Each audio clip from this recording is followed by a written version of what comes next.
That particular passage, it really had made me feel a type of way. Although, like, I don't just see trans women as paper lanterns. I see all trans people as those paper lanterns. I get excited when I see anyone that I'm like low key clocking in public, like, oh, I think that person's trans. Oh, that person's totally trans. Oh, cool. It's like meeting another Homestuck fan or something. It's always exciting for me generally. Um, and like I like being seen, and I know that there's a lot of people who, for safety reasons, have to either be closeted or stealth, and that's valid. Though we have talked about our contention with like passing culture and well the high bar that people set like in the community and for themselves and breeds a lot of toxicity, especially like internalized hate, and of course of the people who can be stealth, how their how their solidarity is very limited because even cis people get like transvestigated and have been denied bathroom access because they weren't performing their gender well enough or something. So it's just like there's a real fear there.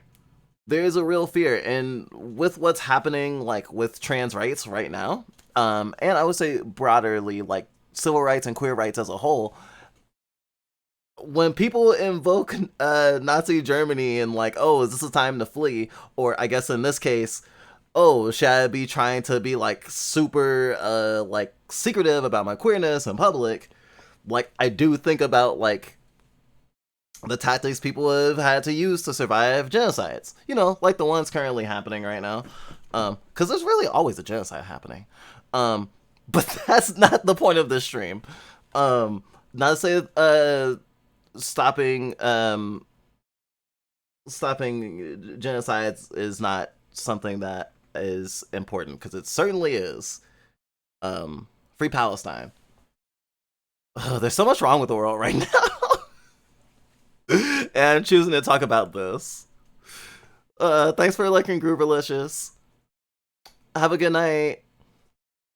I just checked. Cujo wants to be a skull dog, and Gil wants to be a phoenix. Ooh, I think phoenixes are cool.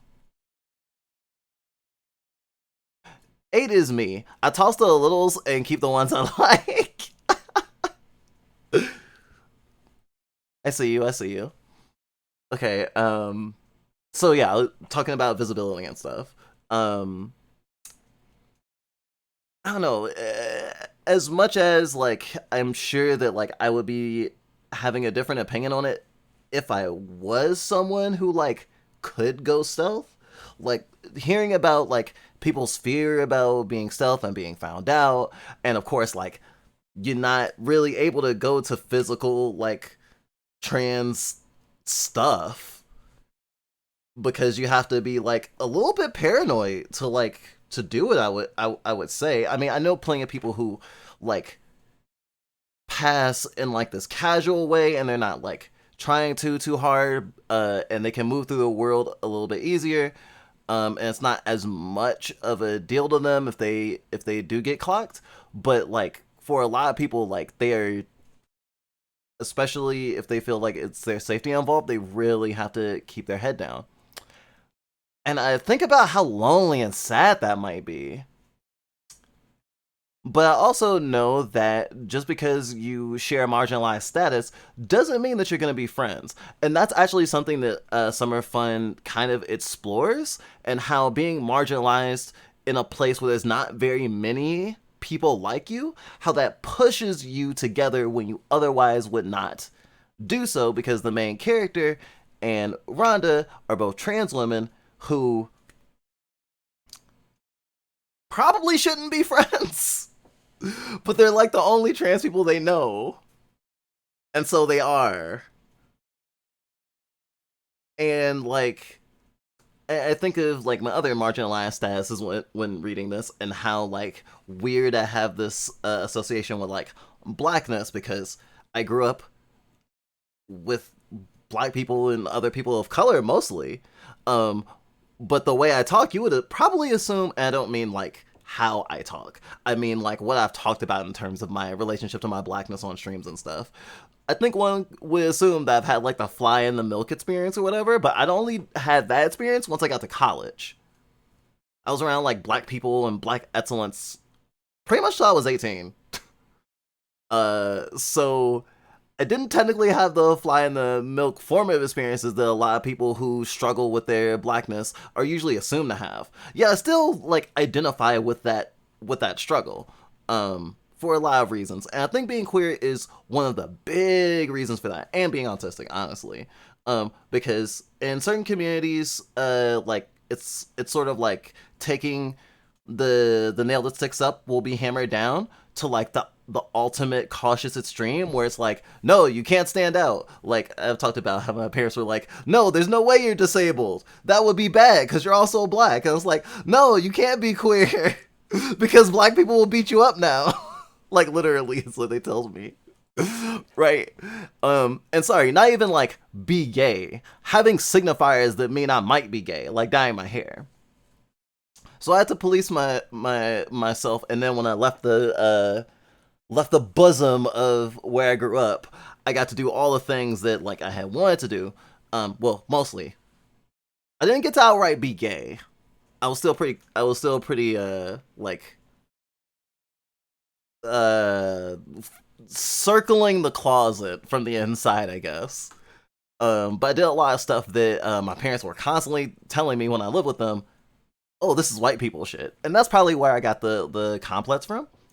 Um, but there's a lot of people in the black community who criticize Oreos, people who black people who get along a lot with white people, or even like black people who have romantic and sexual partners who are mostly white or even just not black. I'm pretty sure FD Signifier literally did a video about this recently. But also how like it's a disproportionate amount of like mixed race couples when black people are in romantic sexual relationships on screen, and it's not something I had actually noticed. But like accumulatively, I've still had longer relationship streak with black people than I have with other races of people, and yet I still feel like this weird tension. Probably because most of my friends are white right now. But in the queer way, I couldn't imagine if I was living with mostly like cishet people. And then I imagine the situation as someone who's like stealth would be in, comparatively. Just be like having to hold that all in. But I know not everyone needs that. You know who doesn't need that? Blair White doesn't need that, apparently. I saw a video criticizing Blair White recently. Who is a right wing pundit who is a trans woman, and is one of the biggest pick me's in the entire world, and mentioned going to trans support groups early in her transition and not connecting with any of the people there, and it seemed like it has something to do with politics and stuff. And I've even mentioned when I first got into the trans community that I was thinking in the back of my head, wow, why are all trans people communists? I'm trans now. Does that mean I'm gonna become a communist? Is this like Scientology but for communism? Which is so liberal of me to have thought. But also it's just like, yeah, being marginalized radicalizes you. What do you what? But I didn't understand how that applied to things outside of racial minorities. And a lot of things that people get shit for when they have more friends or they have lovers, they're not within their caste. Like with the example of black people that I mentioned, it it does come up about like, you know, supporting your own community, and like there's a lot of stuff, even like stuff that is kind of like that has been held up but doesn't always lead to the prosperity that people think that it will. There's some people who are like, you need to only buy it from like black like owned businesses and stuff like that. And people, and I think as a as a like result of that, there's a lot of older black people. This is mostly a boomer ideology, mind you, that that like rich black people are good for the black community. But you know, Dave Chappelle and Kanye West exist, and they have been just as harmful for like marginalized people as well plenty of white people with their net worth. So that's not always true. Even if you do have like, you know, lots of friends of your cast and stuff. And it's a little bit different with being queer. But I think that there's also a thing that doesn't happen as much in other sorts of groups of marginalized people. And one of the first things I want to read to chat will mention this at least a little bit. I won't be reading the whole thing because it's another like academic paper like we read the other day. And it's long. We're not gonna get through all of it. There's no way we can get through all of it. I'm not that insane. However, it's really interesting. It's a paper about anarchic intimacies, queer friendship, and erotic bonds, and it was making me think. And I ran into this a little bit before stream. It was making me think about how there's a sort of air to queer friendships that, in a lot of cases, not all, obviously, in a lot of cases, which feel like they can kind of slide into romantic or sexual stuff a lot easier. I mean, because, like, if you were cishet and you meet someone and their gender is the same gender as you, for example, it's like, well, you know, I'm not attracted to this person. So a friendship will only generally be platonic, right? But, like, with queer people and like communities are formed around like those specific things. Not to say there isn't like crossbreeds or whatever, but like a lot of trans femmes hang out in trans femme spaces. A lot of trans mass people hang out in trans mass spaces. A lot of bisexuals hang out in bisexual spaces, but that doesn't mean that bisexuals don't also hang out in like lesbian spaces, for example.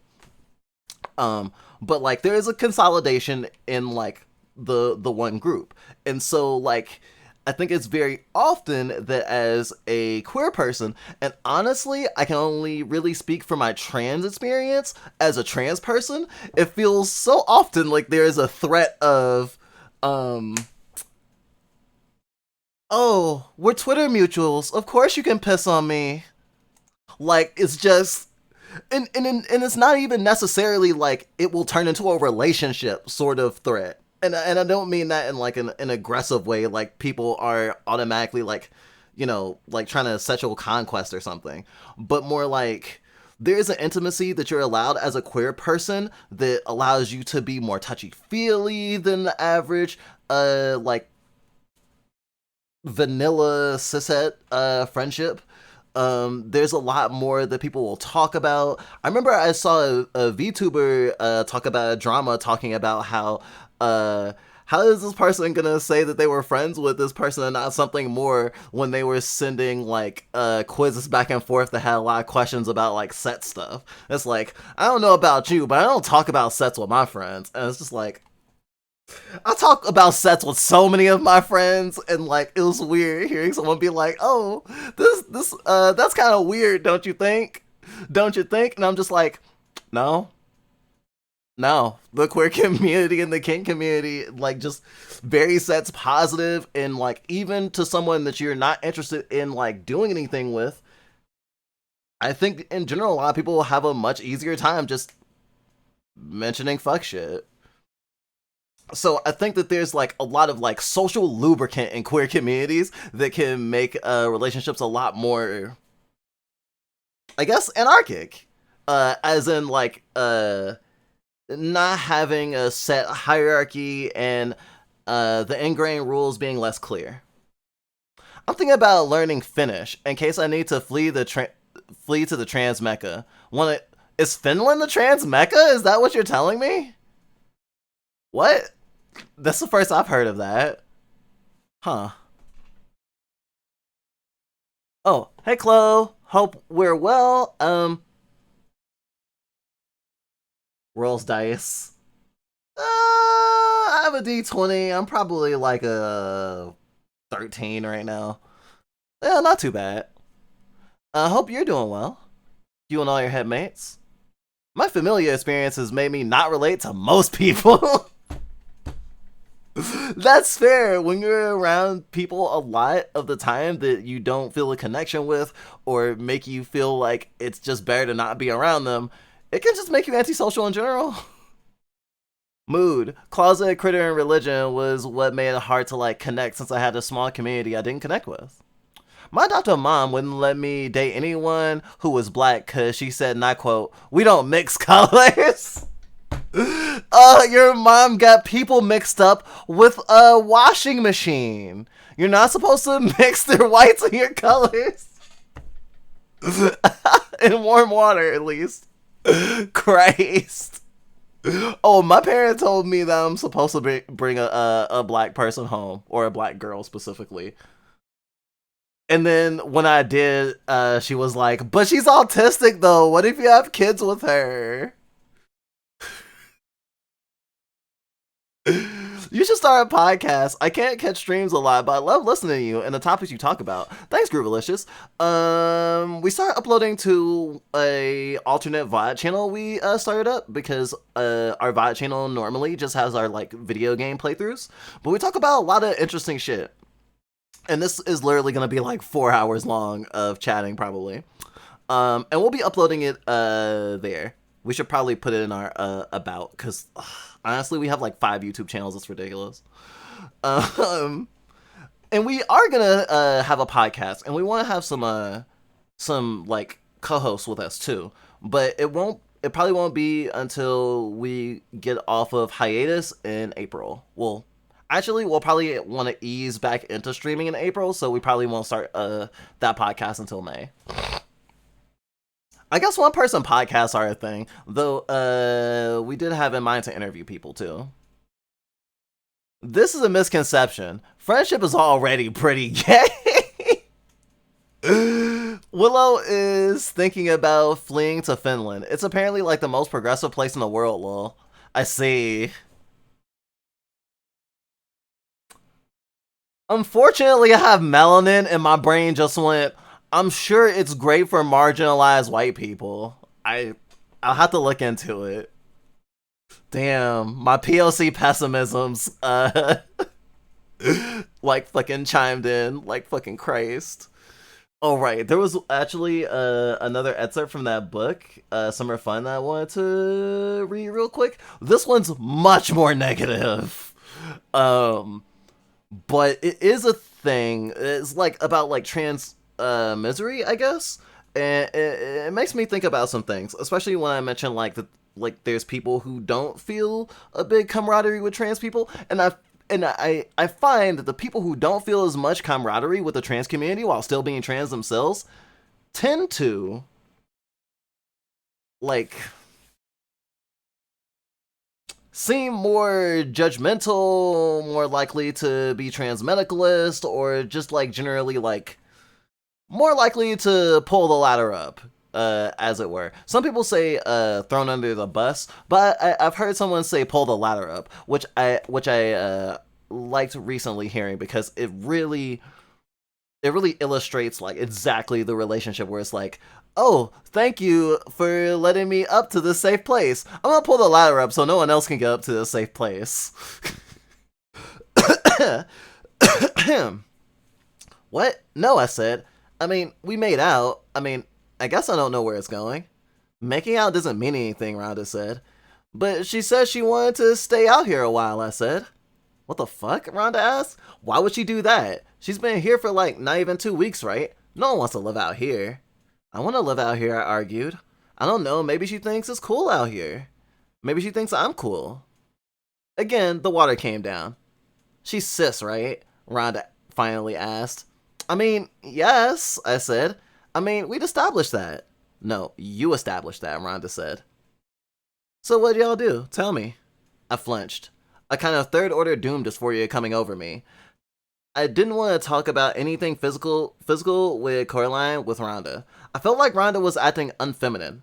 ergo trans, by wanting to talk about it with me. Yeah, I also felt that this is what real, ergo cis women must do with one another in response to hookups with other women. And Rhonda, being a better trans woman than I, knew that and I didn't. I hated other trans women. I hated being around us, like a radio you could never turn off, like having to be awake and not asleep. That's personal, I said. That one struck me in the gut and spit up a little bit of blood, honestly. Cause like that sounds so self-hating, and it's like we're definitely affected by our environments, and like even once you get to the point where you're like, oh, this reminds me of what was talked about in the last chatting stream, I think, because it came up of like an order of like coming out, or like a proposed order of coming out, and like different levels of like getting to like ruminating about being queer and like basically coming out to yourself while still in the closet, essentially, to the point of like having queer pride. And I think that it's interesting. Everyone grows at their own pace, and I think that when you have less examples in your personal life, not just like in media, of like trans people or whatever marginalized group that you're in, I think it's much easier to like dislike people, especially when there's like this gulf with like famous people and stuff. Like for a lot of people, like the most recognizable trans people and like their purview would be like really big celebrities or internet peoples. I mean, I think a lot of cis people still think of like Caitlyn Jenner as like one of the most famous trans people, but at this point, I wouldn't be surprised if most like cis and trans people, when they think of a trans person who's famous, will probably go to ContraPoints first. And so things sure have changed. And I like more visibility, but there's still a lot of folks that are like closeted and isolated and can only talk to people online. And I've even heard a discourse about how people who are terminally online are more likely to be like puritarian and like judging other queer people, and it's like, oh, it's not that serious, all the things that you complain in discourse about, at least like against the side that usually is like more like sets negative and stuff. And I don't know, because I know a lot of terminally online trans people who are not puritarian, but of course that's an anecdotal bias. However, I feel like complaining about someone on the internet is kind of like how everyone's a good driver. Everyone says they're a good driver, and people in this place are bad drivers. Most people don't admit to being bad drivers. So it's a little bit, it's like extremely biased. It's like, this person online is wrong, but I'm obviously right. And people generalize really quickly because of their personal experiences. And of course, I'm no different. Notice me! Hey Scripps, I'm noticing you! Brett. I'm seeing that Willow's thinking of fleeing Finland comment, and I'm just like, oh gosh. Oh, people don't have to flee! I can't afford to flee. We're doing alright, got our Discord disabled, so that sucks, but we still have our backup. Wait, what happened to your Discord, Chloe? What the hell? I have a friend who can make Gil and Kujo sonas. Oh, nice. It's always nice when you can get that. We still don't have sonas for like all of us that want to be seen. And art's expensive.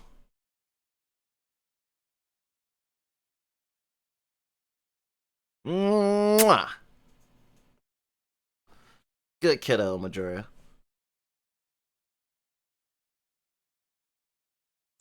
Feels weird, like going from Foria Kissies to, yeah, people are sometimes really craving community and like pride and self assurance, and I definitely think that there is a lack of community online that can lead a lot of queer people and disabled people to like feeling really like depressed and disconnected and self-hating and stuff.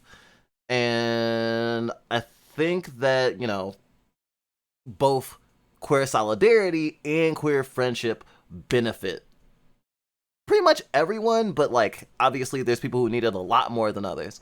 And I'm certainly not gonna sit here and say that even though I've had positive experiences online and like, oh, all my friends are great. Gosh, it's a little. This is one of the more. This is gonna be one of the more challenging streams, and I guess I'll be honest. Not all of my friends are great. I love my friends, but everyone has issues, and I don't mean that like as a backhanded compliment either. I'm not perfect. I try to be nice and supportive and stuff. But it is very easy to not like show a frown while you're like typing in a chat or in a DM or something. And sometimes I like that because I wear my heart on my sleeve and like I can certainly hurt people's feelings without meaning to. Like there's a weird like faux pas that I always run into sometimes if someone will ask me like if I want to do something that's like something tedious, something chore related, something that I definitely don't want to do. Like turn a phrase of like, hey, want to help me wash the dishes? Or hey, do you want to take out the trash? And it's just like, no, I do not want to do that thing. But I will do it because you're asking and I have ascertained, even though I am very autistic, that that is what you mean when you say that. You're not literally asking if I would just love to take out the trash. And I guess it's kind of like that.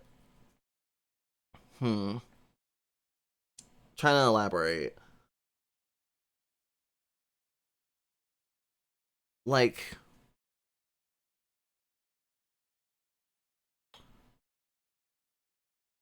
if a friend comes to me and they're not okay, and they ask me if I'm free to listen, I'm not always free to listen. Sometimes I'm busy doing something.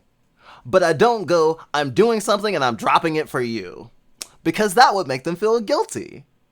Because even though I struggle with social things, I do also understand, because I'm very like empathetic and emotional, what tends to like bother me at least, and what may like make someone maybe feel like they're too much of a burden or something.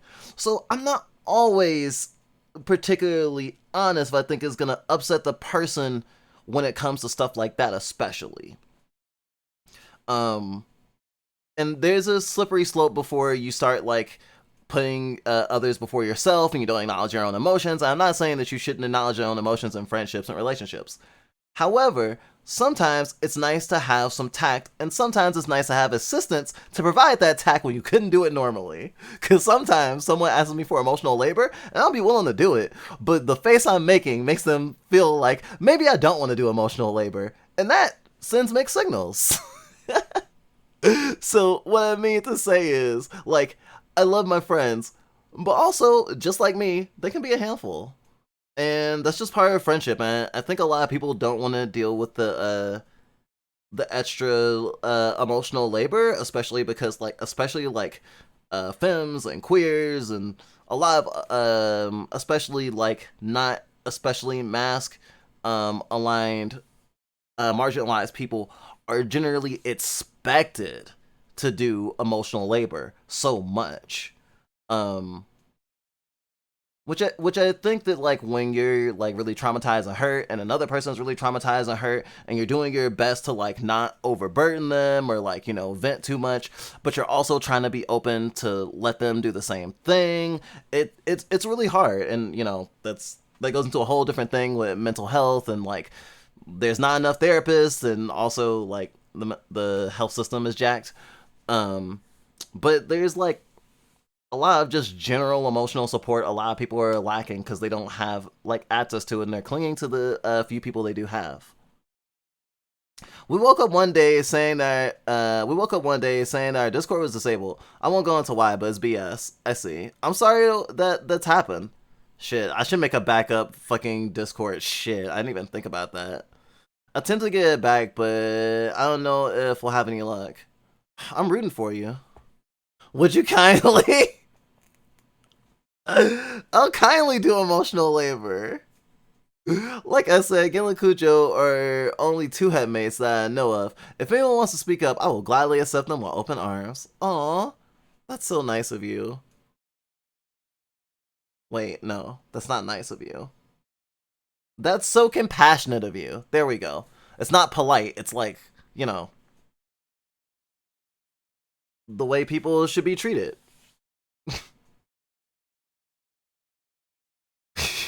Hypnosis triggers. Gamers be like, whew, so I just talked about a lot of stuff, and that was before even reading the first thing. And okay, I've only been talking about this for about 35 minutes at least, so at least I haven't been talking for 2 hours before I read anything. Actually, I did read some things.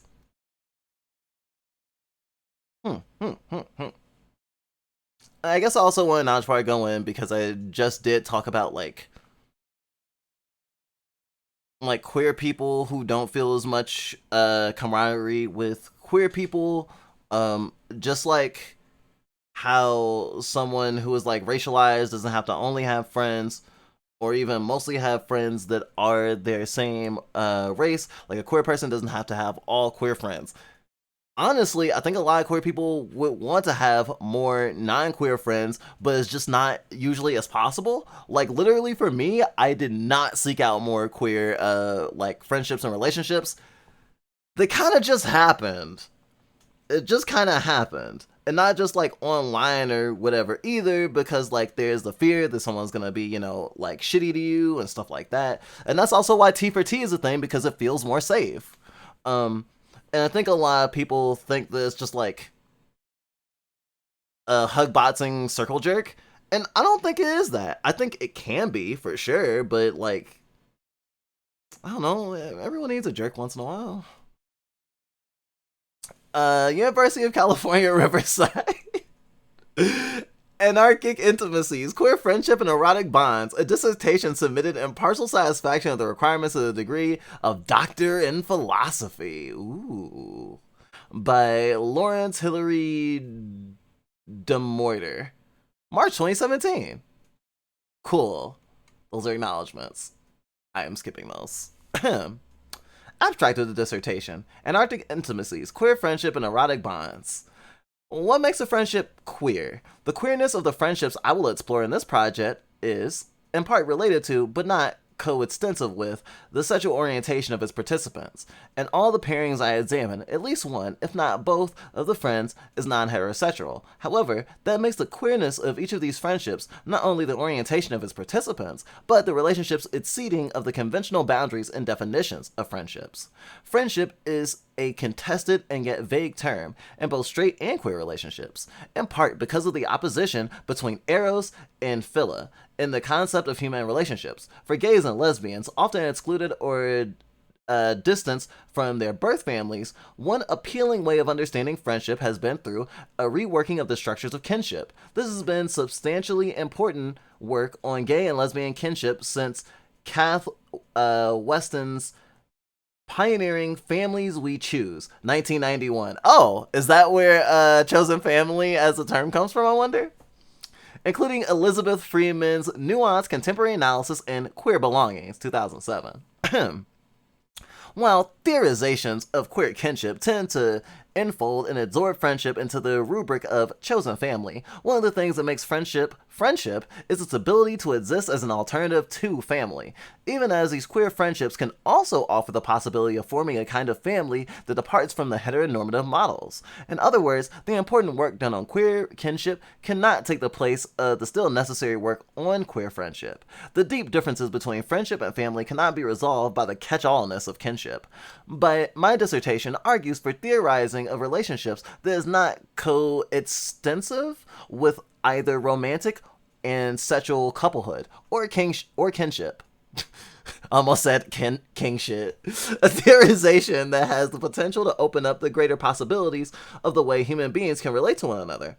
Not outside of, but pushing or playing against the conventions of family, couplehood, and sexual exclusivity in ways that are affectively meaningful and politically potent. So there's a lot. As you can see, there's 161 pages of like stuff, and they have 30 pages of notes, and I don't know how many pages of bibliography. Sorry, 13 pages of notes actually. But when I saw that word 210, I was like, I'm not reading this whole thing on stream.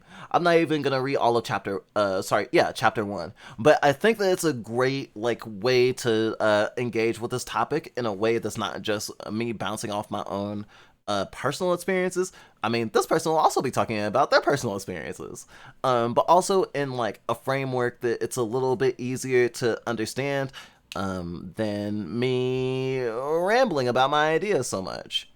Um, Literally every tab I have up here is relevant for today's discussion.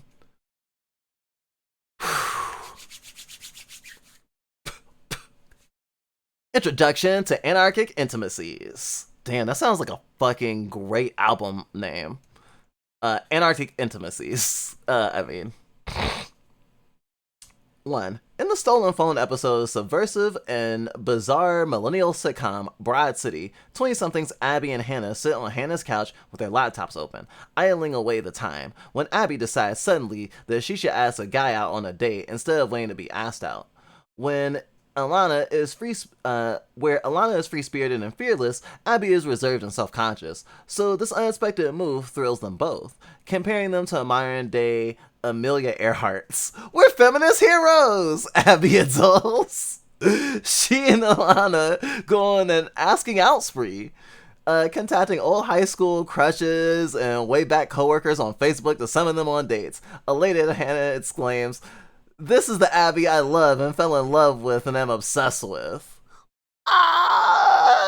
Small aside, literally, like when my like full like queer, not just trans egg was really starting to crack in college, and if I probably would have been out as trans if I had finished college by the time I had finished.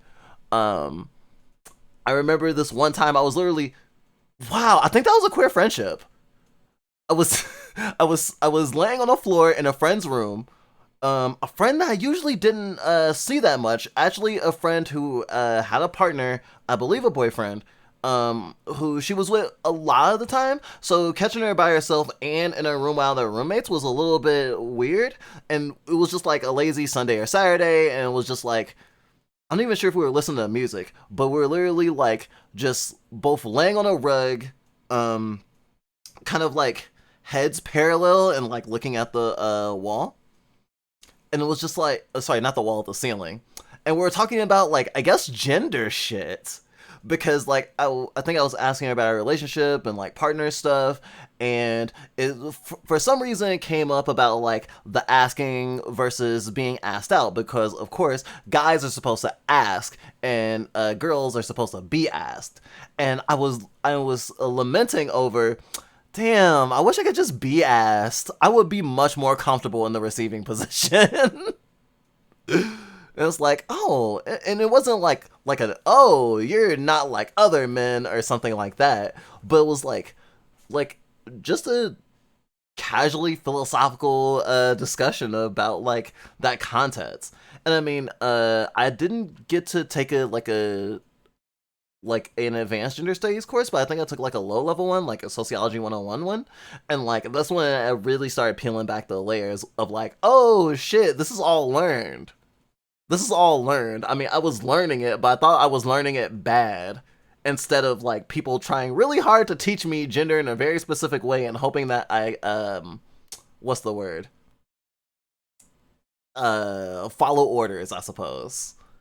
Which a lot of times I didn't necessarily resist, at least not in a I don't wanna sort of way, but in a why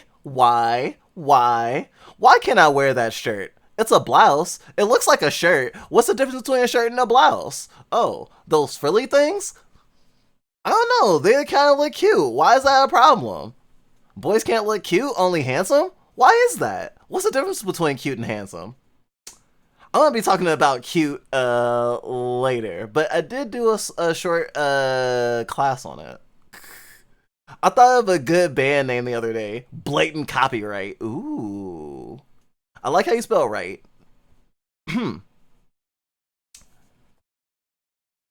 I love the funniness. I love the the funniness is like, we're feminist heroes because we ask men out. It's so adorable. Cut to 36 rejections later. The dispirited pair gets off the couch and heads to a bar to do things the IRL way. While Abby chats up a dude, Hannah shows another guy picture after picture on her phone of Abby. We're best friends, she tells them. It's like, cool, you know? Manifold volumes of meaning are contained in that statement. And then when Abby and her prospect exchange numbers, Alana slides up to him, both to grill him when was the last time he was tested for STDs, and to coach him on how best to seduce Abby. Alana wants Abby to be safe, but also wants her to have fun and get off. I've never heard of the sitcom.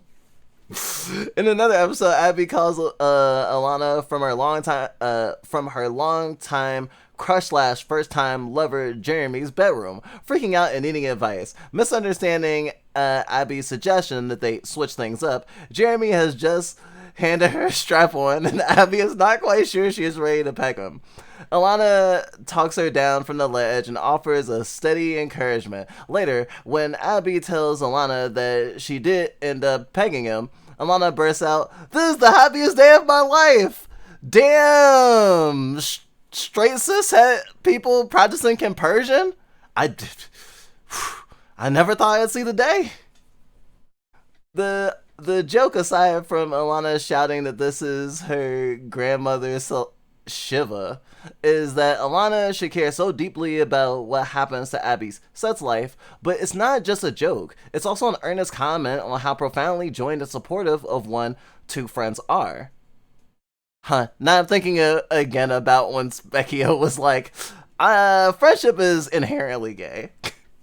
While absurdist and frequently surreal, the show is also a pean to what one critic called the greatest semi-platonic love story of all time. Great semi-platonic love stories are precisely the subject of this project. I am not a millennial. And the relationships I describe in this project are firmly rooted in the 20th century. But I delightfully recognize in Brodsky's characters a friendship that completely spills outside of its designated boundaries. They call each other best friends. That's the closest term at hand because there is no term yet that better describes what they have. They aren't lovers, or relatives, or roommates. At the same time, their friendship is also far more consuming and supportive, and erotically charged than those of women on Girls and Sex in the City. Abby and Alana's nearest television antecedents. As writer and comedian Jenny Jaffe wrote about Broad City's characters, they are each other's absolute anchors in the world, to be anchored to, understood, and loved by another person, even when that person is not a girlfriend or lover or spouse, is the central drama of this study, and is uncoincidentally a way of relating to one almost never sees represented. That is fair. Generally good friendships get shipped in media, at least. And there's that expectation of things like going to something more. And I mean, it's really easy to slip and fall and fuck one of your queer friends. Sometimes in like a bad way, but sometimes in a good way too. I mean, like, when I say bad way, I do mean consensually, just like, we're both in a bad place right now and we really need support, and we were cuddling and then we weren't cuddling. That sort of thing. But especially as a demisexual person, I am no stranger to a friendship escalating. There's within Western culture a constant policing of the boundary between romantic sexual love and the love of friends. In her brilliant essay, Between Friends, Jennifer Doyle describes the tenacious opposition between the classical concepts of eros and philia. Under the persistent assumption, a bond between two people must be one or the other. It cannot be both, or in between, or its own melange of the two. There is also a de facto hierarchy that puts traditional romantic sexual partnerships in the form of married couples, life partners, and love affairs. They appear to be leading in that direction, ahead of other kinds of relationships, including friendships. Both of these directives are deeply embedded in a patriarchal and heteronormative structure of love, relationships, and even feelings themselves. Samuelin Firestone argued that culture was built on the love of women and at their expense. To this stunning statement, I would add the sos intra for the benefit of straight cis men. Broaden the harm done to include queer men and enlarge it to say that society itself was built in this fashion. What I call here queer friendships destabilize that structure, which is why they are so seldom represented and also why they deserve more attention. You're no stranger to love. You know the rules, and so do they. I mean, I've certainly broken rules, that's for sure. Rules are weird. I mean, especially as like an autistic person, like I do crave structure, even though I'm really bad at maintaining it. And like seeing patterns and stuff is really like natural for me, and like especially because of living in a world that makes me go through autistic ego death because I have to constantly fail to learn how to do basic stuff that people seem to know like inherently and are quote unquote common sense. Um, I'm used to like learning where the guardrails are by bumping into them and like, you know, kind of getting a little banged up. So it's hard to know when like a rule is different for a different situation sometimes. I mean, of course, I'm also no stranger to code switching, but it can still be difficult. Oh, Specky was making a Rickroll parody. Oh. Wow. I hadn't even noticed. Damn. I got trolled. It should come as no surprise to writers and artists who participated in these queer friendships. The people who, to introduce another term, created anarchic intimacies are women, straight and queer, and gay and bisexual men. That is, the people least likely to benefit from the ideology and enforcement of the patriarchal, heterosexual romance structure, and most likely to see the potential in non normative structures of feeling and connection. Two young men meeting in the street, seducing each other with a look, grabbing each other's asses, and getting each other off in a quarter of an hour. There you have a kind of neat image of homosexuality without any possibility of generating unease. Michael Foucault observed, explaining that this neat image is reassuring because it cancels everything that can be troubling in affection: tenderness, friendship, fidelity, camaraderie, and companionship. Things that our rather sanitized society can't allow a place for without fearing the formation of new alliances and the tying together of unforeseen lines of force. I didn't even know Foucault talked about queer people, honestly. And it's so interesting of how, like, the circumstances that led to the perception that queer people are hypersexual, basically having to find codes and stuff to be able to find people and like, you know, hookup culture and like cruising and stuff forming in that way of having like short sexual encounters and then, you know, pretending you're Clark Kent again. There's this weird thing of like excitement and exploration, especially in like early queer like exploration, especially before the internet, that there's like a promiscuity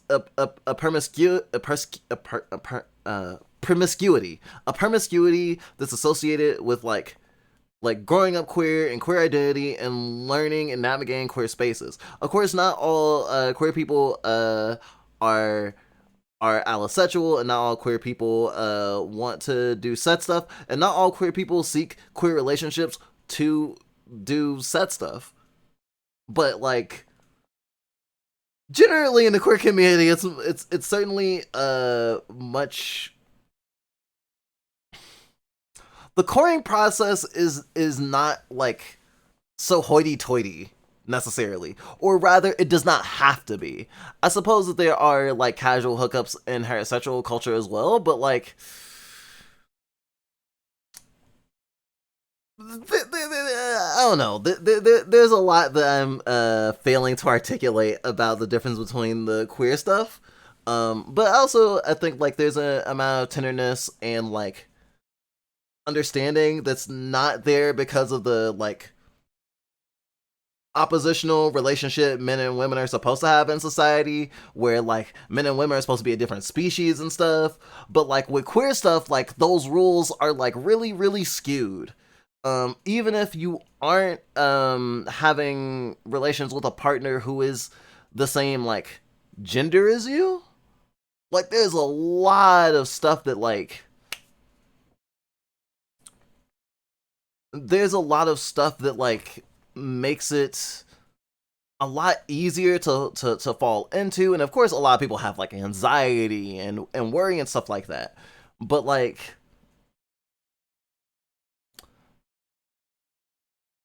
in a heterosexual couple it's more likely for specifically one half of that couple to worry about them being hurt by the other person. And I don't mean in a heartbreak way. And as a queer person, you're more worried about other people hurting the both of you for doing it in the first place. Not necessarily like battering each other. Not that there's not like physical intimate partner violence in queer relationships. Certainly it happens. But the power dynamics are definitely not the same. How dare straight say queers are hypersexual? Straight spent over 2,000 years having their entire system of government be based on around fucking. Shaking my head. Though Foucault was commenting on friendship between gay men, they extend the subversive potential of friendship, affection, camaraderie to bisexual men and to women, both queer and straight too. Heterosexual love has benefited straight men and come at the expense of women and queer men. The relationships that deify the preeminence and compulsory nature of heterosexual romance are also ones that create new alliances and tie together unforeseen lines of force. I'm thinking of that book Summer Fun again. There's a point where like there's a flashback to like someone who will end up being someone else's mother later in life as like a little girl, realizing like that society expects her to get married. And the chapter literally ends with the statement not, oh, I'm gonna get married one day. It was, she dwelled on the fact that one day marriage would happen to her. And there's even another part where someone's having like this internal thought when someone is telling them that like they don't intend, that she doesn't intend to get married. And the person is thinking in their heads like, wait, is this person saying they don't want to get married? Everyone's supposed to get married. It's like that internal culture shock. I love it when that happens, actually. When you get that little bit of permission to think outside the box that you've been drawn into. I mean, no wonder, like, a lot of queer people are... a lot of queer people have a moment of, I am attracted to a person and I admire them in some way, especially like another openly queer person. I certainly have had that experience. And it was not a relationship that ever became anything other than platonic, which I think is interesting. Thinking again about that like threat of like sexual / romantic intimacy, like it doesn't have to happen, but like there's a weird thing to it. Like it's not just like seeing someone who's like you, but it's like, wow, this person's like me. And they're really cool or they're really hot. And it's like, wait, they're like me and I like them. It's really interesting. We want to be here, but we think we're just gonna crash. Trans rights. Night night, Sonny. Always good to see it. I'll probably still be streaming when it wakes up. To be honest. 2. I felt a thrill of recognition seeing semi-platonic love represented in Broad City because I have experienced it myself several times. The summer after my sophomore year of college, I lived in Boston, working in a store in Newbury Street and taking summer school classes. My friend Maggie was working in Wellesley at the Center for Research on Women.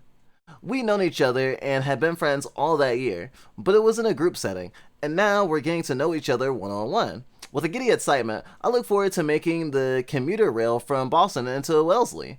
The dorm was empty, and we felt a delicious privacy and freedom. We'd sit on her bed in her room and smoke cigarettes. If we got hungry, we'd take the elevator down to the dorm basement where the vending machines were, and use our change to get a bottle of fruit punch and a bag of Funyuns to share. Sometimes we take walks around campus, around Lake Waban, into town to Pete Pizza, which was greasy and glorious. Back in Boston, I noticed little things that I thought that would charm or amuse her, and stored them away for when we could see each other next. We were like flints sparking against each other, riffing endlessly, finding more minute and absurd and delightful resources in everything that surrounded us.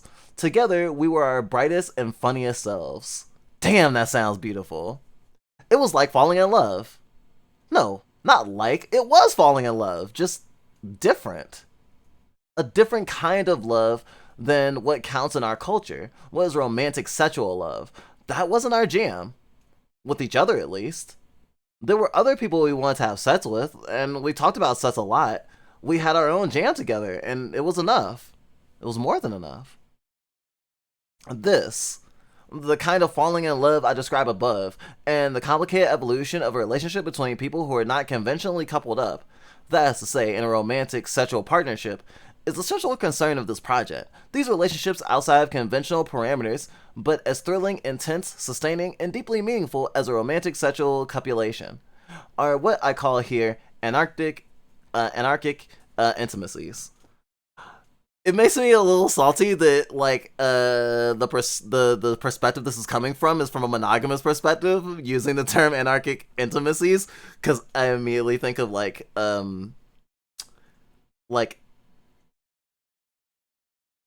was it relationship anarchy, which can do with polyamory but doesn't have to, where like you don't set a strict hierarchy to like the levels of importance of relationships, especially as it comes to how people usually divide, like, oh, this person is my partner and they're supposed to be more important than everyone else, and then everyone else is like at varying kind of stages, where it's like, no, maybe I get different things out of my relationships with different people, but they're all important, and I'm not inherently putting one over the other, which I think can be hard, especially in our society where like you're supposed to be working towards coupling, like living together. In our first polyamorous relationship, in which we were not originally the polyamorous person introducing the concepts, eventually the partner we were with got really not okay with like us having partners that we saw as like equal to them. And we talked to, and at one point we were like, yeah, I think we like relationship anarchy, and they were like, I am not a relationship anarchist. And I was like, damn. It was a while after that before we actually separated, but like it was a moment, because like there's polyamory, and then there's relationship anarchy, because you know a person can have like what is called like a nesting partner. Like Snack would be technically my nesting partner because we are in the nest together. We live in the same house, you know, and you know, in like a there's an expectation, especially in like how like queer rights have been fought for, and like how the fight for queer rights has been to model what can be done in normal, quote unquote normal, cis het monogamous relationships.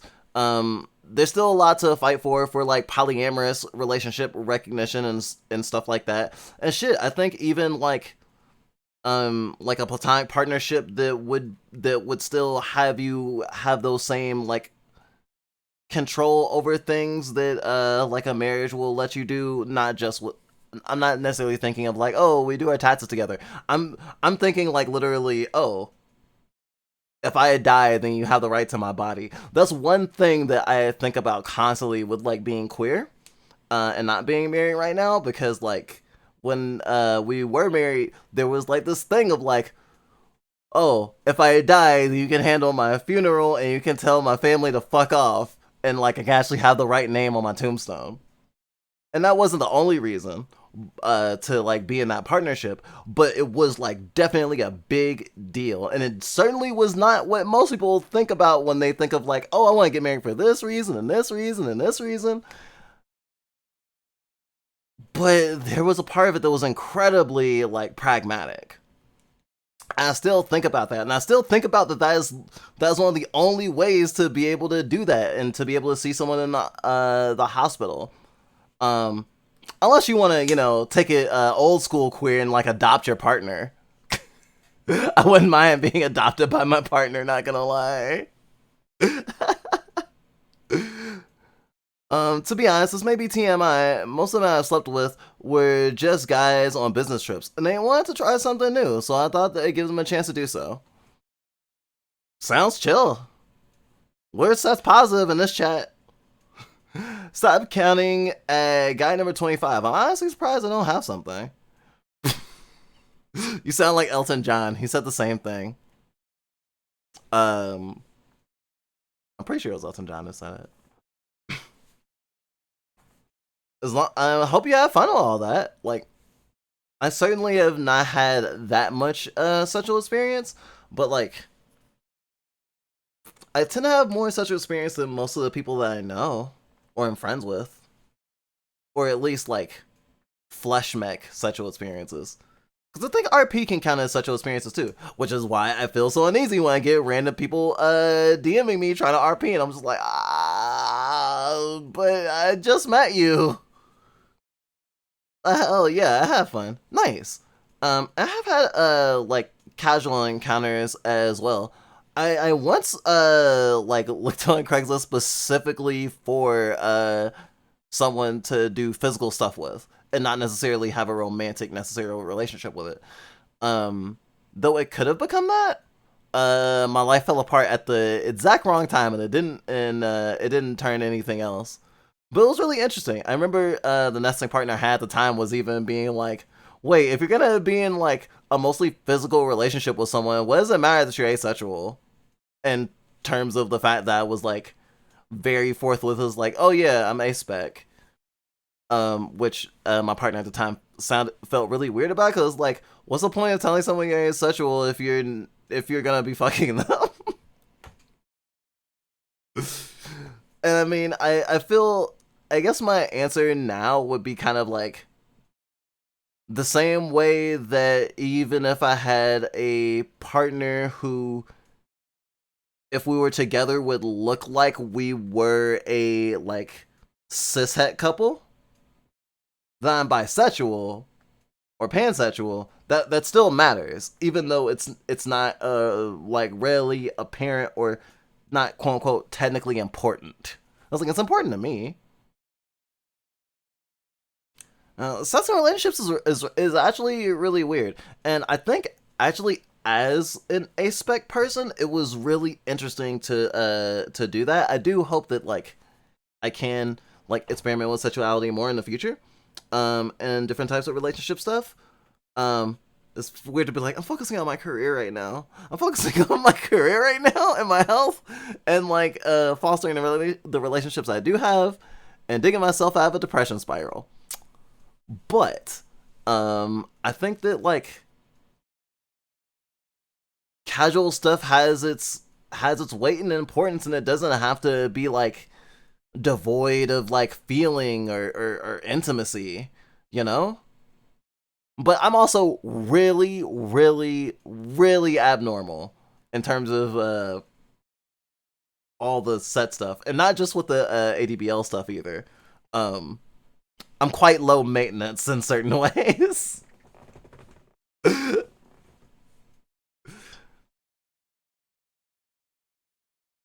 Anecdote remains suspect. Wait. Okay, I skipped the top part. As is perhaps already evident by the brief story above, central to my project on Antarctic intimacies is what Jane Gallup called intimacy knowledge production. That is, knowledge that is formed through experiences and that gets handed down through stories and conversation and through anecdote. Knowledge that evades theory, will to power, while also being able to constitute theory of its own.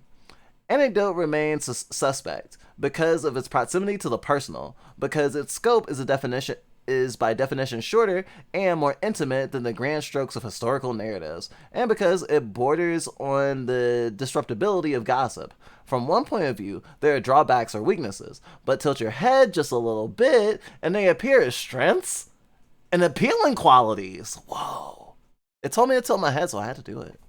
The anecdote, by definition, depends on lived experiences. It is, as the late Joel Finman put it, the literary form or genre that uniquely refers to the real.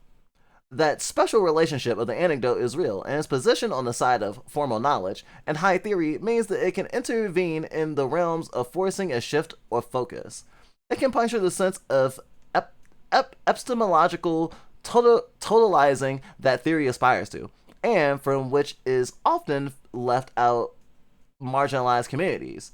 Barbara Christian crucially noted in her seminal essay, The Race for Theory, that people of color have always theorized, but in forms quite different from the Western form of abstract logic, often in narrative forms, in the stories we create, in riddles and proverbs, in the play with language. And women, at least the women I grew up around, continuously speculated about the nature of life through pithy language that unmasked the power of relations of their world. Honestly, same. Theorizing through an interest in and attention to the personal has been crucial for people of color, for women, for queer people, for the disabled. The impulse and assumption of straight white male able-bodied culture, that's to say, for most of the Western world, through most of time, simply the culture, has been to see the reflection of its own, frankly limited point of view as somehow universal, and to designate any narratives which differ from the grand but neutral point of view to the category of personal. Personal being a code word for narrow, limited, and impoverished. Wow. In this project, I reject the false binary of these designations and choose to prioritize the personal as a way of theorizing ways of being and relating to the world. I'm going to, one of us is gonna read this when we come back from, this whole thing when we come back from hiatus, I swear. Because this is so interesting. And definitely not the format I would assume for a fucking, was a philosophy doctorate thesis, I think? Feminist theorizing of the second wave has a tradition of going hand in hand with personal experience as well as literary production. Scholar TV Reed notes that consciousness rating was crucial in forming feminist thought as a whole range of issues, from economics to government to education, but was particularly useful in giving a name to the nameless forms of oppression felt in realms previously relegated to the non-political arena of personal relations. Oh, that's interesting. It's basically saying how like things were regarded personal that can be seen as political or seen through a political framework as a way to like kind of not exactly trivialize it, but not make it a thing to actually try to change. And I mean, I think that makes a lot of sense. Like that thing that was said like in the 90s and early 2000s that passed as being supportive of gay people, which was like, what was it? I don't have a problem with gay people, but like I just don't want to see them like being gay. You know, like it was like I'm fine with them existing in the world, but I don't want them to be visible. It's like if you're gonna be gay, do it where I can't see, which has a lot of issues, especially in our capitalist system that you have to work for like wages and stuff, and a lot of people are literally like $1,000 crisis away from homelessness, right?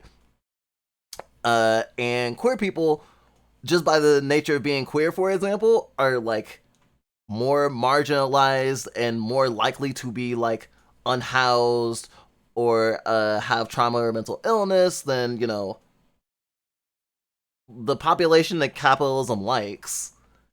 And so when you tell people when you tell people that are more likely to not have the privacy that you would require of them to live what you consider a fulfilled life, then it's not even something that like queer people can aspire to, even if there was only the physical burden and not, you know, the emotional burden of having to hide like who you love and stuff like that. And that also extends to kink, which I'll be getting into later, because that is commonly said as, or I should say, the thing of it's okay to do, but I don't want to see it, or it shouldn't be in public, or we shouldn't talk about it, has been a way to relegate certain things that people are squicked out about at, like, say, Pride.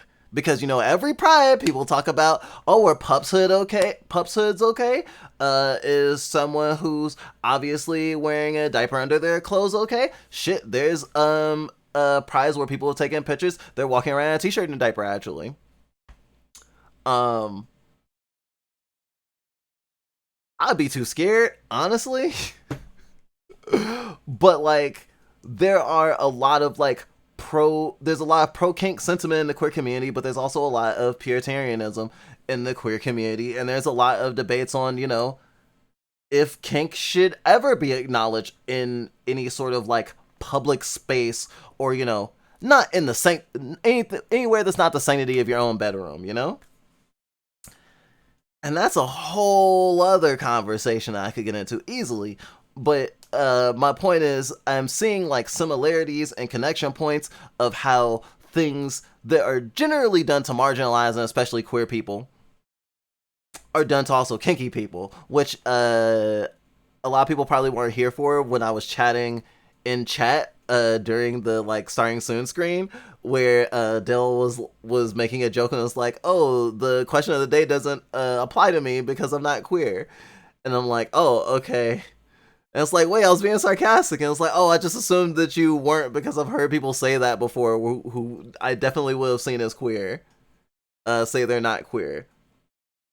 And I mean, there's like a lot of like different ways that people see themselves, and it's totally understandable in a lot of ways. But I have talked to people and known people who like fit the trans label, for example, on hormones, or want to have been born like as a different like body with different kinds of hormones, you know.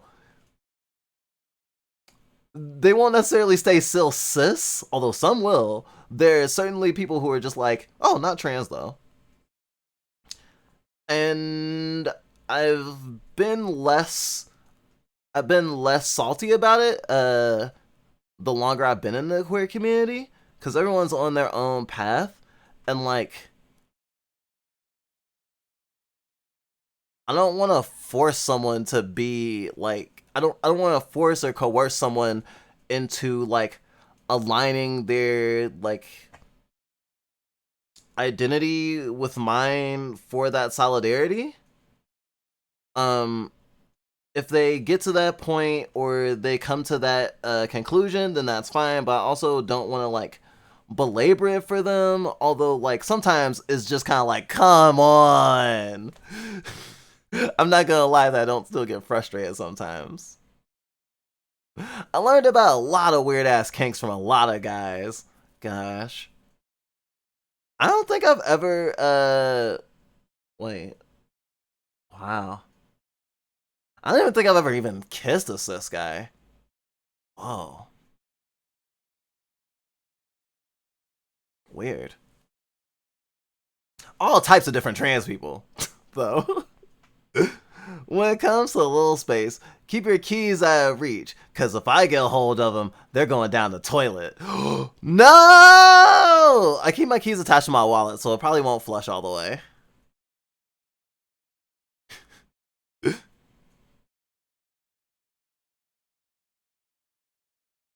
Feminist poet and theorist Minnie Bruce. I've never heard of this person, so I should probably look her up later. Minnie Bruce Pratt explains, "We were within the movement being trained to draw on our experience as raw data." That's literally what I do. Like when we first started making content, we were like, I know a lot of people like, like Contra Philosophy Tube have like, degrees and stuff. But like I dropped out, but I think I still have something of value to say and I have like rich life experience, I think. And I don't think anyone's ever been like, "No you don't."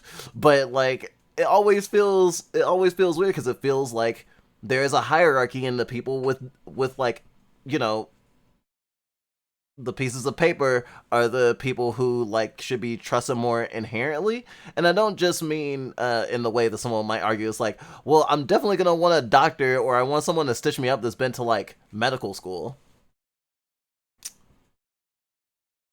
I don't think I've ever sewn up a wound, but I've had to do one in a pinch. I'm pretty sure I could. Better than bleeding out for sure. um but also in the same kind of way that like we had to learn like different sorts of what was it, dialectic behavioral therapy like frameworks to help us like manage our BPD because we can't afford therapy. Like you don't always have the access to professional knowledge. Also kind of like with activism, like theory is very helpful and it's good to educate people, but like the people who really need to break their chains are on average going to be people who don't have as much access to that education and maybe not even have the luxury of learning it all before they get into movements and do direct action, because straits are dire and sometimes you gotta like get into the muck and the mud, so to speak. In keeping with the feminist axiom that the personal is political, yeah, yes, yes, yes, I'm here for this. In keeping with the feminist axiom that the personal is political, the use of anecdote in this project is a political choice which foregrounds the stories and the lived experiences of the subjects in the study. We'll also look at a more canonical text, works of art and literature. The stories between and about the people I write about are the principal object of thinking through. I also include my own stories here because they have been central to my process of discovering and understanding Antarctic intimacy. Damn, I think I should do something like this. I really like this framework. They have been, to use mini Bruce Pratt's expression, the raw data of my analysis and theorizing. Beginning in young adulthood, I felt a gap between the kinds of relationships I knew existed between friends, having firsthand experience of them myself, and the way they were represented in the culture at large. I didn't have the right language to name these relationships, or to describe them to my puzzled family and boyfriends. At times, I doubted the rightness of these emotional intensities, or whether they existed in the way I perceived them. The doubting was brief because the rightness of the feelings themselves always or almost always asserted itself. But I eventually stopped trying to make these relationships understood to others. Writing these stories now is a way of remembering the moments when the world seemed to be remaking itself in more fluid and exciting ways than I had been taught to expect. This is exactly why I think I get a lot out about that book that I keep raving about, Summer Fun, because it has so many like amazing nuggets that I think really encapsulate not just like trans experience, but gender experience and culture, and how people are like railroaded or like guided to or discouraged from certain behaviors and values and expectations.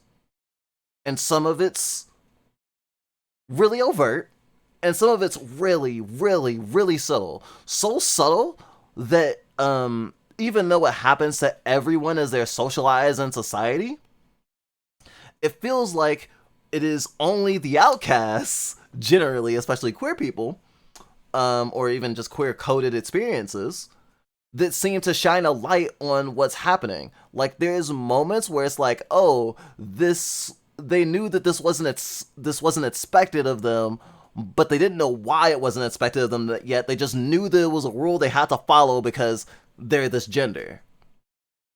And how, like, other than a certain experience that you're always incongruent with what's expected of you, especially in gender sort of ways, or in whatever social way, most people wouldn't even think about it. And that's why so many people think that it's the natural way to be. That, like, boys are inherently violent or like more sexual than everyone else. It's things that you're told you're supposed to be, and then everyone's expecting it of you and looking at you weird when you divert from it. Shit, I remember someone telling me that, like, once I have sets, I'll understand fully what it means to be a man, and, like, I won't have so much, like, incongruity with my identity. And then I lost my virginity, and now I was more confused. Dire straits. I should have jumped on the opportunity to make a pun there. The doubting was brief because of the rightness of the feelings themselves, always or almost always assert itself, but I eventually stopped trying to make these relationships understood to others. Writing these stories now is a way of remembering the moments when the world seemed to be remaking itself in more fluid and exciting ways than I've been taught to expect. It's also helped me to better see within the lives of my subjects the central drama that I have found so compelling. The Elkadate? The Elkadate and Elkadate the political potential that their lives and loves epitomize. That said, my thinking about the Antarctic intimacies is also greatly indebted to the work of feminists and queer theorists from whom I've learned so much about how to think through and describe. On the page, the finer points of the Antarctic experiences and experiments that have captivated me. Okay, I'm gonna read one more part and then we're gonna move on. Okay, I've been here for a while. The opposition between Eros and Philia is a long-standing feature of Western culture. As Jennifer Doyle pointed out, taking various shapes at various times, more recently, the question of what kinds of relationships qualify as friendships and which as love relationships have been a subject of debate within queer studies. What follows are some of the outlines of these discussions. If we can locate a beginning to this conversation, or at least a recorded beginning, it must be with Plato's Symposium. As Avi Sharon, one of the dialogue's modern translators, makes clear in the following brief accounting, Plato's framing of love has made its influence felt throughout the centuries within the most consequential of texts in Western culture, though it has often been misinterpreted. St. Paul's Corinthians, make love your aim. Dante's Renaissance Commedia, Love Divine, which first set in motion these lovely stars, and Freud's more contemporary discounts. The dialogue's vast influence on the mind of Europe, from Platonians to Proust, is everywhere in evidence. Yet today, when we talk of platonic love, we can hardly be further from Plato's conception. Wait, really? The error comes from a persistent misunderstanding of Eros and Philia. Whereas the phrase platonic love is typically understood as meaning a non-physical, almost spiritual love, Sharon reminds us that the Greek eros was a near synonym for sexual desire. The confusion comes in part from the fact that in Greek, there are several words that have been translated as love. Philia is the most general of these, designates a strong fraternal or familial bond, or the relationship between allied states, whereas eros denotes the bodily appendages of hunger, thirst, and sexual desire. For example, Homer writes in the Iliad, they put aside their eros for food and drink. With time, its field of meaning has become focused on sexual lust, but Sharon emphasizes the fact that in the Symposium, Plato revises the conventional Greek understanding of erotic desire, widening the semantic register of the world to encompass everything from the blind impulse of the sexual itch to the transcendental longing for absolute truth. From this radical new perspective, we could begin, for the first time in our history, to discern in the ecstatic grouping of the sexual acts a semi-conscious desire for an incorporeal something else. Raw desire could not conceal a metaphorical yearning. No single word in English will comprehend the breadth of this new platonic eros. Strikingly, this platonic desire for something else feels akin to the erotic diffusion into all aspects of life that Adoria Lord, some 2,500 years ago, described in her seminal essay, Uses of the Erotic as Power, in which she called for Eros to be released from its narrow confines and allowed to color the world with its ecstatic potential. David Halperin has reached further back still to study the friendship of Achilles and Percoleus in Homer's Iliad, writing the high pitch of feeling evident in the relation between Achilles and Percoleus has led scholars to argue interminably about whether their romance was a sexual as well as camaraderie one. I applaud the desire to analyze and better understand how Homer understood the relationship between the two men, but I remain baffled that they are the only two categories that seem to have any meaning for scholars. And there's fighting to pull the pair into one camp or the other, as though the relationship cannot occupy distinct territory of its own. Halperin believes that once we better understand the concepts of sexual and other relationships in Homeric Greece, a clarity will descend on our apprehension of the Achilles-Percoleus relationship, because it will be unclouded by later Greek contexts, not to mention our own modern one, but that presumes that all relationships are understood in their own time, and that the pairs in my study belay that premise.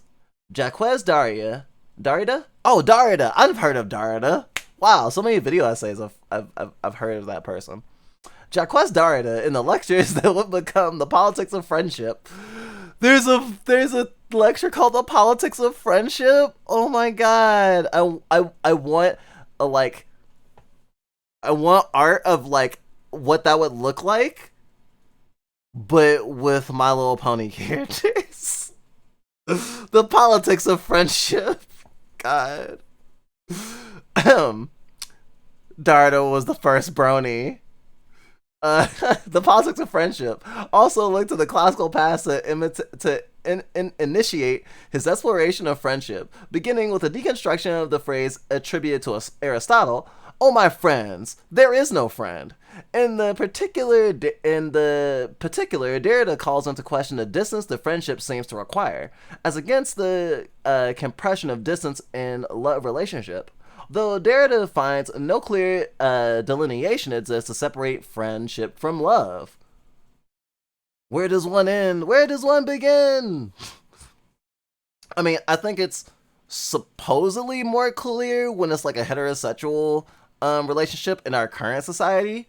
And I mean, there's a lot of jokes about how like guys who really are into like bodybuilding culture and like physical fitness are kind of gay in a way, because they're like they have an intimacy with their friends that are in the same community in a way that people would expect them to have for women, assuming that they're straight. Which I used to think was just like, oh, just say you're gay, dude. And now reading this and thinking about all the things I've been thinking about lately, not even necessarily. You could think your bro looks really jacked and not be gay. Like, thinking about the intimacy of that and how, like, there's, like, a certain intimacy with women that's so often trivialized. Where it's like, oh, girls are just so dainty and touchy-feely, and they love, like, doing these things together. Stuff where if it was, like, two guys, they would be called gay, or they would be worried about being called gay. Whereas, like, with women, it's like, it's almost defanged. For a minute, it would be like, oh no, they're gonna think I'm gay. For a woman, that's like, oh no, I have to go farther because they won't think I'm gay enough. Like, that's what it feels like. And I've actually fallen out of like romanticizing it as much as I used to, because I think I told the story before of like when I was still identifying as cis, I had a lesbian friend who like would continuously gloat about how she was having better sex than me. I wasn't having sex at that particular time. This was in college. And she kept talking about how, like, you know, a woman loving a woman is just so much more beautiful than anything else. And I still see that, like, temperament. And I mean, of course, if you like one gender and only one gender, especially if it's also your own gender, like you're probably gonna like think very highly of it, and that makes sense. But I guess with my like my pansexual slash romantic nature, it's always been weird to me because like although girl soft, I'm also just like it doesn't need to be a girl though. And it made me like really and it's part of like what I've been really doing and like deconstructing and reconstructing gender, including my own. And it's like I can have someone touch me and be like, "Oh, you're so soft," and not call me a girl at all. And I think that's okay. And I like being soft. And I like the attributes, but I don't know if the signifiers were as important to me as they should be. Especially in the thing of like a thing I used to say to myself and I'm still trying to unlearn. At least in the essentialist way of thinking about it, was like, oh yes, I'm trans and not binary. But you must know, I only go in the women's restroom, you know?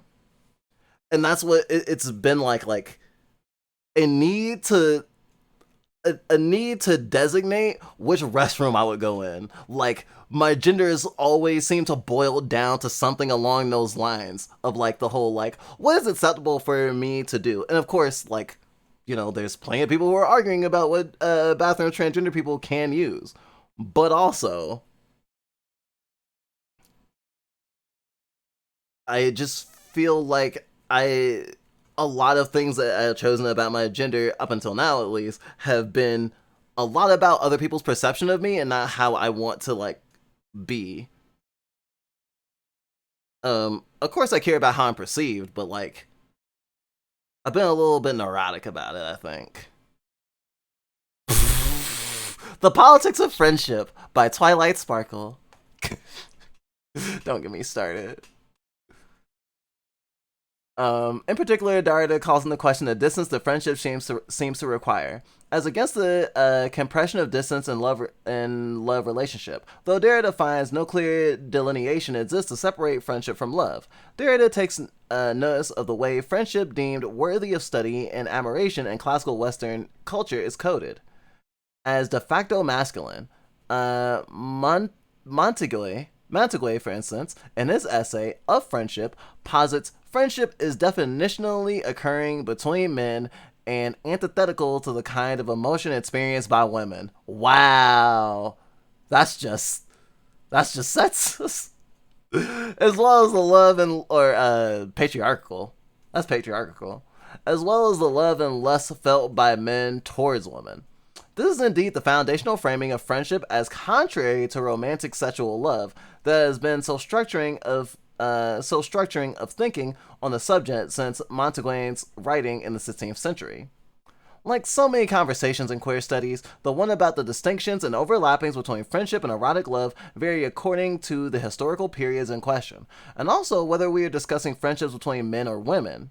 There has been, moreover, much less written about friendships between men and women, in part because of the historical segregation of men and women into different spheres of influence and activity.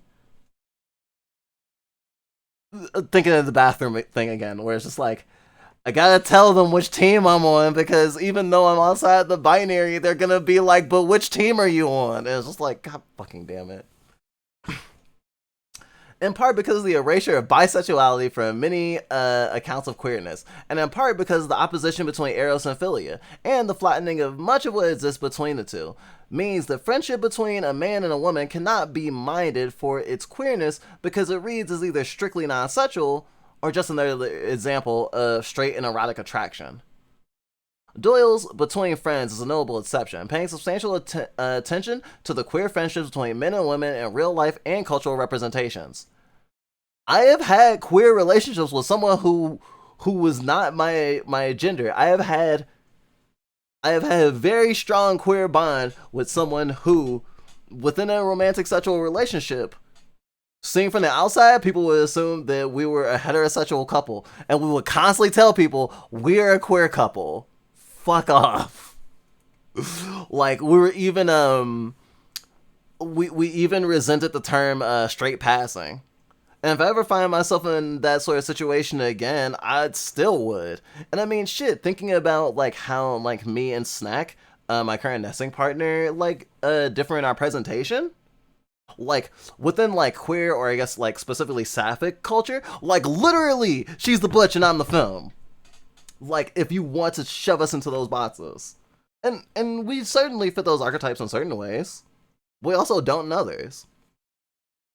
And those aren't the only ways to exist, especially in like queer thingies, but like that is the I think that is the one that gets knocked on the most or referenced the most, probably because it most mirrors what people expect from heterosexual relationships. If I was non-binary, I'd roll a d20 to decide which bathroom to use. I don't think in my lifetime I could do that. Though that does sound cool. Snack is butch. Would have never suspected. It's interesting. And now I'm gonna elaborate just a little bit because like it's still like it's kind of like the best I could do because like we do sort of fit the archetypes, but we're also kind of different. I literally talk about how she's like my librarian coded babysitter big sister, right? Um, she very much like has a like she looks like she's part of a babysitting club or like is a librarian, like literally, and like she really likes books and she's really nerdy and literary in that way, and she really likes philosophy, and I love her so much. And like, um, she wear I was like the go-to for like making those lines of like femme or not femme. It's like she wears pants a lot.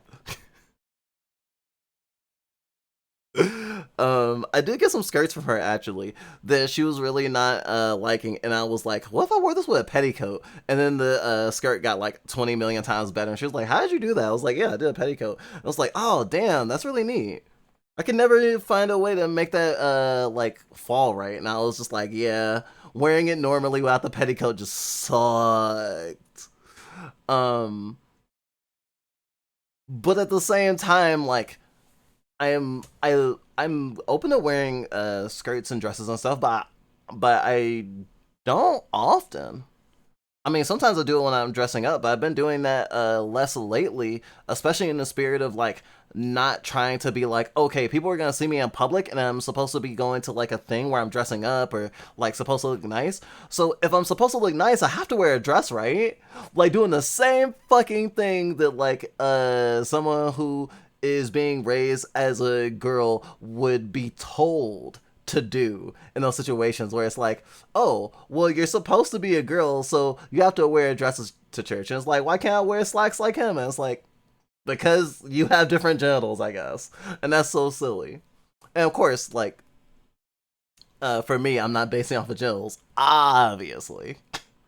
Genitals are stupid. Everyone should be null. um, there is like a thing where I'm just like, oh, we're going to like eat out. I'm supposed to wear a nice cocktail dress, right? And not dress like anime convention me, which is literally my basic go to. Um, I can like we can pull off a goth. We do have a little bit of goth clothes. Um, if someone's gonna dress goth, it's probably gonna be like dusk or punk, honestly.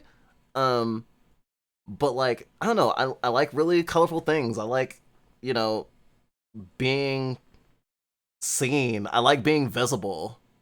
Like the exact opposite of camouflage, glamouflage.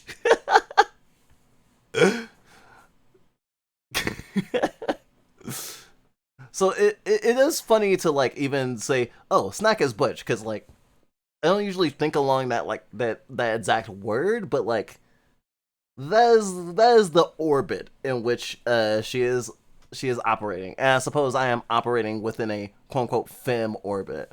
I really like Lolita stuff. I miss my Lolita dresses and my steampunk tailcoat. Snack reminds me of the gator from I Want to Hug That Gator, and also the Pizza Tower mod with her in it. I, I've never heard of I Want to Hug the Gator. That's a video game?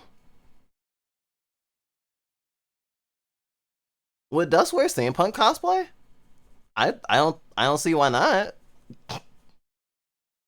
I don't know exactly what his style is completely though. George Haggerty's work on love and friendship between men and the frequent overlapping of the two, both linguistically and conceptually, in the 18th century has, among other things, illuminated the contours of acceptability of men's expressions of passionate erotic love. His work on the elegy. His work on the elegy demonstrates the channeling of erotic feeling between friends in the poems of passionate love and grief. Once the physical possibilities of erotic communion were foreclosed by death. His work on Walpole's letters to his friends illustrate a complex performance of masculinity that enabled equally complex upholstery friendships in which sexy bandage and off-color wittiness took their piece alongside earnest intellectual inquiries. That's me. That's like me. Except I am my honest intellectual inquiries are paired with I peed. Just like me for real. Haggerty has also highlighted the way the notions of friendship and kinship embrace within E.M. Foster's early novel, The Longest Journey, and considering the offspring of a couple's bond, whether it is procreative or creative.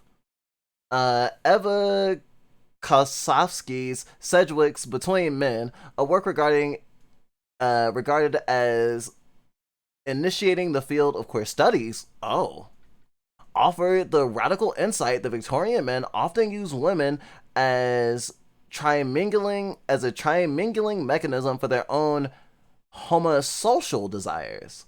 Claude Levi-Strauss had already demonstrated the way women in patriarchal societies function as tokens and systems of exchange designed to consolidate power. But Sedgwick's analysis focused on the affective, relational, and rosa erotic dimensions of this triangulation.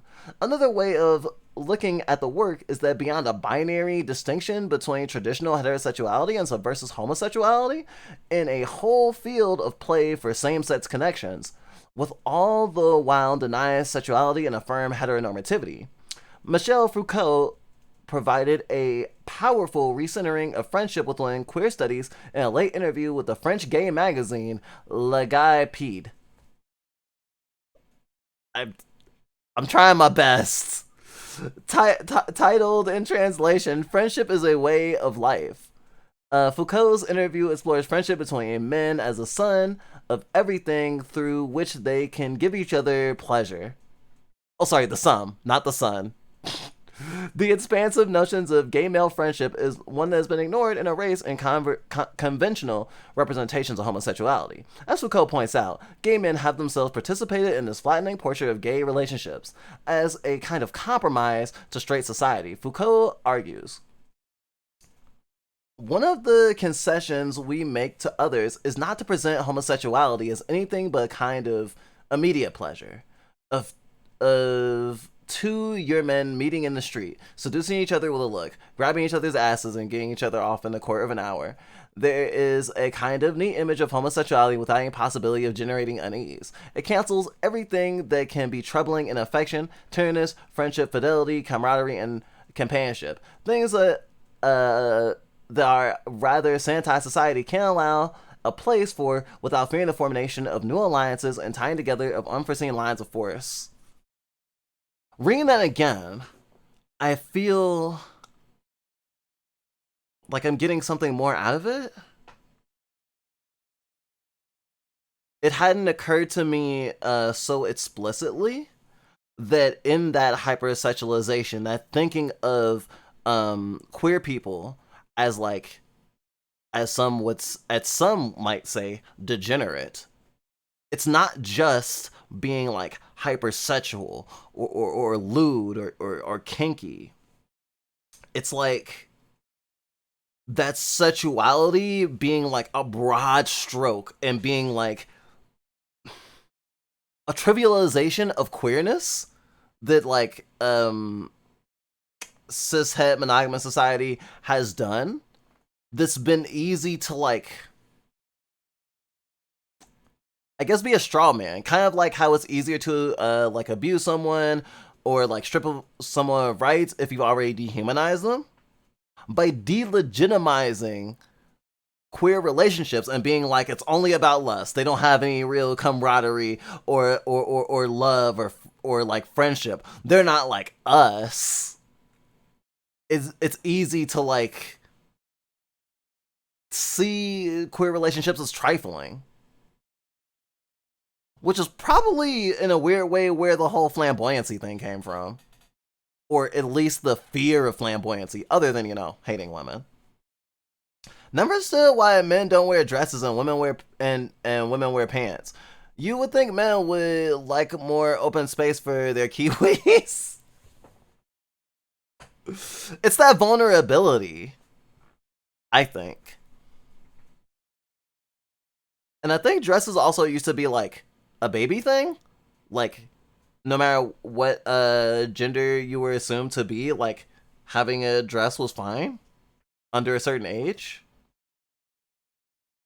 And it makes sense in terms of like the history of like men being allowed to work and women having to fight for like being able to work and being independent and stuff, where it's like it makes more sense if you're working especially like in industry to be like having like clothes that are like closed off and won't get caught and stuff.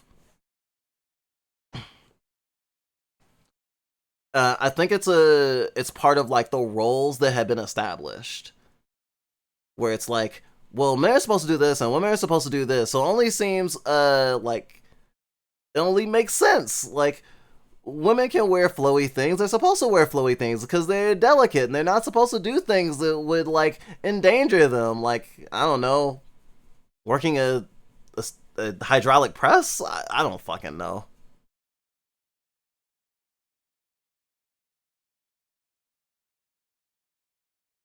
Oh, the fucking I Want to Hug Gator was made by the team that made Snoot game. The team that made Snoot game actually did make a game that I like. I haven't finished it yet though. It's like a dating sim with a bunch of like disabled people, and like I haven't played very much of it, but I have seen one of the routes, and like it talks about like abuse and coercion and like a lot of fucked up shit. But in a way that actually felt like was not excessive or like what I would actually expect from that team based on their other work. Um, and specifically what they said about like on what I saw in that game about like disability and like how someone faces being disabled, like especially if they weren't born disabled and something happens to them and they go, oh shit, I'm disabled now, fuck. And like the mourning that happens, like it was just good shit. Upcoming game, romance game, I think about like being a teenager in a high school full of colorful furries.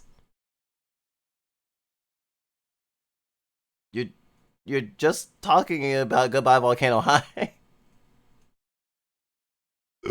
Never understood. Wait, I read that already. Damn, too bad the Snoot game people also made hate speech. You mean a game called hate speech, or are you just saying it is hate speech? I mean, I think Snoot game is hate speech too. Fuck. One of the best filmmakers of their time made like a Nazi propaganda film. Shit, I forgot what it was called now. Uh, and there was also the fucking was it Birth of a Nation that like revived the Ku Klux Klan, and that was apparently like a really big film for its time.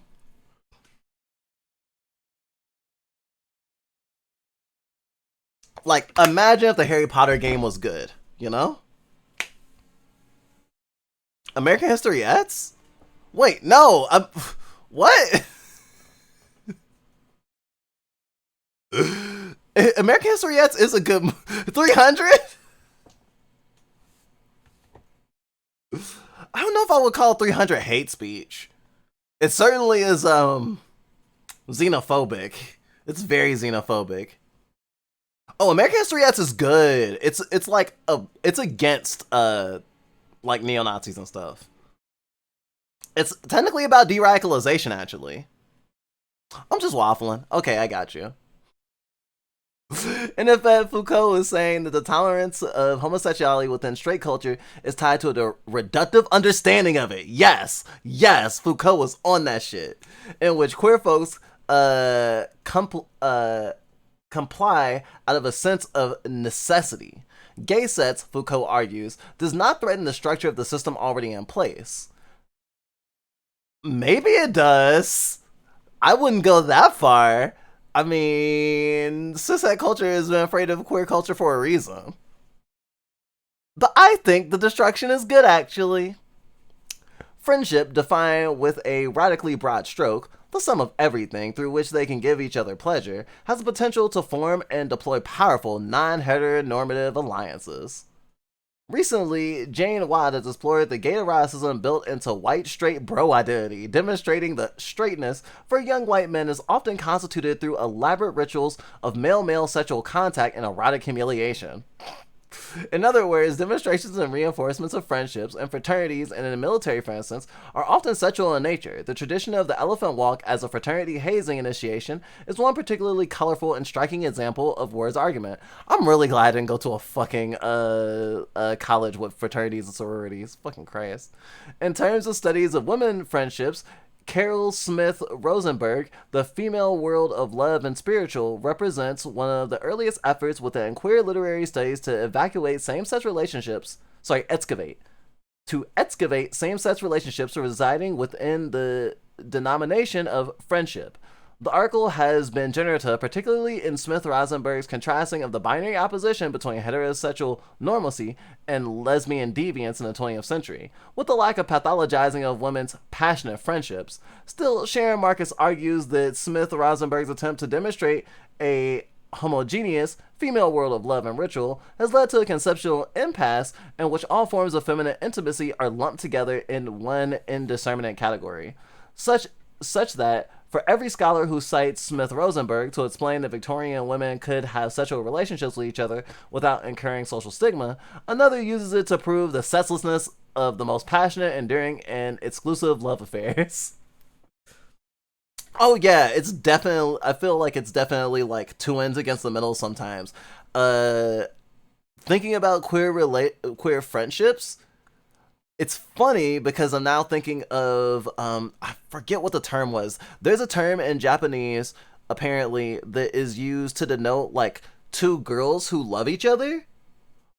But don't worry, they love each other like sisters. There's no way they would fuck. This like very infantilizing.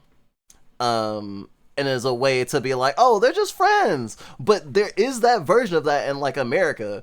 It doesn't have a particular word as far as I know. I guess if you go like gal pals, where it's just like anything can be written off, where it's just like, oh, those girls are kissing each other. It's fine. They're probably not even gay. They're probably just exfoliating each other's lips or something. And thinking about what was it like Animal Crossing with who was it like CJ and his boyfriend, and how like there was that joke. It was like, oh, they're roommates, and then roommates became code for they gay as shit, right? And it's like this weird thing where, like I had talked about previously, there's this attempt to over-sexualize queer people and be like, look, they're just messy, sex-loving degenerates who actually don't have the like deep emotional connection that a man and a woman would. But then in the same breath, they'll be like, oh gosh, they're so close. They must be best friends and nothing else.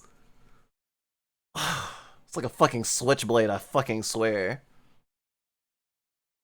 What great roommates!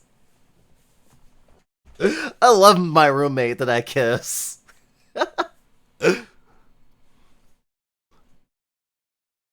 Japan, sisters don't fuck, right? They in this in the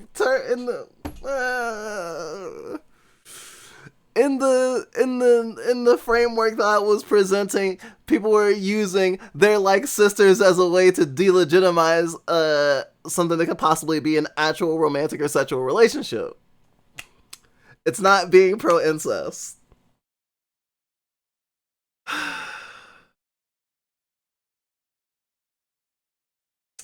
Moving on.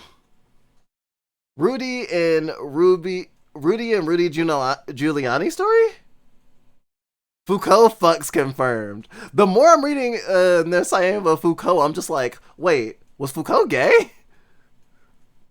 And it's like, oh, you have an interest in queer studies? You must be queer. I'm not saying that. However, he had a kind of big interest in it. I'm just saying. He could have been gay, or it was probably just a special interest. Some people like airplanes, other people like researching gay people, I guess. Martha Vinicius's study of passionate friendships between women from the late 18th century to the early 20th century has been praised for its highlighting of the intricacies of feminine relational intimacy. At the same time, it has been critiqued for an ahistorical impulse to read these women through identity categories not in existence at the time. I would say not named at the time. Doesn't mean they didn't exist, it just means that they didn't have a specific name that everyone was using. Judith Halbenston remarks that given the... before I continue, I also want to say that is often used as a way to delegitimize trans people after death, especially like in history, where it'll be like, well, you know, the word trans didn't even exist back then.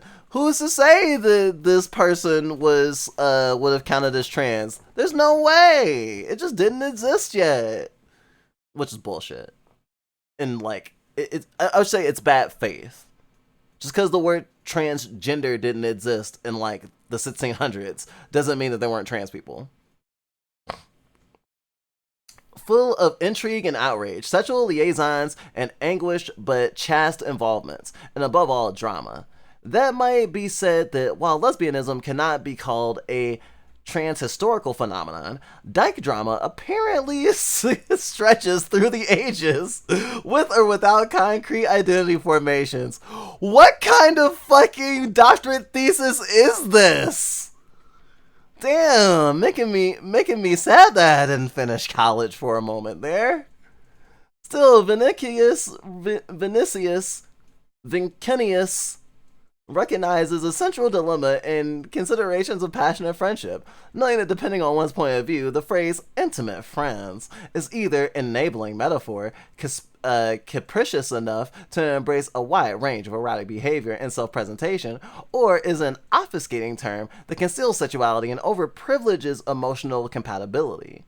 In effect, this is a restatement of the opposition between eros and philia that has been so persistent in Western culture. Although Adare Rich's notion of the lesbian continuum undermines that opposition by seeing all forms of affection, companionship, erotic connection between women as belonging to a continuum of female love, this construction has been critiqued by Gail Rubin, among others, for deprivileging a lesbian identity based on actual lesbian sex in favor of solidarity or political affiliation. Oh, that reminds me of the concept of political lesbians. That's a whole thing. People is like, oh, as a political, like, stance, a person who is not otherwise queer would be like, and who is a woman might go, I will not fuck men as my political stance. I am withholding sex from men. I'm not going to have sex with men. Political lesbian. And I'm not going to say that there's not power in that in a world where, like, your body is a token, you know?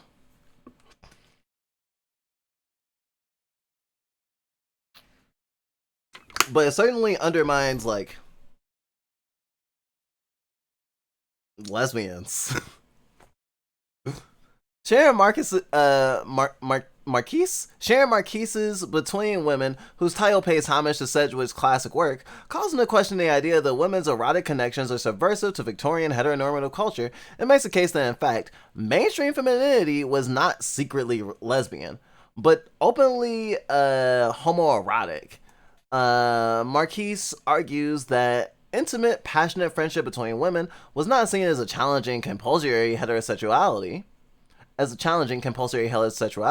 but rather a complementary rather than competing form of relationship to heterosexual marriage bonds. I think that's technically still true now because of how like straight men love lesbians. For queer folks who have often excluded or distance from their birth families, one appealing way of understanding friendship has been through a reworking of the structures of kinship. There's been substantial, important work on gay and lesbian kinship between Cath Weston's pioneering Families We Choose, including Elizabeth Freeman's nuanced contemporary analysis in Queer Belongings, the exploration of kinship and families of choice, though tends to fold friendship into family and to flatten the difference between these two different types of relationships. One of the important things that makes friendship, though, is its ability to exist as an alternative to family, even as these queer friendships can also offer the possibility of forming a kind of family that departs from heteronormative models. In other words, the important work done on queer kinship cannot take the place of still necessary work on queer friendship. The deep differences between friendship and family cannot be resolved in the catch-allness of kinship, as Judith Harbison points out. Queer kinship itself is a complex relation to reproduction, cultural production, and assimilation. I remain therefore committed to an analyzing of relationships that is not coextensive with either romantic or sexual couplehood or kinship. A theorization that has the potential to open up the greater possibilities of the way human beings can relate to one another, not outside of, but pushing or playing against the conventions of family, couplehood, and sexual exclusivity in ways that are effectively meaningful and politically potent. As much as I would love to continue, I feel like I would be just down a rabbit hole and end up reading this whole thing tonight, which I don't have time to do. But I do want to read this at some point next year in its entirety on stream. Maybe break it up into parts. Probably not all in one day. I was like, I'm gonna do 4. I'm just gonna do 4, and I'm over. And I'm like, I'm at 5 now, and it's like, damn, 4 was long as hell.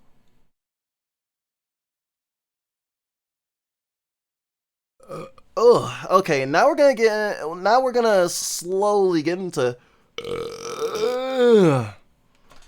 more spicy part of this topic.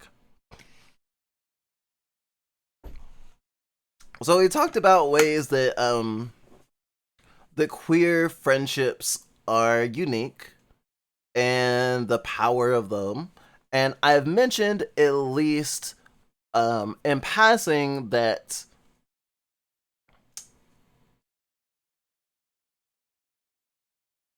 what have I mentioned at least in passing? Uh, oh, that was a good neck crack.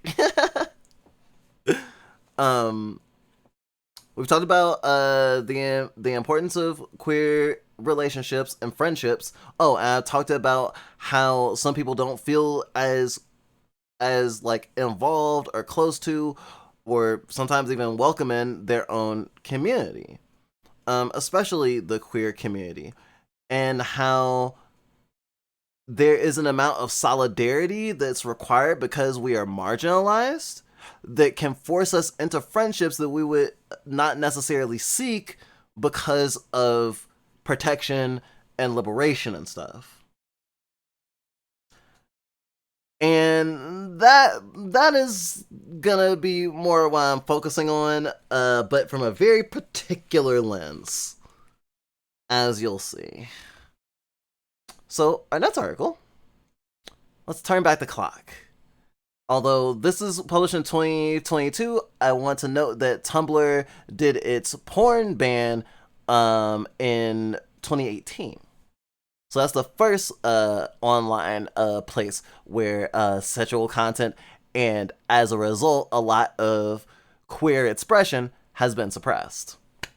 The death of Tumblr porn left a void no other site can fill. Tumblr was a place to express not just sexuality, but an alternative sexuality not popular in the mainstream. When porn performer Arabelle Raphael entered the adult industry over a decade ago, she found it difficult to find work because of her tattoos. I didn't fit the beauty standards of the porn industry back then, she told Mashable. Then in 2010, she joined the microblog site Tumblr, and she found her audience. I just built everything, my following everything like that by myself, she said. Just running a Tumblr blog. For Rachel, Raquel? For Raquel? For Raquel and many others, Tumblr was a place to express not just sexuality, but an alternative sexuality not popular in the mainstream at the time. Tattoo porn, LGBTQ porn, and fetish porn, sometimes inspired by a beloved TV or movie.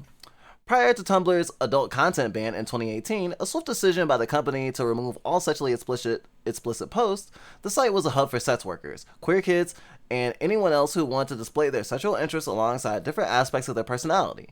There was nowhere else on the internet like Tumblr, and unfortunately, due to current and potential legislation, that's likely to stay the case. The golden age of Tumblr porn.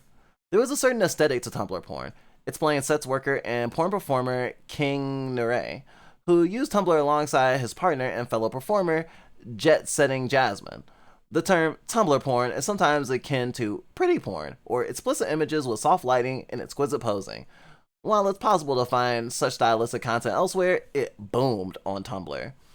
People actually put some time, energy, and effort into something beautiful that might have just been erotic art. Most people might not even label it pornography.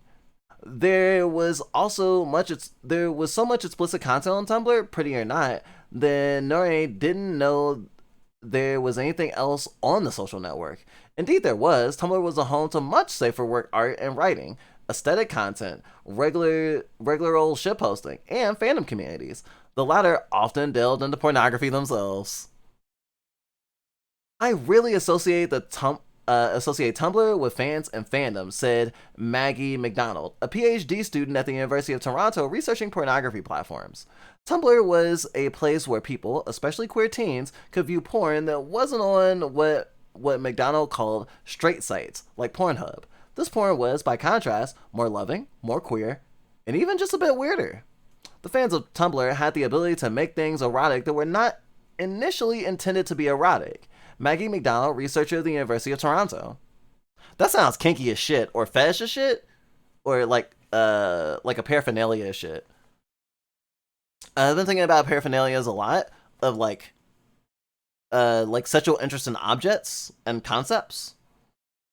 Especially like as an ace person, where it's like, oh, I'm not strictly attracted to you, but I like the thing that you are also interested in, and you don't seem like a person who will hurt me. So let's do it, you know?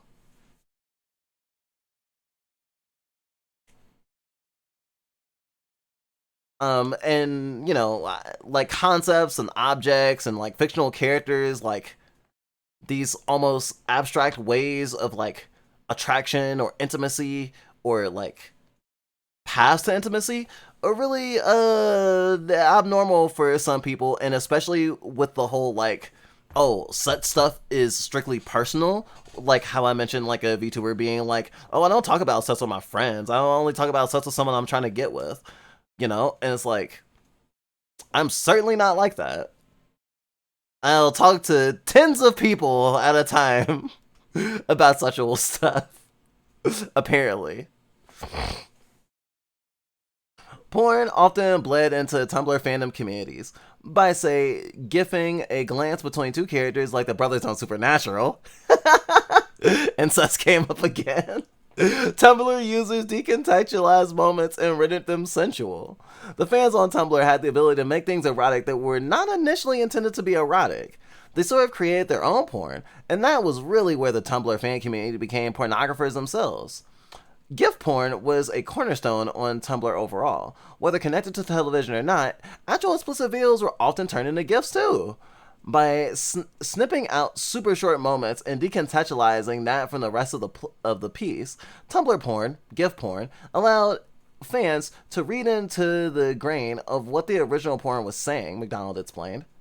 Second, from a porn scene was distracted from their original states and rendered however the editor wanted, slower or faster, black and white or oversaturated. Sometimes faceless porn gives served as fantasies of mainstream celebrities or characters. GIFs weren't the only way Tumblr fans expressed their porny love for their favorite relationships. Gosh, this is so accessible for vanillas. There was fan fiction, fan art, and photo edits compiled into sets. Fans queered a TV show that wasn't canonically LGBTQ at all. They spoke eroticism into existence, McDonald said, and they shared it with other fans. This speaks to one reason why Tumblr porn was unique. It didn't come from the top down or from some webmaster. Tumblr porn was created and shared by the users. Rather than a commodity, porn on Tumblr, especially fandom-related porn, was a community effort.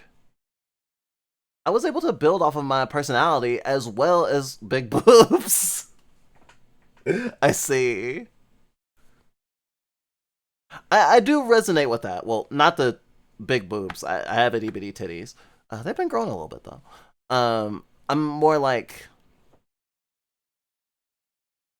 sensual and sexual stuff. Like, it's not just a means to an end, but a subject and a genre in and of itself, worthy of respect. It's sex isn't just like fast food, is what I'm saying. Furthermore, and eroticism too. Furthermore, Tumblr had a seamless blend between porn and non-pornographic content.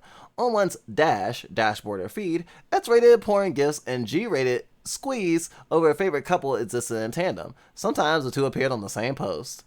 It was one of those spots where you can just throw all the different sides of yourself, Noir said of Tumblr. And people who are looking for whatever your niche or whatever your style is could just gravitate towards it. McDonald ventures that one of the reasons Tumblr was so successful pre-2018 was because it allowed its users to contain multitudes. With a single user identity, someone on Tumblr was able to discuss both their knitting hobby and, for instance, their love of furry porn. Raquel experienced the same thing. I was able to build off of my personality as well as big boobs, she joked. Pre-ban Tumblr didn't divide one's sexuality from their interests, which is actually how our sexuality and attraction works, McDonald said. You wouldn't know it going online in 2022, but sexuality is just one social element in which we want to interact with others. Like how we chat about our favorite TV show, Tumblr was one of the only, if not the only, social network that maintained that blend in our social lives. Another imperative element to Tumblr's success was the ability to create a persona. According to McDonald, unlike Facebook, you could be completely anonymous on Tumblr if you wanted. There wasn't a need to share your school or connect it with IRL friends. The anonymity allowed users to explore their sexuality, in fandoms or otherwise, safely. All the same, it was easy to make friends or enter a community. Through the ease of... Yo! Hey, Draspy! Thanks for the raid! Oh, whoa. How was your streamy?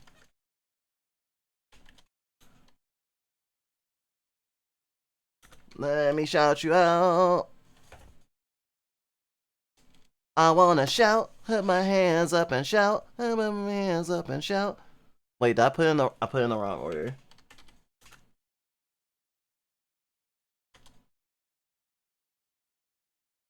Sorry, I'm bad at this.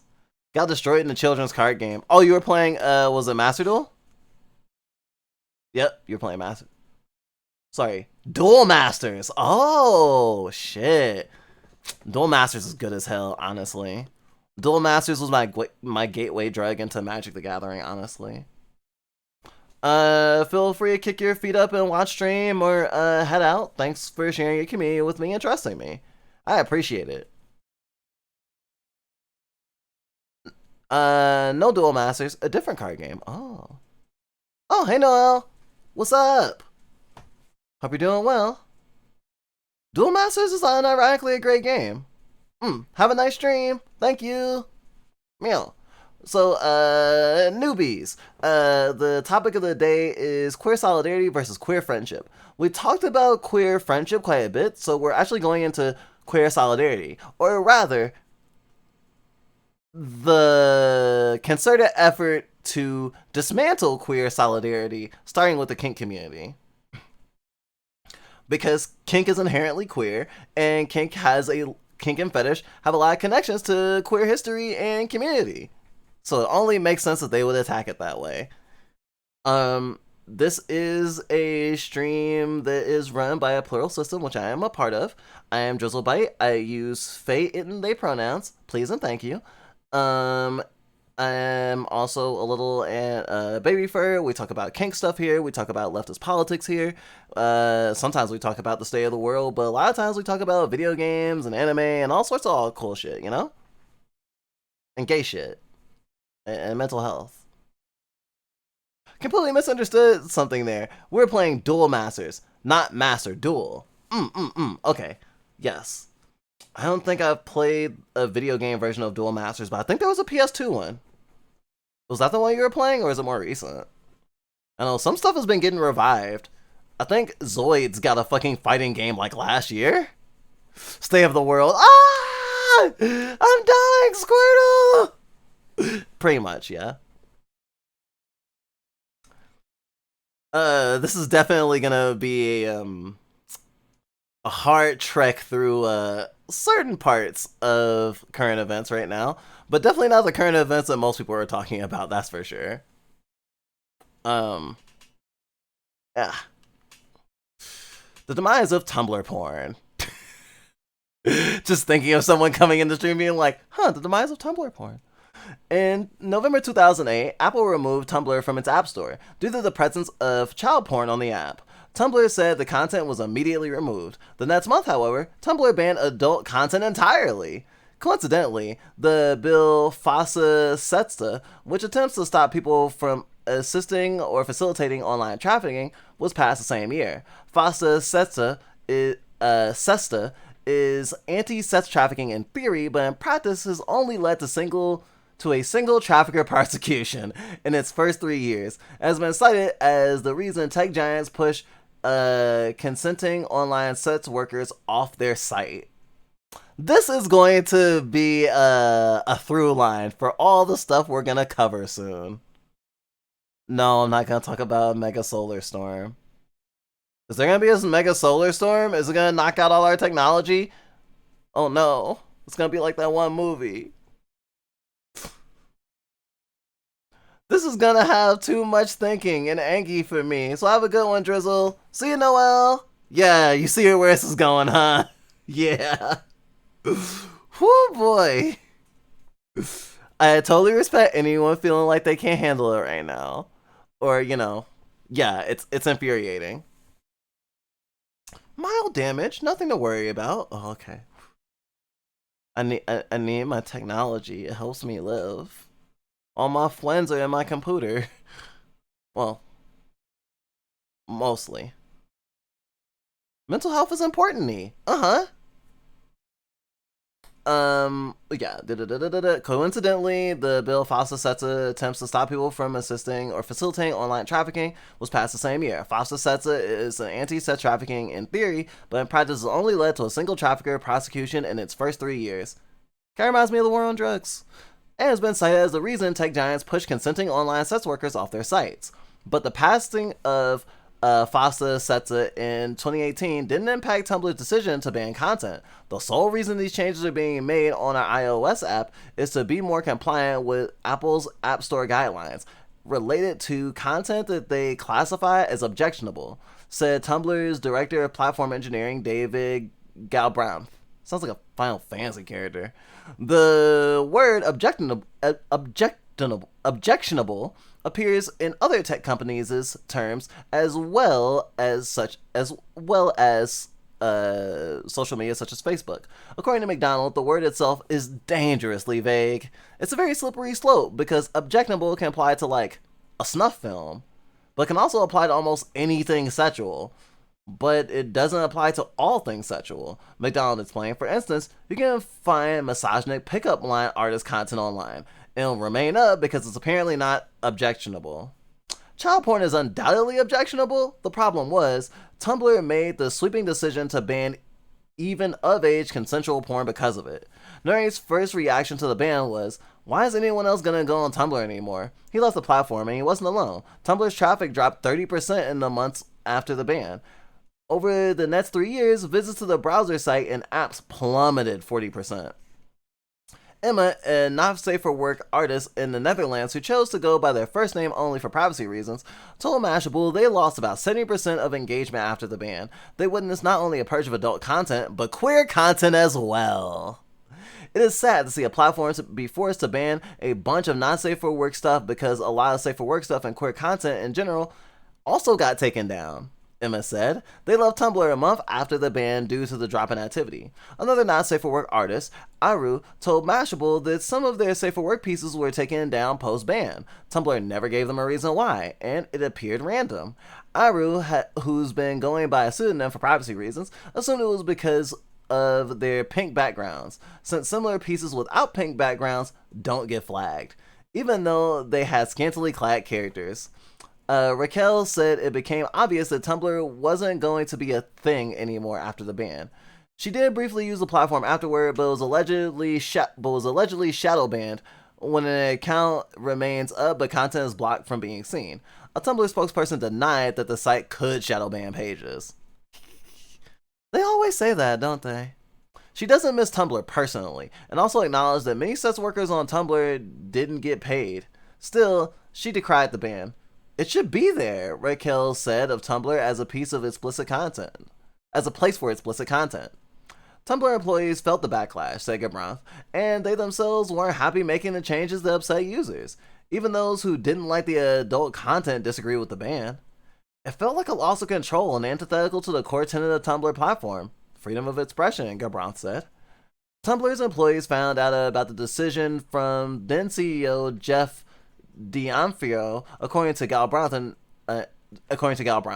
In 2001, DeFranio told The Atlantic that he was looking for a way to get non-safe for work content back on Tumblr, but then Tumblr removed innocuous-sounding tags like #girl, apparently to comply with Apple's guidelines. Yet again, DeFranio stepped down as the Tumblr CEO weeks later in January 2022. I want to mention that here because there are people who talk about, specifically about trans people. There are people who say, refer to trans men and trans women as trans boys and trans girls, even self-referentially, are infantilizing themselves, and it's weird, and you know what I mean when they say weird. And like, bad.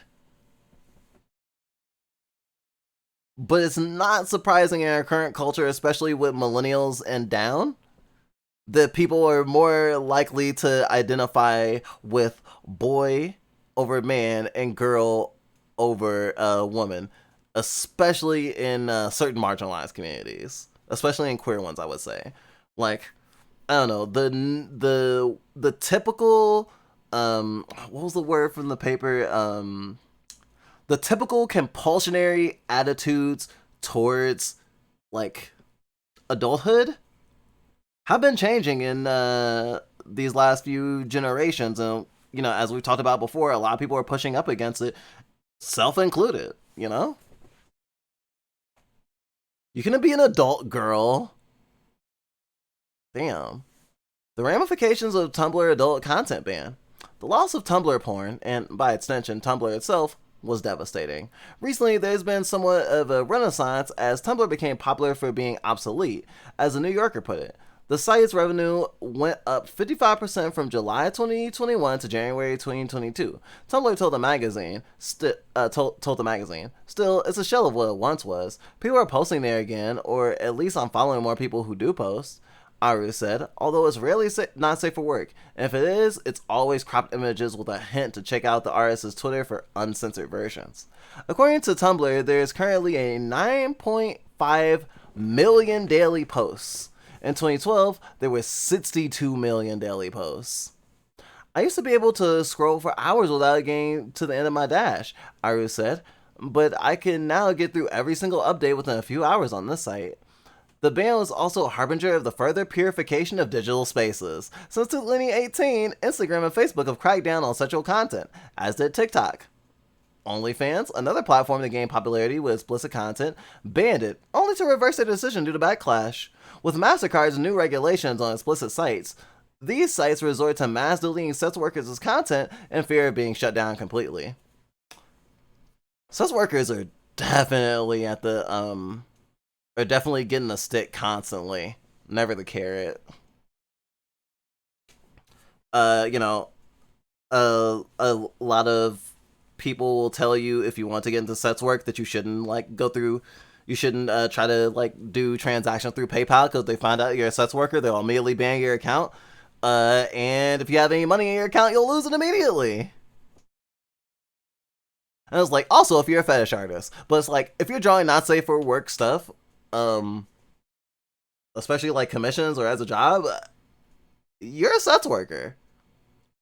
I don't think that should be controversial to say. I don't know if that's a hot take, but that is what my belief is. Playing the Super Mario RPG remake, I totally forgot Bernadetta was a boss in the game. Oh, I didn't know that she was. Cool. You could have just said Bernadetta. It was like, I guess. Dead name slash chosen name. Gosh. I'm so glad no one knows my dead name. Sex workers sell a lot of trends, and they're vilified and victimized by the apps that built their following up on our styles or our follows, Noir said. As someone who I'm sure brought some people to Tumblr, it's also insulting when this happens. As such, no place on the internet has replaced Tumblr. It's definitely become harder to find and connect with people who had similar experiences and interests to me, Emma said of post-ban Tumblr. Now they said those communities resort to hard to find Discord servers or Twitter. Yeah, Discord servers have definitely been like the place to be right now on the internet. But even those aren't safe. Sex workers set a lot of trends, and they're vilified and victimized by the apps. King Noir, porn performer and sex worker. Twitter, which does still allow porn, is probably the closest thing we have to Tumblr, said McDonald. But even there, sex workers like Noir say that they're shadow banned. On Twitter, like Tumblr, users have the ability to filter non-safe for work content from their feeds. As of this publication, it's unlikely that there will ever be a true Tumblr replacement because of the current state of the internet. The regulation of sexual media means that our pornography online has been ghettoized. Damn, that's a word. Both by legislation and the platforms themselves. Sex and porn have been largely pushed to the margins of online spaces, and the result is a clean break between our sexual and non-sexual selves. The way that we consume pornography now is so broken off from the rest of our lives, McDonald said. It's singled out. It's not integrated into our other interests. It's not integrated into our sociality. That actually has a lot to do with what I've been feeling lately. I've been feeling off. And why, like, going from Twitter to other platforms, I'm feeling this weird thing because we had a Twitter for like set stuff or like not safe for work stuff, and then we had like our mostly professional Twitter, and we didn't want to have, and we don't want to have two accounts for every social media that we're on right now, because that would be annoying and a lot to keep up with. Right now, we're easing into talking about like more kink or like not safe for work related stuff on co-host, but we've only been talking about it. Ooh, excuse me. The cool thing about co-host is people can't see your likes or who you follow. So like, you won't have the same thing that you have on Twitter of someone like coming into your DMs and being like, "Why do you follow this person? They're problematic," or someone digging in your likes to find a gotcha or something, which feels a lot safer. But it also has allowed me to just like a bunch of stuff that I'm just like, I like this and I want to comment, but if I comment, people will see it, and people will see it, people will know that I like it or had a comment on it. And then I'll have to explain myself. I hate explaining myself. Well, actually, I don't. I like explaining myself, just not when it's like in the hot seat, I suppose. Because this whole stream is me explaining a lot of stuff. Not really myself. At least not yet. Unfortunately, however, the outcome of FOSTA SESTA, yeah, I think that's how you pronounce it, FOSTA SESTA, could be repeated again if the Earn It Act, a surveillance bill, is passed. Like FOSTA SESTA, Earn It is anti-exploitation in theory, but it could have ramifications for consenting sex workers and other marginalized groups. Earn It would allow states to roll back online security features, which could lead to private companies scanning our content, according to the Electronic Frontier Foundation. Earn It has the potential to squash healthy and safe sexual expression, even more so than FOSTA. Gosh, this article is old enough that whatchamacallit Casa isn't on the radar. McDonald said, if none of our data is encrypted, it means that only the sender and the sendee are able to see it, and private companies can scan it, that means our private files and conversations can be regulated. All the while, mega porn sites, the porn hubs of the world, will be fine. This is true of sets online today. It's allowed, but only from straight, white, and often rich and powerful creators. It's sex workers and marginalized creators, the exact people that shined on Tumblr in its prime, that will hurt the most from these bills. The labor of love, the Tumblr porn may never exist again, but we hope it does. The Tumblr porn community was really something that defied the commodification of porn, McDonald said, that we now see succeeding everywhere else. So this certainly wasn't the first like big puritanian push, but like in terms of like the downfall of like queer and sexual and kink expression on the internet, this is definitely a fair starting point. So now we're gonna go to Patreon. In 2019. Don't worry, we'll get there, Keep your panties on. Patreon is removing erotic hypnosis content. It's a dangerous sign for porn. The story contains adult content. Since months ago, Tumblr banned adult content and sent queer creators scrambling to other services. Now Patreon is heading down a similar path. Several Patreon users who create erotic hypnosis content claim their accounts have been targeted by the site for breaking Patreon's rules of sexual violence. News of the crackdown first broke on May 30th after adult furry content creator Another Meek One received an email from Patreon requesting that he remove all hypnosis content from his page. In the email, the site claims it has a zero-tolerance policy for the glorification of sexual violence, such as coerced consent content. The umbrella includes blackmail scenarios, hypnosis, drugging, or consent obtained through deceit. After Another Meek One contacted Patreon to plead his case, a representative responded by saying Patreon doesn't allow real or animated content that glorifies non-consensual sexual activity. Content glorifying sexual violence cannot be funded by or linked to or from your creator page in any way. The representative wrote in the initial email to Another Meek One, please remove this type of content from your page and let me know when you have done so. At first, the hypnosis kinksters debated whether Another Meek One's post was legitimate, but then other content creators face a similar ban. Hypnotic Harlequin's Patreon account, which features queer hypnosis fiction and historical essays on hypnosis, oh, that sounded kind of cool, was placed under review by the site. Hypnosis and mind control kink author Jennifer Cole also had her Patreon account targeted, which dealt a devastating blow.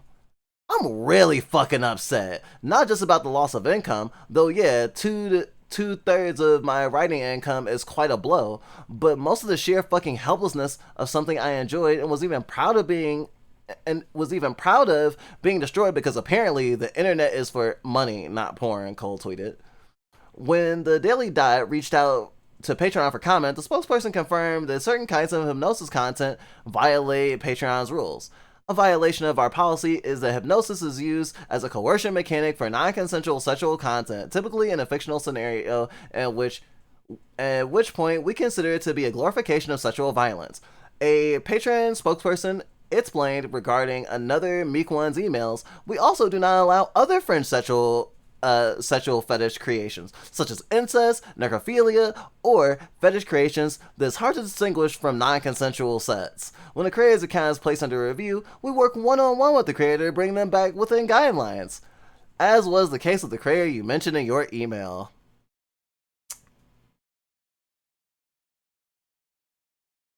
Should I tell you? If you're in the know, you already know where this is going. But we got a few more places to go before that. Patreon was once known for its positive relationship with the adult content community. That changed on October 7, 2017, when the site started cracking down on explicit material. Under its new community guidelines, Patreon told creators that they cannot sell pornographic material or arrange sexual services such as a reward for your patrons, nor can Patreon be used for creating pornographic material like fundraising for an adult movie. The site defines pornography as real people engaging in sexual acts such as masturbation or sexual intercourse on camera. Theoretically, adult illustrations and erotic literature are allowed as long as no real-life depictions of sex are given out by creators, and non-sexual artistic nudity is still protected under the contemporary community guidelines. Weird that they told creators that even fictional drawn content is against their TOS when their TOS seems to say that it has to be real people. Interesting. I'm sure that won't come up later. I'm sure it'll be fine. There's one exception to the rules. The site has zero tolerance for when it comes to the glorification of sexual violence. Understandably, this means a ban on bestiality, incest, necrophilia, and depictions of child sex, whether real or illustrated. But the rules also have a vague clause that allows Patreon to pull any content that the Trust and Safety team deems to be sexual violence. This includes the aforementioned fetish cartoons that are hard to distinguish from non-consensual sex. I'm already saying right here, like, it is valuable to be able to explore things in fiction. It's valuable to have a place where it's safe to do that with consenting adults. And I don't think there should be a strict moral ban on fictional content that depicts things that, in real life we should not support. Like sexual child abuse, and zoophilia, and necrophilia, and incest.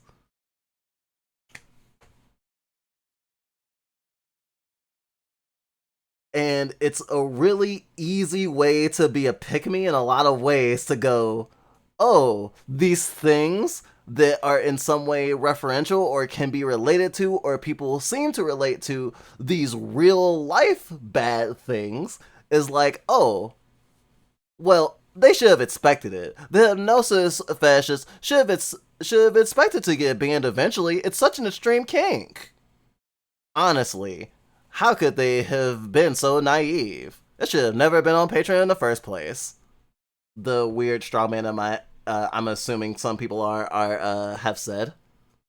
I'm saying that as if I haven't seen those posts, but I didn't go out of my way to find a bunch of like people bickering and being gatekeepy and being Puritan, possibly for my sanity, but also I would like to be a little bit more focused on, like, not just a lot of bad faith. Of course, I will be talking about bad faith arguments in this realm of thought, but I don't think that it's necessary for me to just pull up a bunch of, like,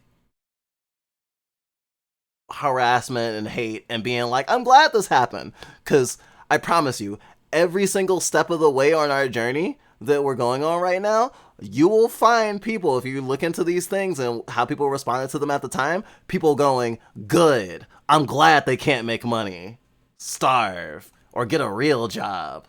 Ew. Patreon's use of the term non-consensual sex and sexual violence are generally understood to be extreme or taboo material. Hypnosis kink, on the other hand, is often light, wholesome, and even tongue-in-cheek. For the uninitiated, erotic hypnosis, or hypno-kink, is a kink in which one person hypnotizes another for some sort of sexual pleasure. The scenario varies from place scene to place scene. The hypnotizer, for example, may gain sexual pleasure from hypnotizing a person and enticing them to engage in sexual acts. Or the hypnotized may be eager participant, begging to fall under a dominant person's control. Other times, merely the act of being hypnotized is an erotic fantasy. Hypnosis plays with these boundaries because it eroticizes the power exchange that happens when a person is under another's control, not because its practitioners are trying to make real people do things against their will.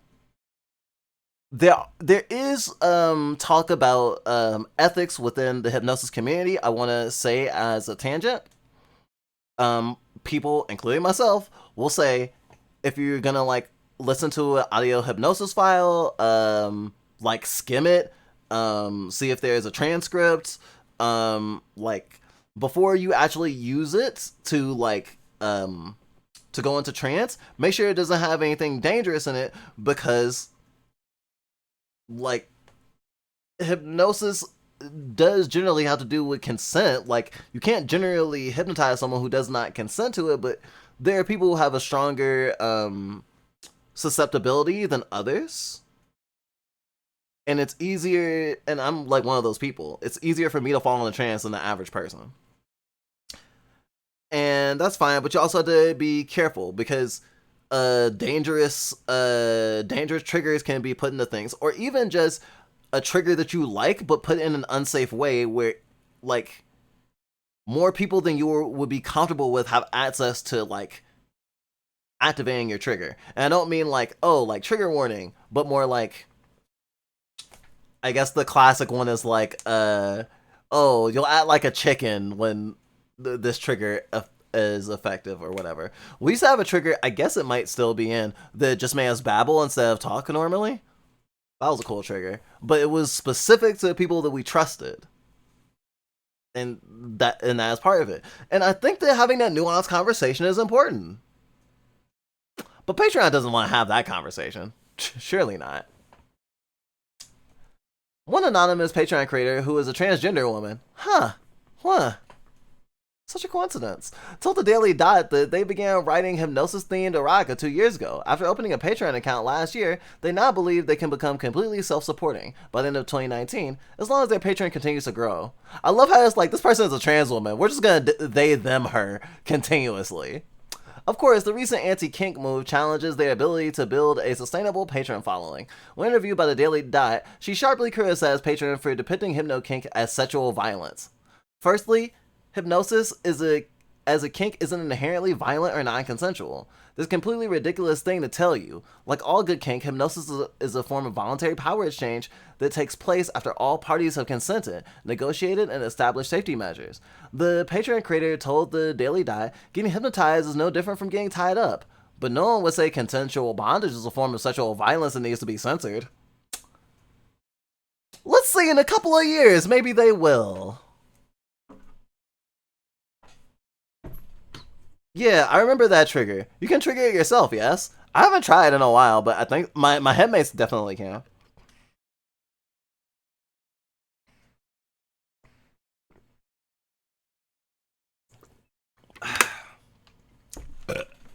Thanks for the self-care.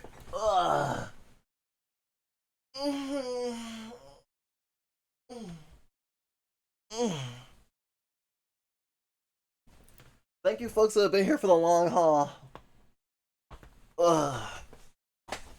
We're not... I don't even think we're half done yet. We might be half done. I hope we're half done. The ride's only gonna get bumpier. Ooh, excuse me. Another anonymous Patreon writer had their account placed under review for their hypnosis content, effectively barring them from their page. When the Daily Dot reached out to them for comment, they said the hypnosis community centers around enthusiastic informed consent and kink play. They call hypnosis a form of coerced consent built on outdated stereotypes of how hypnosis works. This is true. I agree. I do feel that there's like wait, I need to make sure this isn't a not safe for work image I'm about to come up on.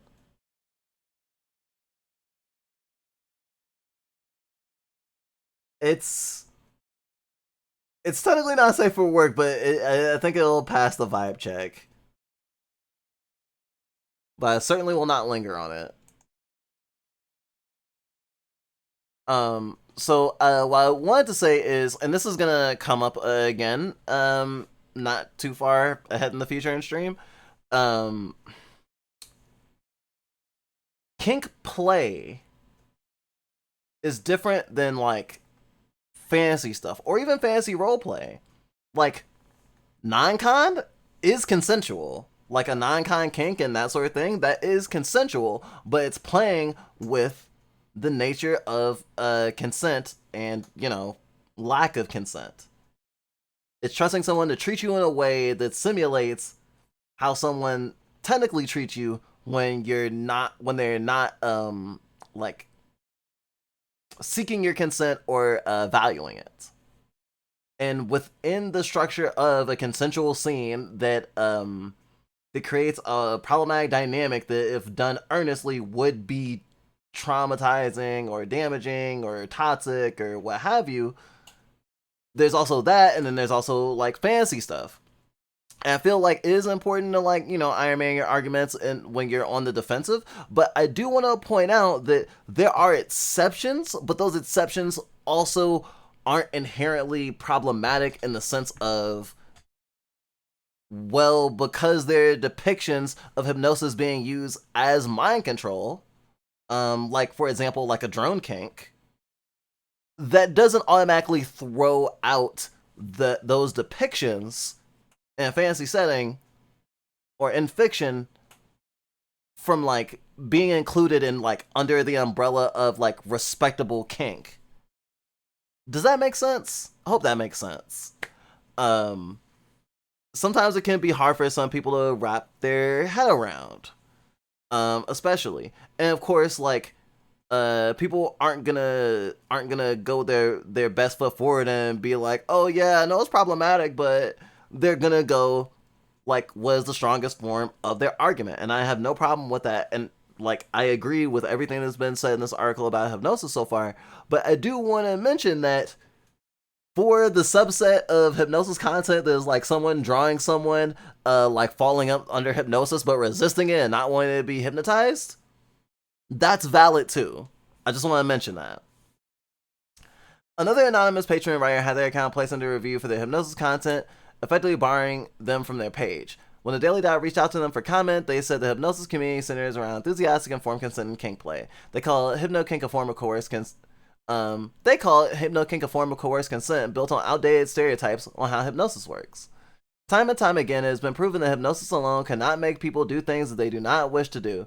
The second patron told the writer at the Daily Dot, this is putting aside the fact that most hypno-kink stuff bears little to no resemblance to real-world hypnosis, and pretty much all fantasy-based. Okay, yeah. This is the point I was making.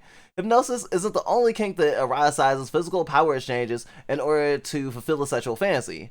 Macrophilia, vorophilia, aka macro and vor, for example, are kinks centered around gigantic beings and the consumption of others. Respectively, they both play with non-consensual power dynamics for the viewer's enjoyment. For example, a vor commissioner may depict a gigantic woman consuming a terrified miniature woman, or a macroerotica story which feature a gigantic man destroying buildings and cars. These fantasies feature some violent elements, but they aren't a form of sexual violence or coerced consent. Like hypnosis, vor and macro are rooted in BDSM power dynamics, just with a unique scenario thrown in to appeal to the viewer or reader. With macro and vor, sexual pleasure stems from the size difference and the capacity to consume, which have hidden coded messages about power between players. The mere depiction of something doesn't imply endorsement or support. We all understand that when we go see a violent movie or play a violent video game, but riot content seems to be held to a different standard. The anonymous transgender writer told the Daily Dot, I do think that there are some hard lines on what you should be able to depict, of course, but the fact remains that most of what's being censored is fantasy material that is way too far removed from reality to glorify anything. The Daily Dot reached out to Patreon to follow up email regarding whether macrophilia and vor content with destruction and consumption without consent violates the community guidelines. Here is what they said. It's unclear if Patreon understands the nuances rooted in kink, or if the site even cares, for that matter. Okay, that's not what they didn't quote Patreon.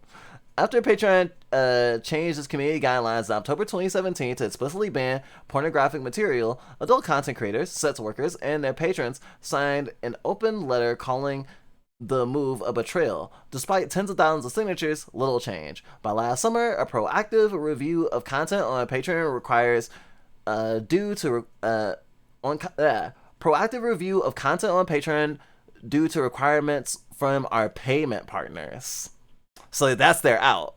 That's gonna be their out, and that was the out with Tumblr as well. And I mean, with Tumblr, the hand was more forced than with Patreon, it seems, because it's like, no, the like MasterCard and the other like credit and debit card vendors are making us do it. It's not that we think you're bad. We just have to protect our bottom line. And we have no backbone. Cause money. As one Patreon spokesperson told Vice, led to a wave of suspensions against adult content creators. This past September, a Patreon began arbitrarily marking queer content creators as pages with the 18 plus label, even if their content wasn't sexually explicit. With Hypnosis Kinksters on the chopping block, the move may be a sign of things to come for the platform. And because kink isn't just commonly practiced by queer people, many adult queer content creators, many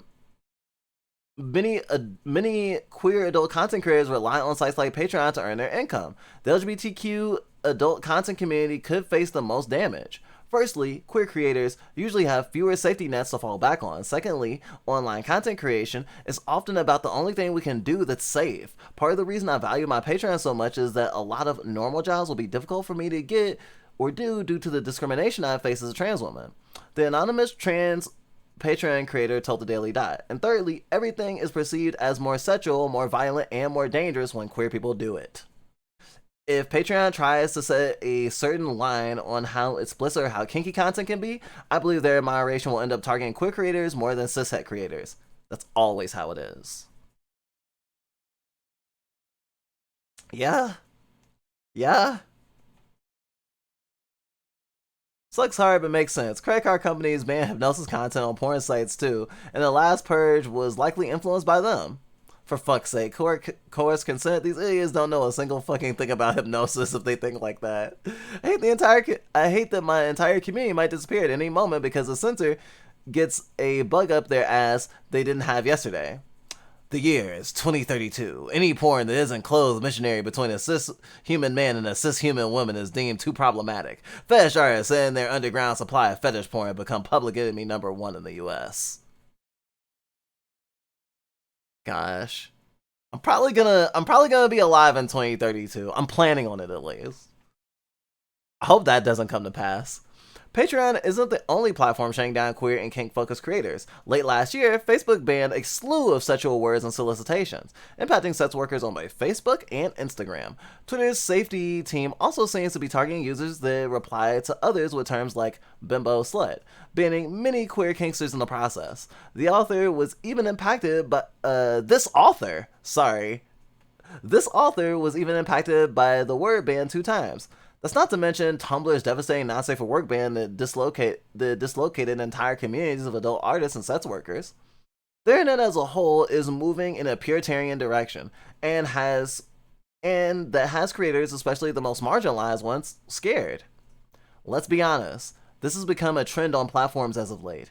They use marginalized or niche content to build their user base, and when they're big enough to target the mainstream, they clear all the people from their platform to try to make it more tempting to advertisers. The locked out Patreon writer called the Daily Dot, later adding, I would say that all content creators should be aware of how vulnerable they are when using a platform and be ready to jump ship at any moment as things change so quickly. Hey Reverse! Welcome to stream. Right when I'm about to get spicy.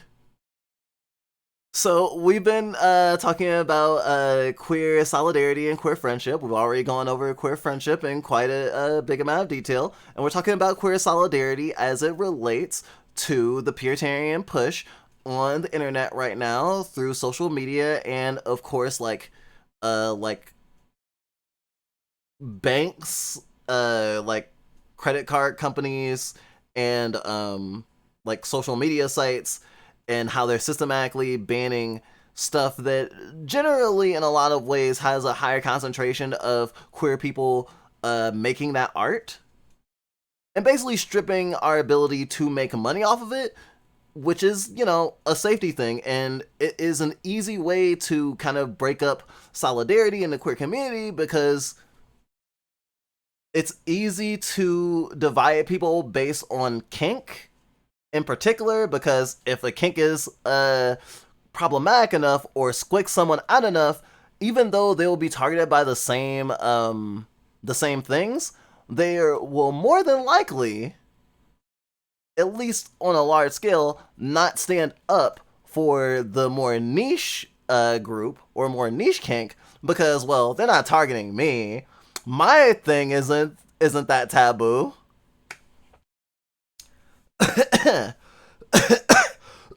So I've talked about Tumblr's porn ban, and I've talked about Patreon's hypnosis ban of, what was that, 2021?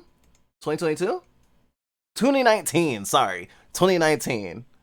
And now I'm going to be talking about Pixiv's ban of Loli Shota content.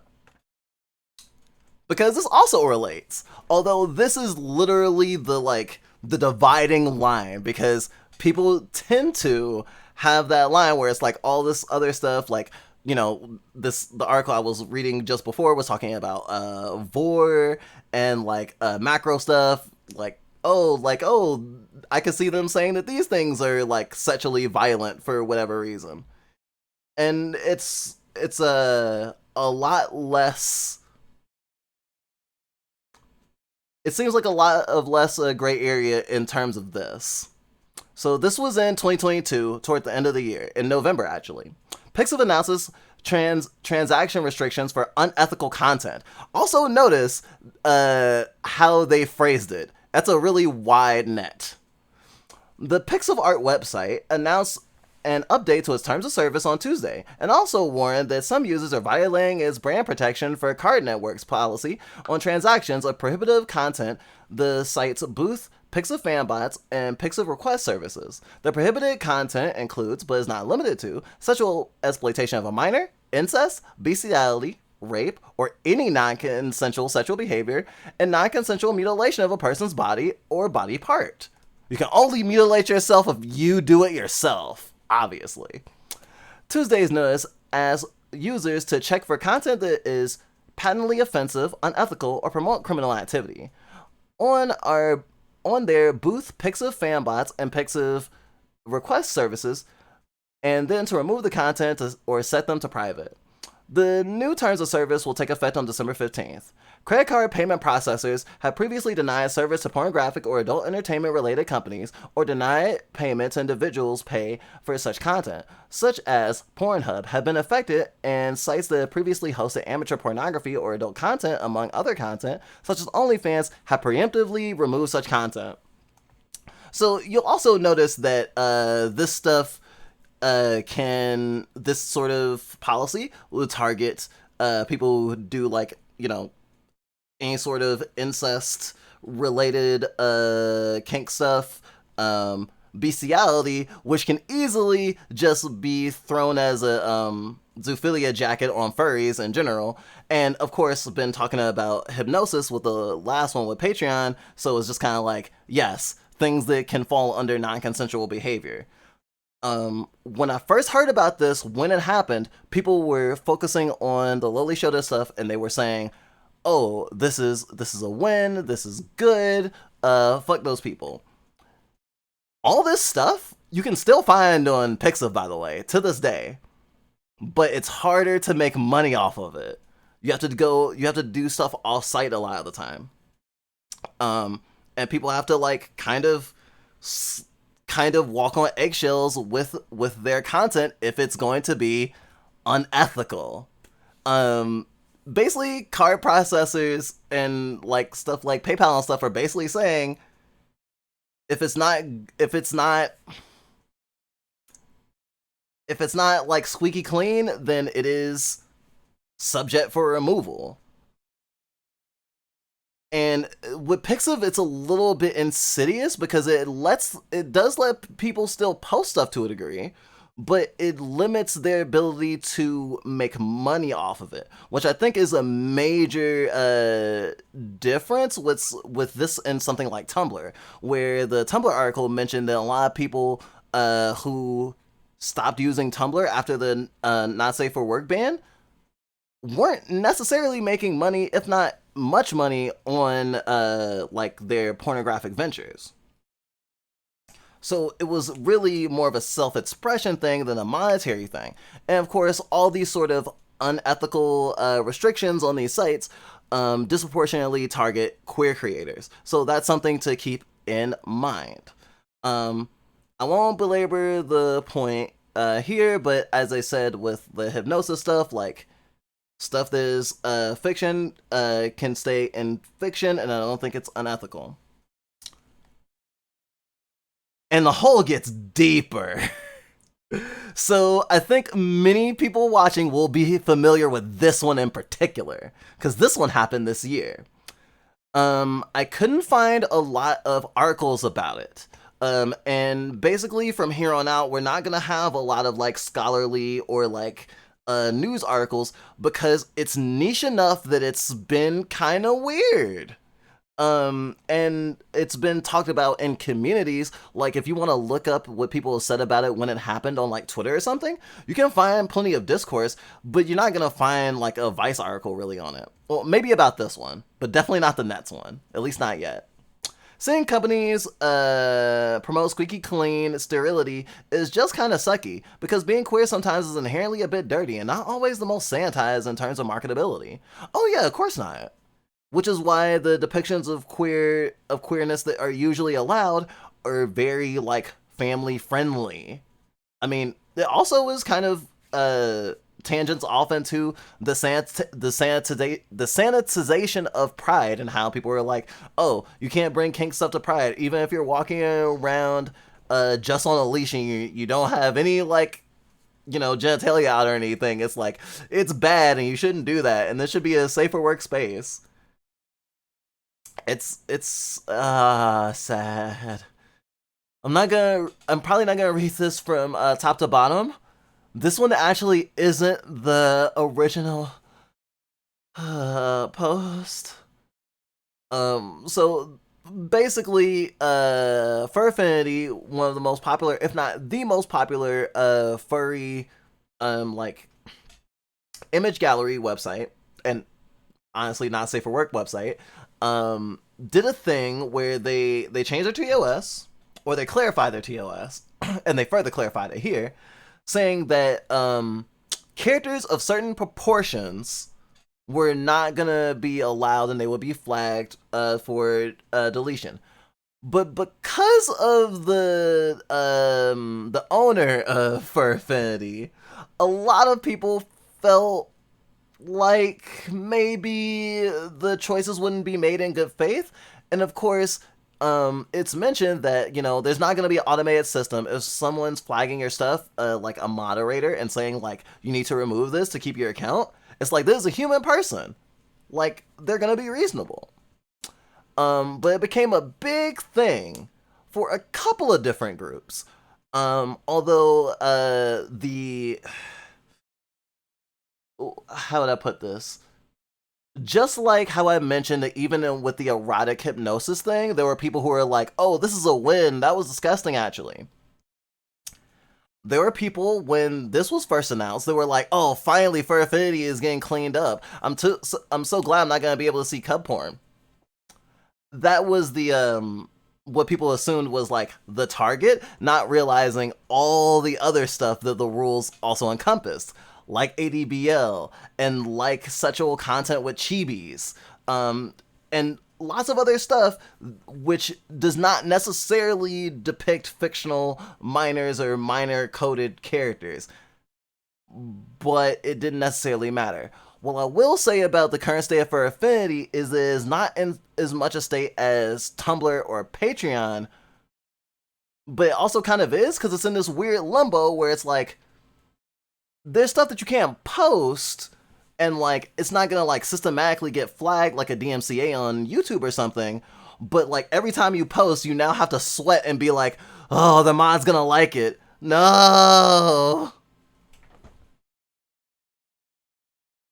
So as you see, FAQs and clarifications. for Up 2.7. To begin, we want to start this announcement off with an apology on how this has been handled. It was scheduled to be posted at a time that not all staff were available to help moderate, and we're not able to provide adequate clarifications concerning what we look for in regards to aging up characters. Because of this, there was confusion and speculation that caused undue stress among the community, which should have been prevented sooner. This led to some users feeling they would be falsely accused of something they are not and become a target of harassment. We do not tolerate harassment of our users. If you ever experience an issue with someone and need staff assistance, we encourage you to open a trouble ticket here. This is an ongoing learning experience for us on how to prepare to handle announcements like this. This doesn't fit what happens, and we know that, but we will continue to improve so we can provide a better experience for this community in the future. Frequently asked questions. Too long didn't read. The rule isn't new and hasn't changed. So these actually frequently asked answers to their frequently asked questions about their rules. And this one threw me the fuck off, more so than the most recent Puritarian push that we're gonna talk about, but this one threw me the hell off. I'll read it. The rule isn't new and hasn't changed, which I think was confusing for a lot of people because Fur Affinity is very touch and go with enforcement. This does not affect safe for work content. Okay, I'll certainly take that one in good faith, I think. There's also like what you consider safe for work content. Enforcement is being expanded to include Pokemon and Digimon. I'm gonna get into this a little bit later. Short characters are not being impacted. Minors involved in safer work or non-sexual interests, such as boar and transformation, are allowed. So you might, before even looking at what else that they're gonna say here, you might go like I did. Oh, I didn't know vor was non-sexual. I mean, I definitely know people who like vor who aren't getting like, who aren't in it for the same reason that other people are, and are super horny for it. Sure, there's nuance. I've been saying nuance all up and down this stream tonight. However, it seems like the rules are really just whatever me and my moderation team think is gross, and whatever we think is acceptable. Make it make sense. What does the rule say? Content featuring minors are not allowed when the minor is in the presence of sexual activity, sexual objects, or nudity. Though exceptions may be made for non-sexual depictions of birth and breastfeeding. Presence is defined as being in the same scene, such as sharing a comic panel, contagious image, reference sheet, or a specific section of a story where characters are engaging each other. Minors may not have detailed bulges or outlines of normal or hypergenitalia, clothed or otherwise. Minors may not be fetishized. Minors younger than 13 may not be depicted as pregnant. Minors are defined as real or fictional humanoids, with any childlike body younger than 18 years old, and any adolescent animals or fantasy creatures. When was this rule created? The terminology of childlike body and adolescent animals was a clarification that went into effect on September 8, 2015, 7+ years ago, and is already an existing rule that was created November 24th, 2010, 12 years ago, that banned content featuring minors in sexual situations. Now, this one, I thought it was really funny how people were talking about it online, especially on Twitter at the time. People were pointing out that, what about Sonic characters?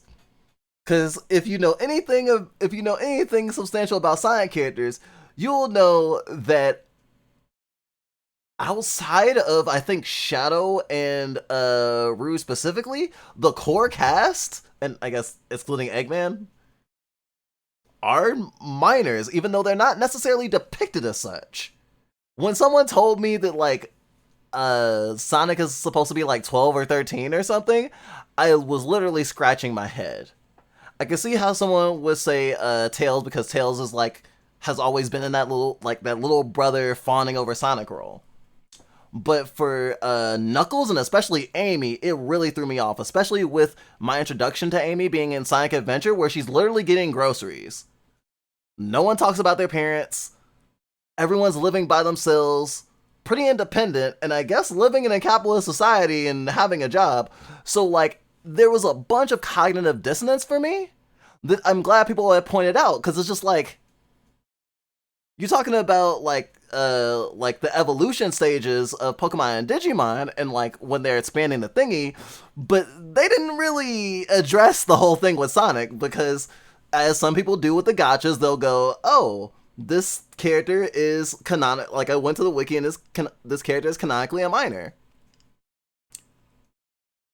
But like, it also calls that thingy also calls into question, like, especially like within not necessarily fandom based on copywritten properties, but like stuff like furry fandom and OCs and stuff, and just the creation of things in general, that it can really be an arbitrary distinction. I love to mention Bravely Default when I talk about this, because the first Bravely Default in Japan, canonically, the characters are, I think the youngest one maybe 17, but they're all in the range of, or like literally like, the age of majority, right? But for some reason, in the American localization, arbitrarily, it was decided that the characters were now like the oldest being 16 and the youngest being 14, I believe, of like the four main characters in the principal cast. And it was like, why did you localize it to make it bad for them to be more morally reprehensible for them to be sexualized? I don't understand. And they still left in, and even in the American version, they still left in a alternate costume and scenes referring to it about a character, including an old man, perving on one of the characters. Which is honestly in line with a lot of anime tropes and stuff like that, ecchi and shit.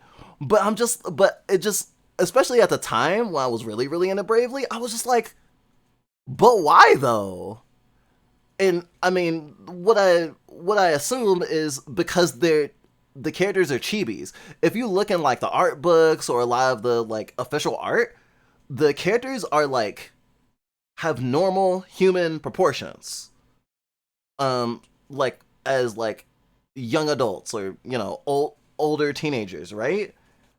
Very much like how you might see the early Final Fantasy games. Say if you were to look at Final Fantasy 4, the 3D remake or something, it's in that exact same kind of style.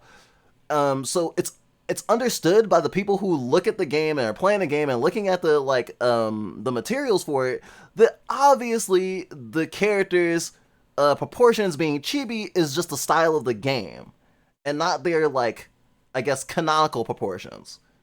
But I'm pretty sure there's like, okay, it looks cute, it has like this cutesy art style, let's market it towards kids, and so we'll age the characters down. We won't change all the weird sexual shit that's just gonna be made really, really awkward for the average person. And they did like what should I say, like watered down the sexualized outfit for one of the characters, but it was still there. Felix Rembright, thanks for rating. Ugh, brain fart.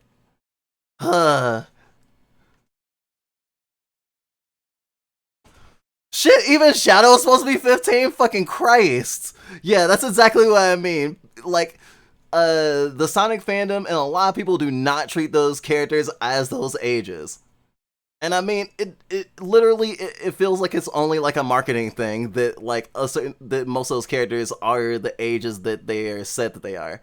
I think that the Sonic like quote unquote live action films have been like definitely like family family audience type stuff, but like honestly, outside of this current push, I think the Sonic fandom has been really, really horny, and they certainly don't generally see themselves as, I say them as if I'm not in the Sonic fandom, like as like creeping on like minor coded characters, at least for the most part. So I just find it really interesting, especially within like furry fandom and just fictional content in general, because you can have any proportions you want. You can depict the character in any portion in like in a lot of ways, and you can arbitrarily say that their age is, you know, below or above the age of consent, and like some people will choose it will choose the side of because they look this way it's problematic, and others will say despite the way that they act or are presented, because the wiki or because the creator said that they are this age even though they don't act that way, then that's the part that's problematic. The goalposts move quite a lot. I want to get that thought out because I have ADHD and my brain is gonna fucking melt. Second raid of the night. Thank you, Felix. I really appreciate the raid. What were you playing? Let me shout you out. We're talking about some really deep stuff today on the Fluff by Entertainment system. We're talking about, well, the starting off point was queer solidarity and queer friendships, but in terms of the queer solidarity part, I've been talking a lot about how the Puritarian push in a lot of online spaces, especially with places like Patreon and Tumblr and for Affinity, especially in terms of like being able to make money off of original content, has been like suppressed because, well, advertisers and like credit card companies and stuff like that are like, no, we need this to be squeaky clean. Like, this needs to be more vanilla, essentially. And in doing so, even when they seem to have a good point, or at least when it seems like they have the best intentions, it literally is used to target queer creators and make us have a harder time surviving in the jobs that we particularly flock to because the world is inhospitable. And it's just fucking Christ. I love Cult of the Lamb! That's a good ass game. I really need to finish it. Actually, I was gonna play Sonic Adventure 2, but technical stuff went burr. Sonic Adventure 2 is such a great game. We play and beat it for the first time this year. Oh, wait, what? I think I froze. Can you still hear me though?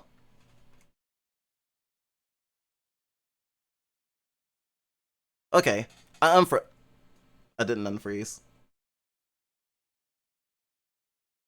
Well, I want to unfreeze. Okay, no freeze? No freeze. Yeah.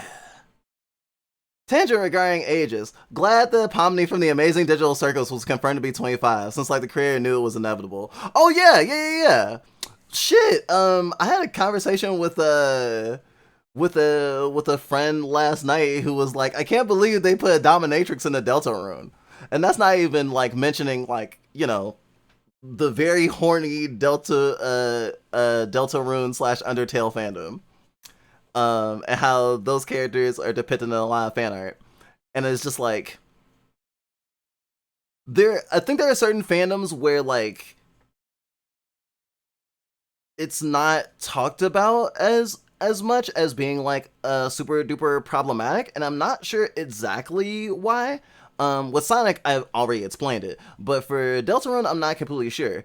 But I think that even in the sense of like adult characters, like what's the fucking dominatrix name in Deltarune?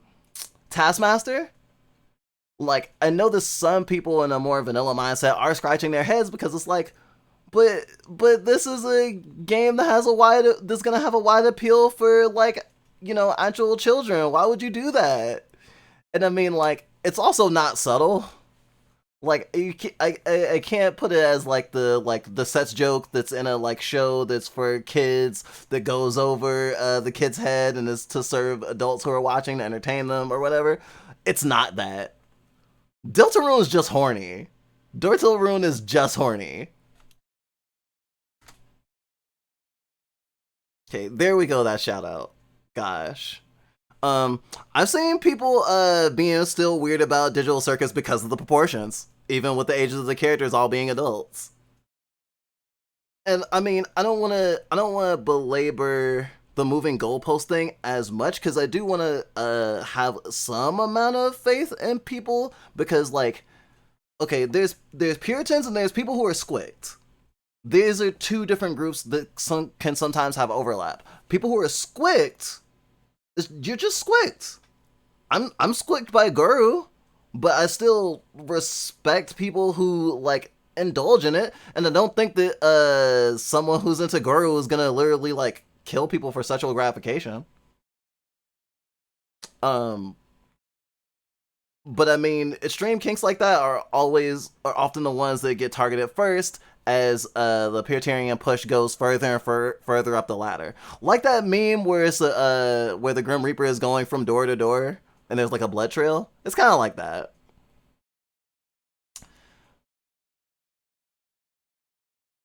The localization made them younger? That would be a first, yeah, for Bravely Default. That really was weird to me. But yeah, they did do that. Oh yeah. Going back up to the thingy before the raid where Furfinity was like, oh, we don't want you to depict minors in sexual situations, but minors involved in safer work or non-sexual sexualized interests such as vor and transformation are allowed. And it's like, oh, this is not consistent, but okay.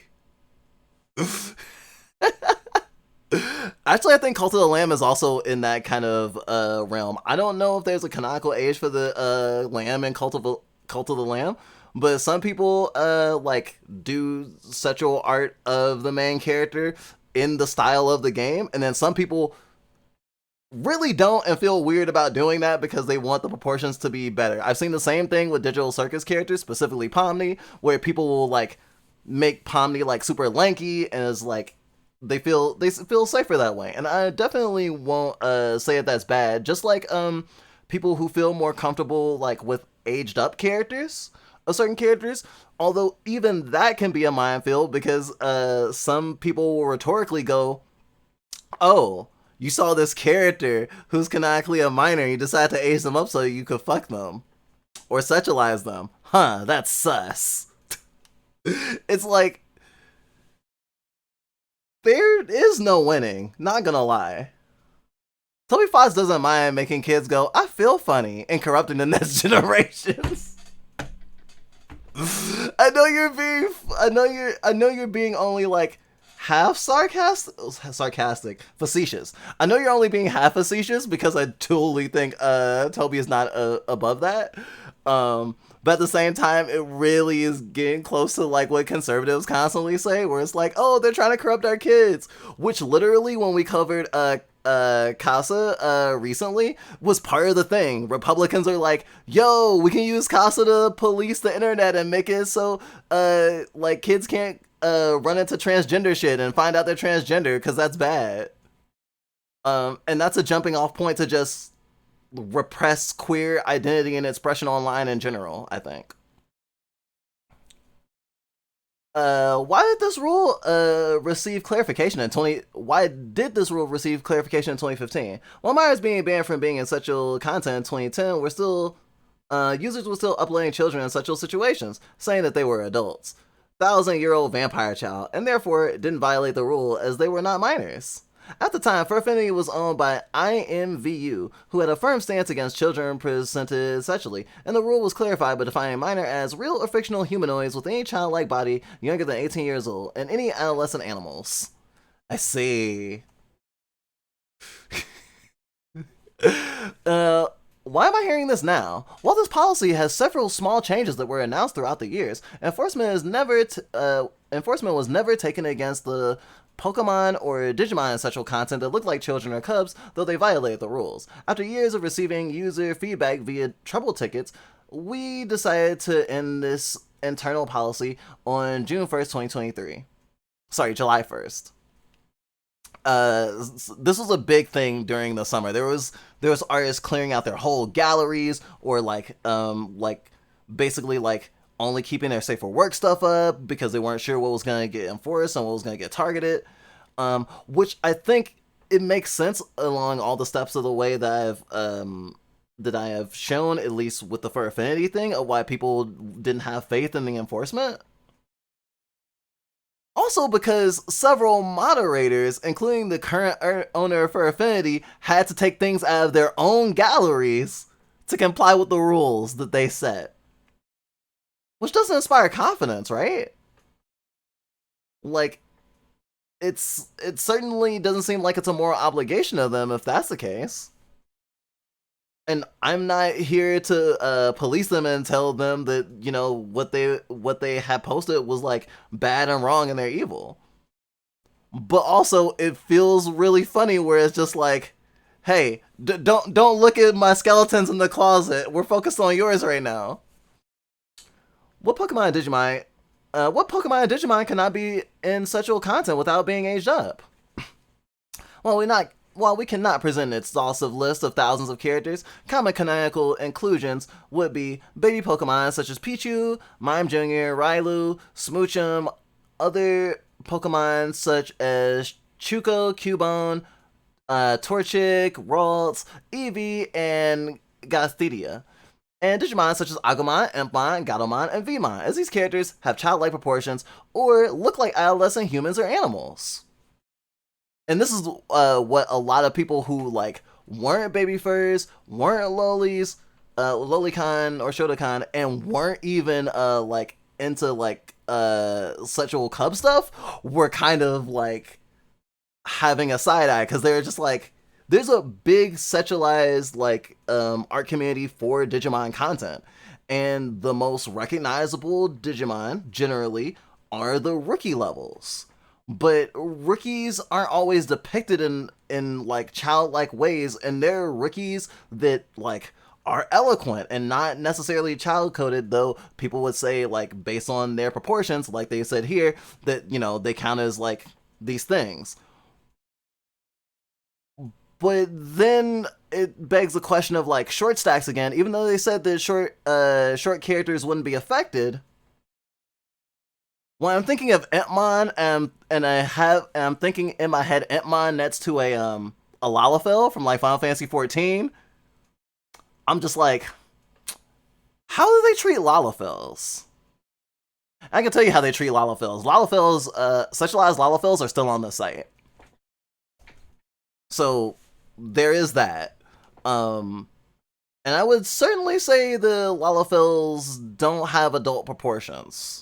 It's not just their height. And these are the sort of circles that we constantly go into the queer community, and like it does divide us a whole lot. And that's why I also wanted this topic to be queer solidarity versus queer friendship, because you can have solidarity without being friends. You can advocate for people to post stuff that you find not great, stuff that triggers you, things that you think are maybe morally questionable. But you don't have to see it, and you don't have to be friends with those people.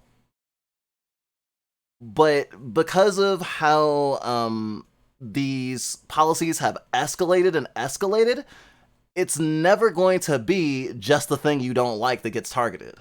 Eventually, they're gonna come for you too. Unfortunately. What does aged up mean? We are not concerned with whether or not a character is emotionally mature, a certain level, or evolved. The physical proportions of the character would need to be altered. It is not enough to change the size of the character. Scaling a character up or down doesn't change the proportions. Making an adult smaller doesn't create a child, and making a child bigger doesn't create an adult. If the character has no difference from birth to elder, you will have to draw them non-canon for them to be acceptable in sexual situations.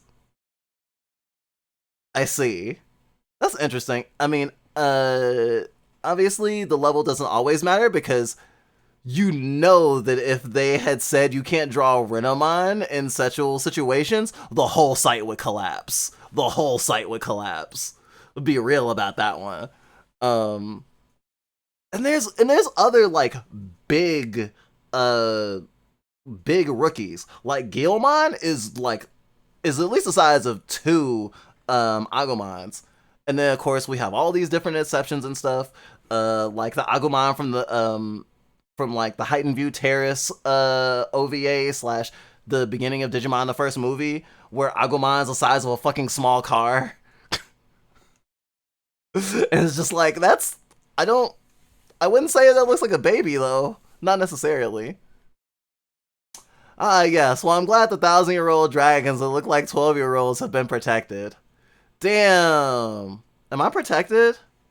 Do I need an adult?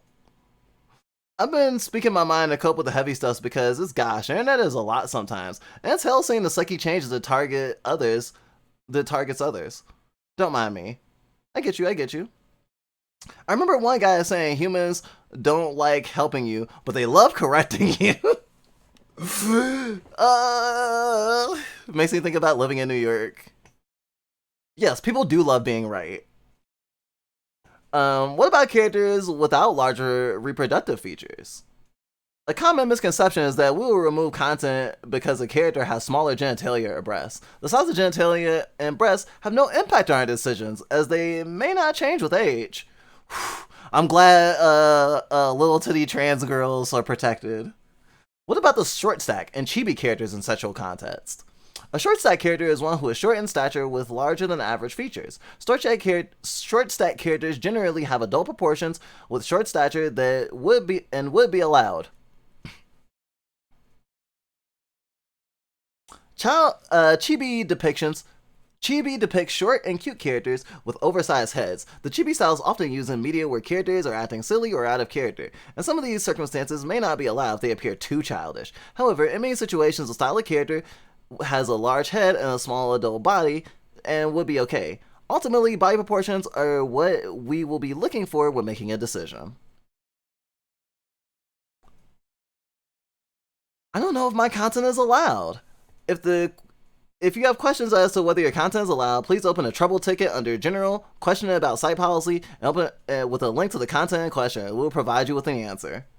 Individually, for every single post you have a question for. I hope it's not in your art style.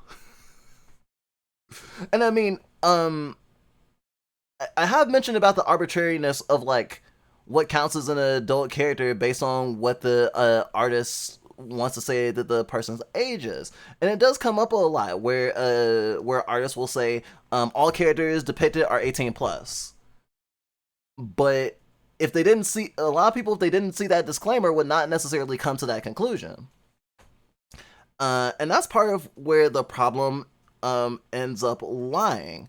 And a lot of like say art style depictions might do something different. Like my character is on screen right now, chibi, big head. I explicitly asked for a chibi, and I always like felt weird about like what people would assume about like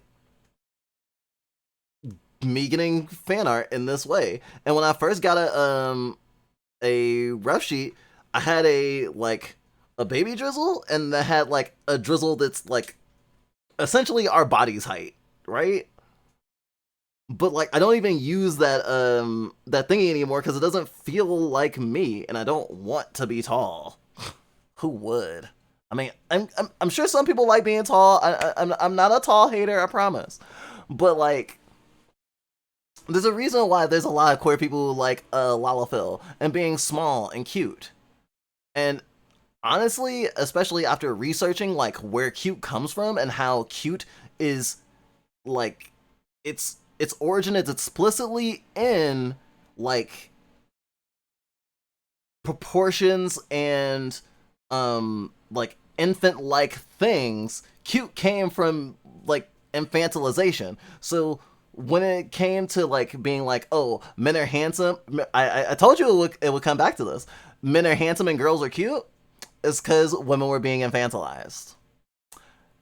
And I'm not saying that everything is cute is inherently like minor coded in our current society, but I think it's important to realize that like there's a lot of relativity. And of course, everyone's going to have different definitions, and people are going to have different goalposts and different levels of what's acceptable for them personally or not. But like I constantly say about like harm and how it's like people will say, oh, it's okay as long as you're not hurting anybody. But some people will say that they are being hurt. Some people will falsely claim that, you know, queer people are groomers, or people will say that this art is degenerate and will create a social contagion and make people feel dysphoric when they wouldn't have otherwise felt it. Um, a lot of people will assume harm. And of course, we usually say, that's in bad faith, that's bad stuff. But then there's also people who weaponize their own trauma and weaponize the experiences they've had as a way to justify being Puritan or limiting people or repressing people or abusing or harassing people. And I mean, like, in the same way that J.K. Rowling is a victim of sexual assault and then uses the fact that she was sexually assaulted by someone with a penis to say that everyone with a penis is, like, violent and will sexually assault anyone who doesn't have a penis inherently, like, I think that that's a more clear example, but a lot of people have, like, trauma or squick about certain things, and it's understandable, and I think that it should be respected. And I mean, living as a baby fur and an age player, I've had to constantly walk on eggshells with my entire existence. As the more I've wanted to express myself and be myself, I have friends that legitimately I would love to, like, have on stream or, like, hang out with or get, like, fan art with or whatever, like of our Sonas. I can't, because they're seen with me. If they're seen with a baby fur, they'll get harassed. And they have in the past and they don't want to have it again. Or they're just, like, scared that it will happen even if they haven't been. And a lot of people feel very much justified in, like, shutting people down and like destroying someone's platform from perceived slight and perceived harm. And sometimes something is harmful, but, like, not in the way that I would say is should inherently be stopped in the sense of if it should exist or not. Like, I have friends that are triggered by age play, and so I don't mention age play around them. I have a friend who's into age play who can't hear the word diapers. Triggers them. And I try to respect them. And sometimes it can be a little frustrating. But, like, putting in that work is important. And I think a lot of people who are, like, anti-woke and, like, anti-self-expression and, like, queer phobic and anti, like, sexual expression a lot, tend to equate, like, something that they find reprehensible or something that hurts them as, like, inherently bad. And despite the fact that like, liberals and leftists are, like, said by the right to be, like, snowflakes and stuff, it's really funny how much a lot of people want to control the world and how much people can express themselves and what they can express. And I do hate that this conversation is even a thing. I was worried about talking about this, which is why I front loaded all these other topics before I got to the one that actually is the, like, thing that people have been talking about. Part of the zeitgeist right now. Because like with the Pixiv ban and like with the Fur Affinity like, clarified rules, Baby Fur and ADBL content is under particular scrutiny in a lot of communities, even sex positive communities.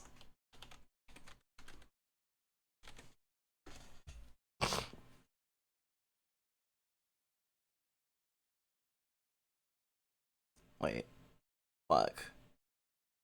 That's not the one I wanted. Blue Sky irritates me sometimes when I'm looking for a specific. I was looking for a specific. What was I looking for? I actually had it up already. There was a post I had up already, and now I lost it because it asked me to sign in again.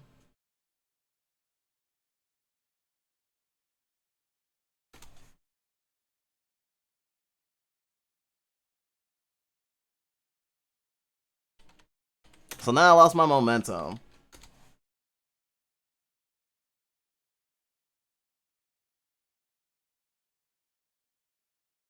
Here we go.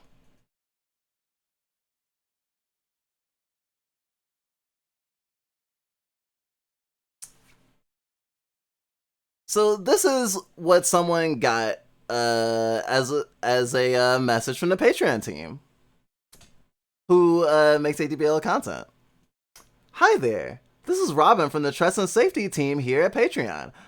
I'm writing to let you know that we removed your creator page for violating the community guidelines. Patreon has a zero tolerance policy for the sexualization of children or teenagers. Because we do not allow this type of activity on Patreon, my team and I have removed your creator page. Due to the nature of this violation, please keep in mind that this decision is final, and any new page opened without consulting the Trust and Safety team will be removed. Kindly, Robin.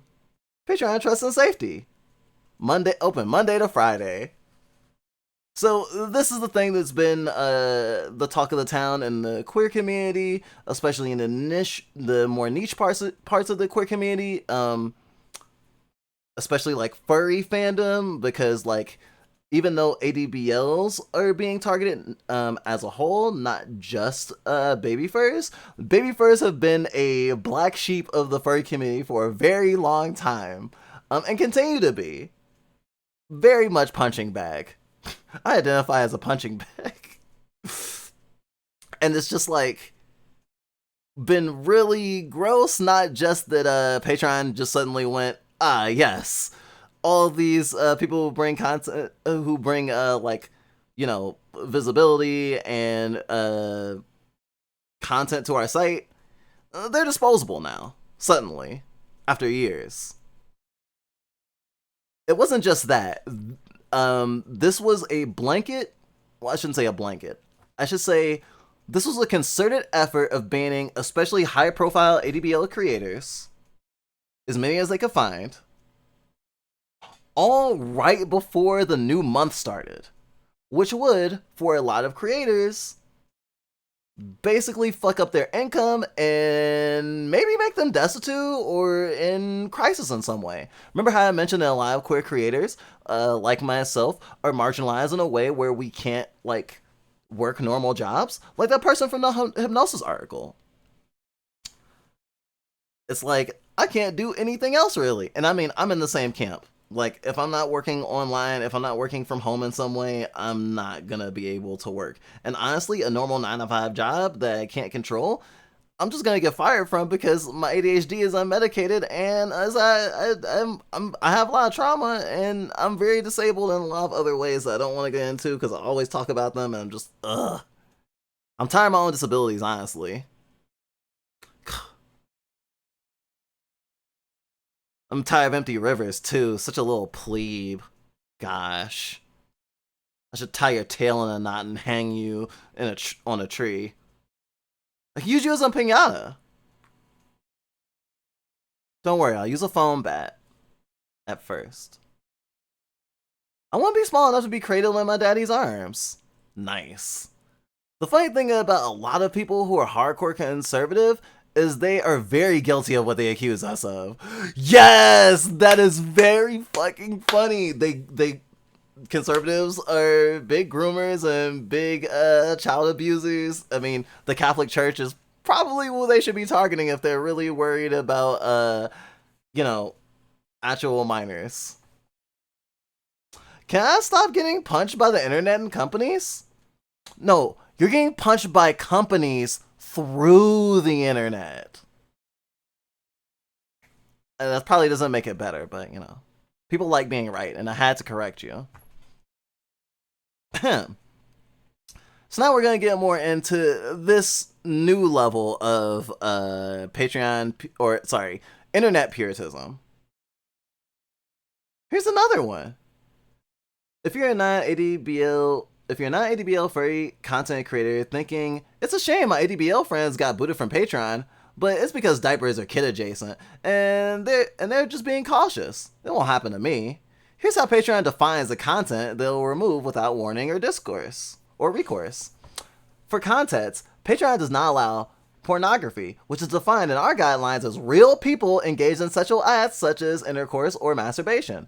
The definition includes genital play, signs of arousal, mimicking sexual activity, presence of bodily fluids, or play with sex toys and the like. That is the same definition that was given in the article that I read about how they banned hypnosis content. If you remember, they specifically say real people, but they're banning like people who write stories too, not just people who draw stuff, which I think is kind of fucked, kind of really fucked. I thought this one was interesting. I went to Reddit because I couldn't find any like news articles talking about this, so I was just like, what's happening? And of course, there were some people who were mentioning that it was because of the way the rule is worded. It wasn't just like ADBL and baby fur content creators that were getting targeted. And this person, I'm pretty sure, is like a Bab like content creator who had posted this, but they had said not safe for work creators specifically, so as not to like explicitly say what the kink is, because a lot of people feel lots of strong ways about ADBL and baby fur shit, so that's a form of like protection or whatever. But I also noticed that people were like, in the Lily Shota community, it's like, oh, our shit got banned too. And of course, I think that it makes sense that a lot of people in the ADBL community want to like be very separate from people in the Lily Shota community. But I do think that it is not uncommon for there to be overlap in certain interests and stuff, and there are definitely like explicitly Loli Shota ADBL content creators. I'm sure some of them were also affected, but a lot of them were affected actually, especially in like the Japan scene, by the Pixiv shit last year. So that had already been going on. And it's weird because, of course, how I'm going to get into some of the stuff that other baby furs and people who are allies have said, and, what that last post I just had read was saying, they're going to come for you next. Apparently, and I didn't know this this at the time, when people were saying the same thing when the Pixiv thing happened, because people were like, yeah, those like degenerates are finally not able to support themselves with their degenerate art. Good for Pixiv. I'm glad the internet is cleaner now. And of course no one was listening. They were like, they're gonna come for you next, because it seemed preposterous. And to I would say for ADBLs, it did seem preposterous in comparison, because they're not the same thing. But it is funny how it just creeps up and up. Although, honestly, I would have expected them to ban this sort of content or stuff that they would say is connected to childhood or sexualizing childhood or what have you before they did the hypnosis. I'm surprised that Patreon kicked hypnosis to the curb first, because hypnosis is definitely less niche. Like, honestly, like, hypnosis is one of, like, if kink culture had or if kinks or, like, the wider BDSM culture had, like, a holy trinity, or maybe it wouldn't be a trinity, maybe it would be, like, a top 5 or whatever, that is definitely one of, like, the biggest supporting pillars of, like, kink stuff. So I'm just like, you went for that one first? Weird. Patreon will end like Unity in sort of different, or a different way. I don't think they're gonna back up with it. I don't think that they're gonna go like, oh no, I'm sorry. Like Patreon has already been moving slowly towards this since 2019 at the very least, but really probably since 2017. So I don't have any faith personally, even though I didn't get my account nuked from the sun. I have already dissolved my Patreon account just in case, because just like with the thing with the uncertainty with her affinity, and like the childlike proportions thing, where people weren't sure how it was going to be enforced and they didn't have a lot of faith. The worry of the sword of Damocles hanging over my head of waking up one day and, oh, all my account is gone. It was just too much. And I'm just like, I hate this conditional shit, and I hate this like under the radar shit. And our Patreon was kind of under the radar. I don't think the word ADBL kind of comes up in like our general description of our stuff, because we are a VTuber who streams and talks about like serious topics like this. And also makes video essays and stuff. So like, in a way, I can see someone not seeing us as necessarily an ADBL content creator, but like a content creator with an ADBL coat of paint. And sometimes that's actually led us to having some, what's the word? Imposter syndrome. Because when it's like ADBL artists, when people talk about ADBL artists, they usually mean people who draw. And we can draw badly, but we certainly haven't, definitely aren't at the level or haven't even tried to draw like, the people who are like the pillars of the community, most of which were affected by this ban, or many of which I should say were affected by this ban. And also just, it feels icky to be on a site that like actively hates you or actively thinks you're gross. So like, also, even if I wasn't ever gonna get nuked, I just felt really weird about like sitting there. And it's not like there aren't still H players on Patreon. A lot of people will scrub their entire galleries, and literally they just link to like Discord, and it's just like all my art or all the content I'm doing is on Discord, and you can find it through Discord. This is literally just where you give me the money, but I have to actually give you the content elsewhere, which I hope works out for everyone. But also, I just don't trust Patreon at all at this point.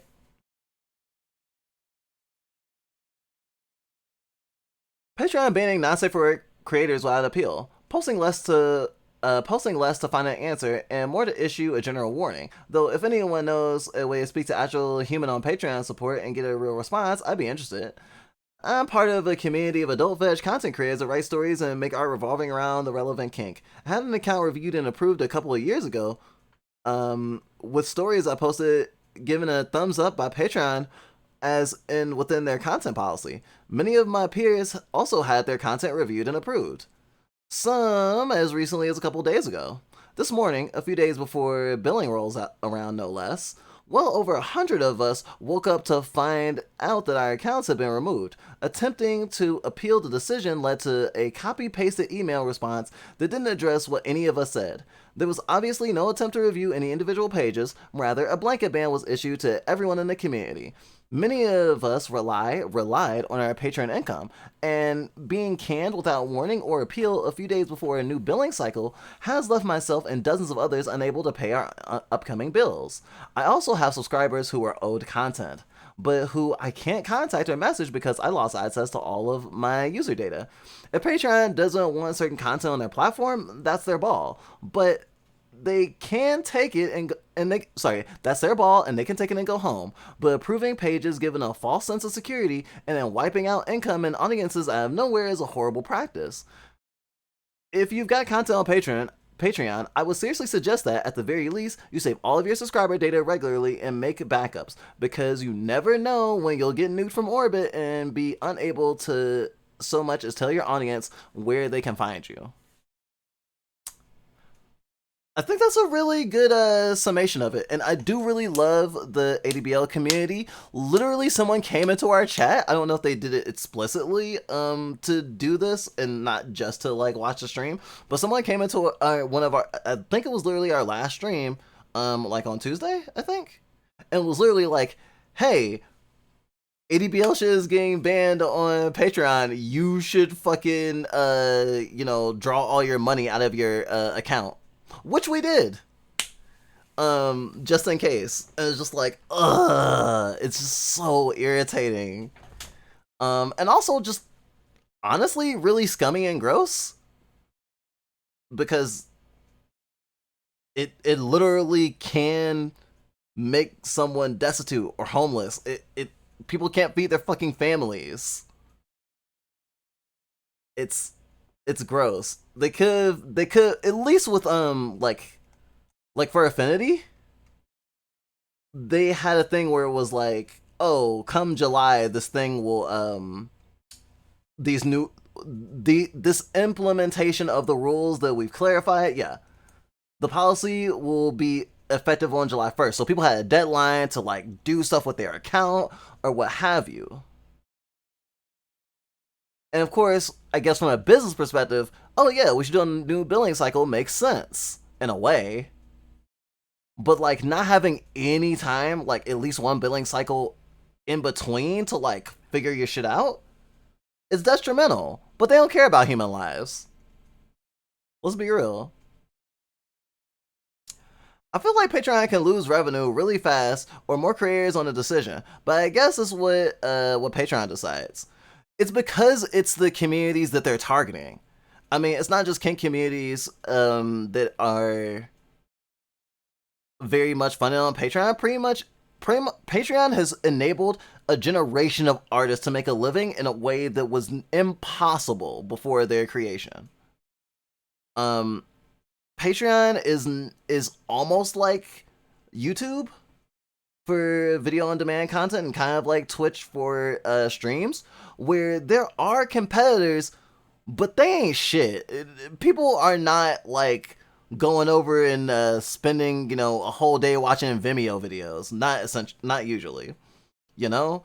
I don't know what other than YouTube is really competing with Twitch right now, but there's not a lot of people who can go head to head with Twitch, and some of them who had been doing good floundered and died because a lot of folks can't do what a lot of Amazon owned shit can do, which is operate at a loss for a substantial amount of time.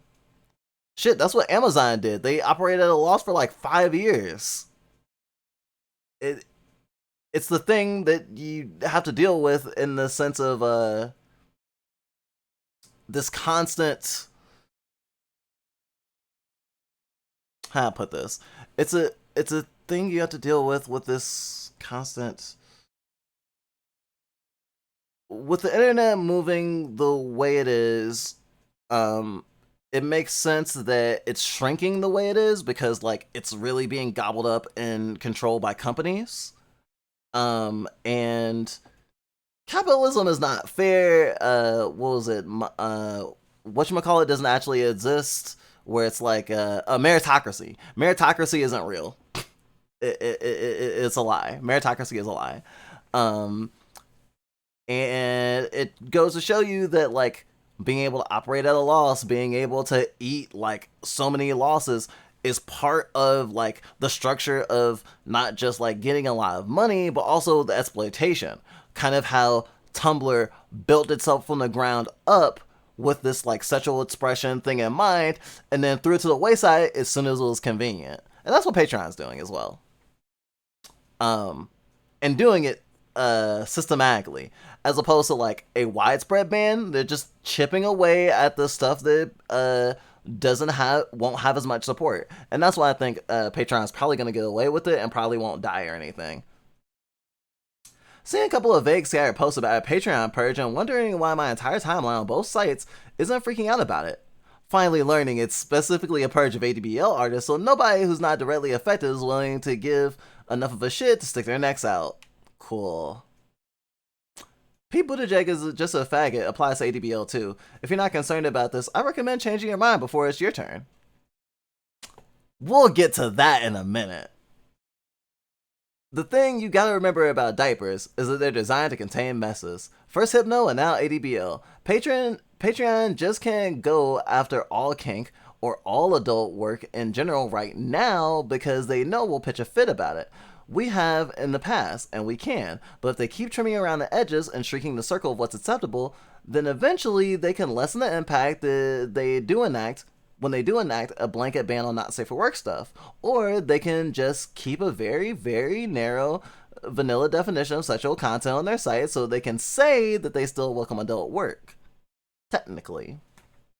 It consistently drives me nuts that so many sites and services online build momentum through providing a service to adult content creators, but they treat those creators like garbage whenever they need to look respectable to investors, or CC processors, or whoever. This attitude creates a weird dichotomy where porn is seen as this easy industry to get ahead in. Everyone wants it, it's easy to make, and it's disposable, so there's no need to try and make it good. But it actually requires this crushing grind set mentally. You need to raise enough attention to get fans, but not so much attention that the moderation team on whatever sites you're advertising on notices, all while constantly looking over your shoulder for the next tidal wave on the horizon. The big reason I've continued to post my comics and art on Patreon is because of name recognition. It's way easier to get people to sign up for your subscriber-only blog if they already have an account and they don't need to learn how to navigate a new website. But this isn't indicative of a trend, or even if enough people see it as a trend to start leaving en masse. I'll have to start exploring other options. It's annoying and it sucks, but it's business.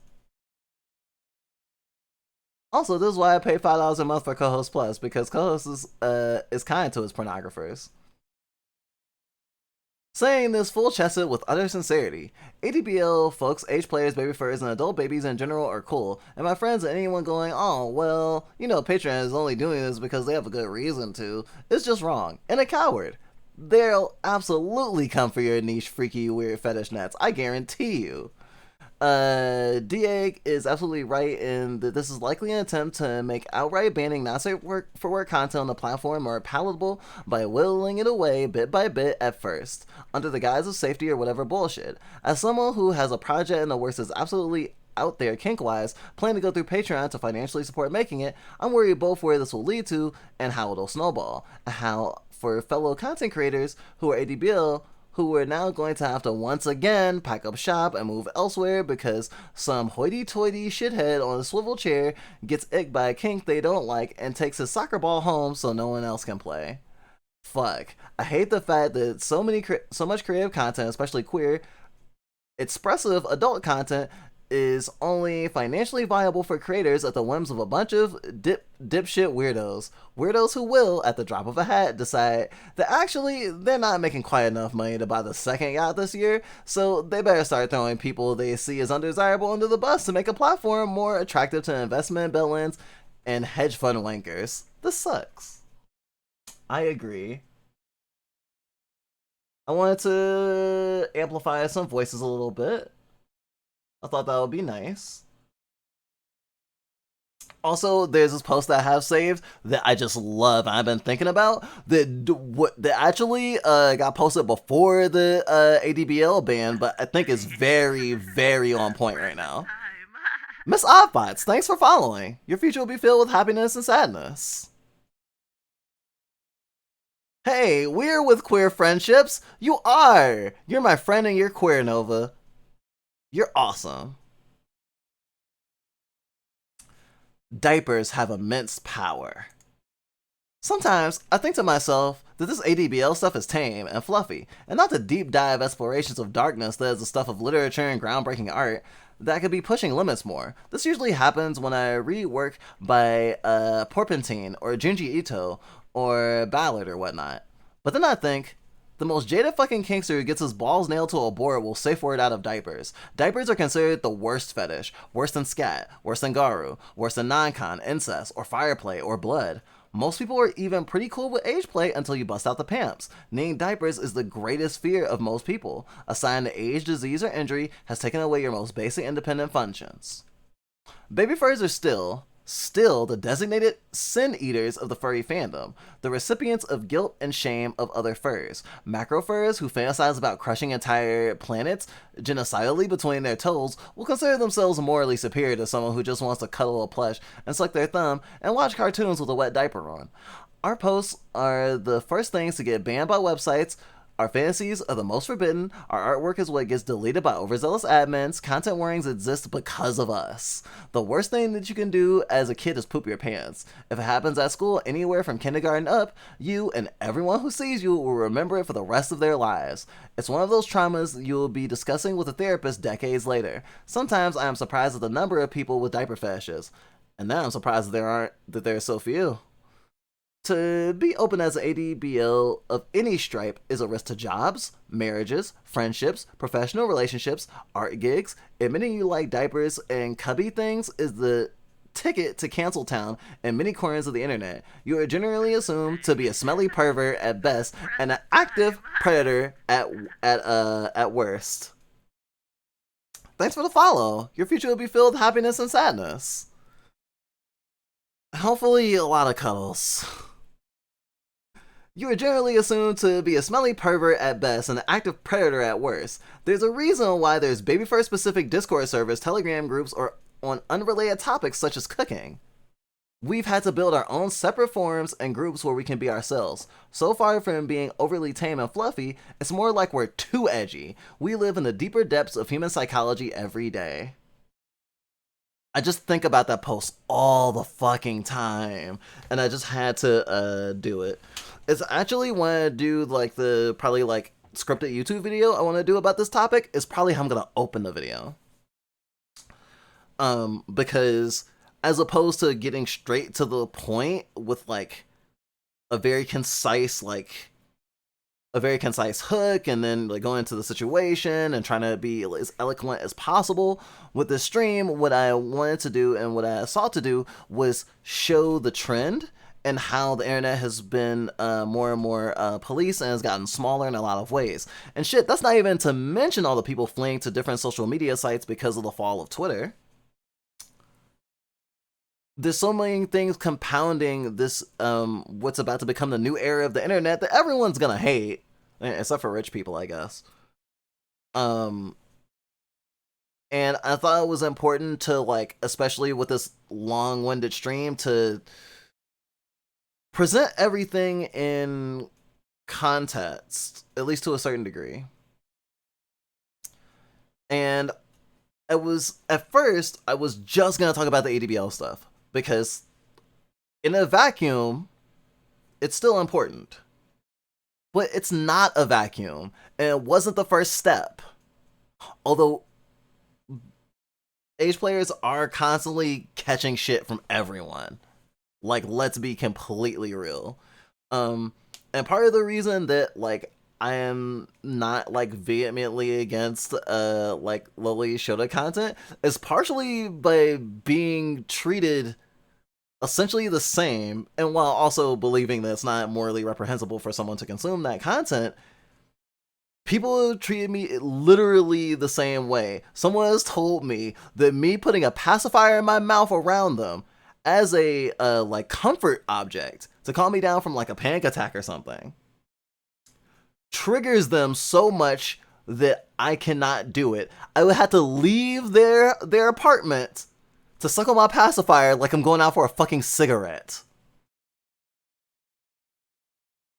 I have been told up and down for a long time of how even people who respect me can't be seen too, at least online, be too chummy with me because of the association of me being a baby fur. Shit, I've even felt really weird about like my own existence. I've talked about whatchamacallit. What are those things called? Pick-me's a little bit this stream. And like I have this really, really internalized pick-meism that I'm still trying to like dismantle. And I certainly haven't acted on in the way that I usually talk about how people do pick-me stuff. Cause I try not to put down other kinksters, even ones of kinks that I don't find like, not even just for me, like stuff that squicks me, I will still like not like put them down. But in doing the content that I do, and obviously the fact that I didn't get banned with a space laser on Patreon immediately when everything went down is kind of a result of me taking those steps and presenting my content in a way, especially on YouTube as opposed to on here where I let loose a little bit more, a lot bit more honestly, of being a respectable baby fur, of being someone who, and I take this as the greatest compliment still even now, of someone being able to enjoy my content, of being like really silly and babyish and, you know, all the stuff that like a lot of the stuff that I enjoy about my community that I reflect. And then being able to switch gears immediately and talk about politics or philosophy or, you know, whatever. Like, I love that dualism, and I've always loved that. When I grew up, I was a gifted kid. I was told that I was, you know, an old soul. And I wish the people hadn't done that. I wish I had been able to actually enjoy my childhood as a childhood instead of being constantly put on a platform by adults and being constantly told that I was basically an adult but didn't have the rights of an adult. Basically, I was conditionally an adult. I was an adult when it was, or adult like when it was convenient, and then when it was inconvenient, I was a child who needed to know their place. And as I grew up, the my love of like silly things and like being kiddo, even without like the framework specifically of ADBL yet to like apply to me, was very apparent. Like I love sitting on stools and kicking my feet because like, oh look, yeah, I'm like short. Like stuff like that. As soon as I found out that pacifiers were like chill and rave culture, I was immediately attracted to rave culture.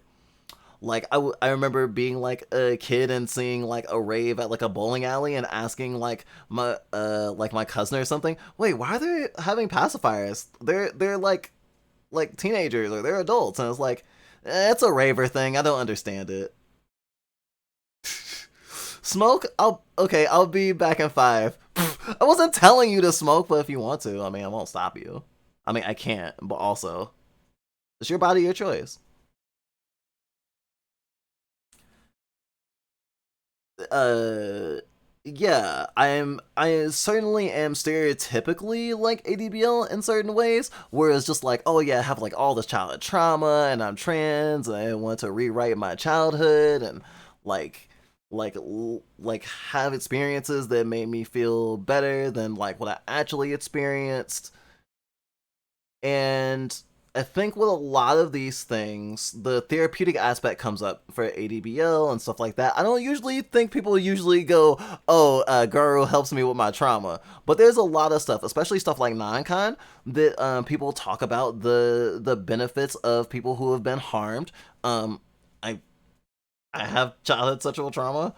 I have been groomed. I have all this stuff.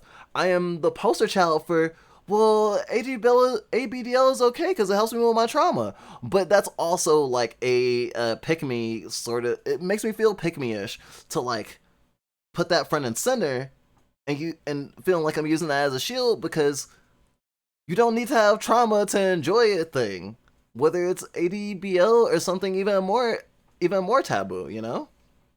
And I do have like limits, and things that like that I'm like, I don't think that that's cool. Especially considering AI art has this really weird thing lately of apparently I've been hearing that even accidentally or like with prompts that have nothing to do with it, has been basically creating realistic looking like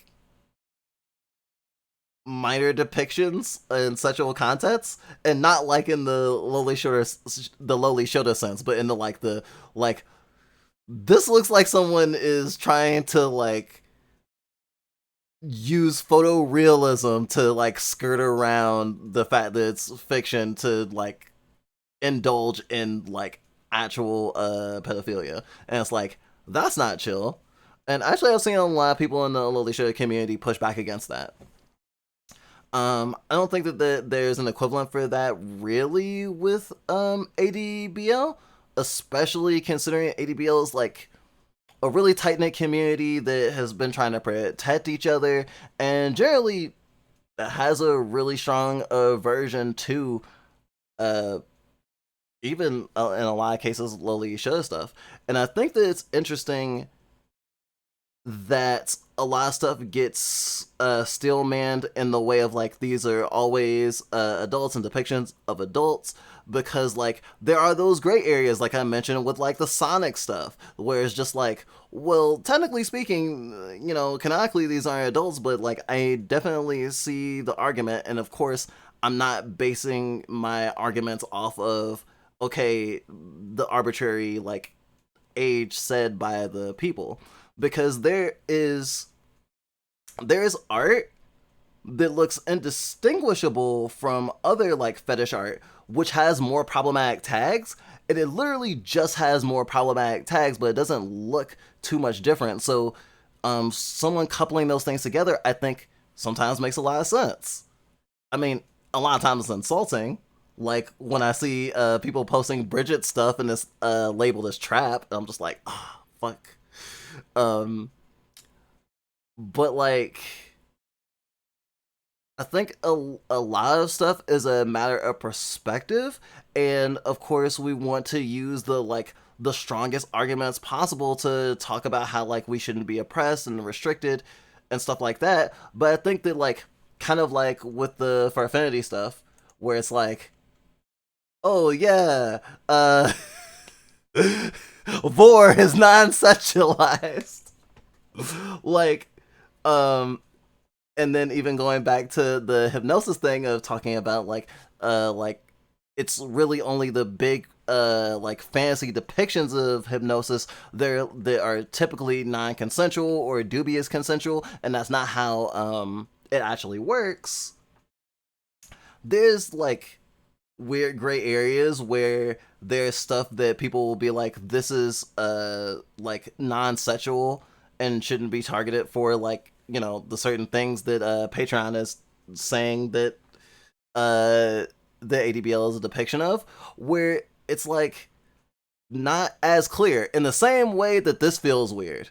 What I mean is like someone who is like their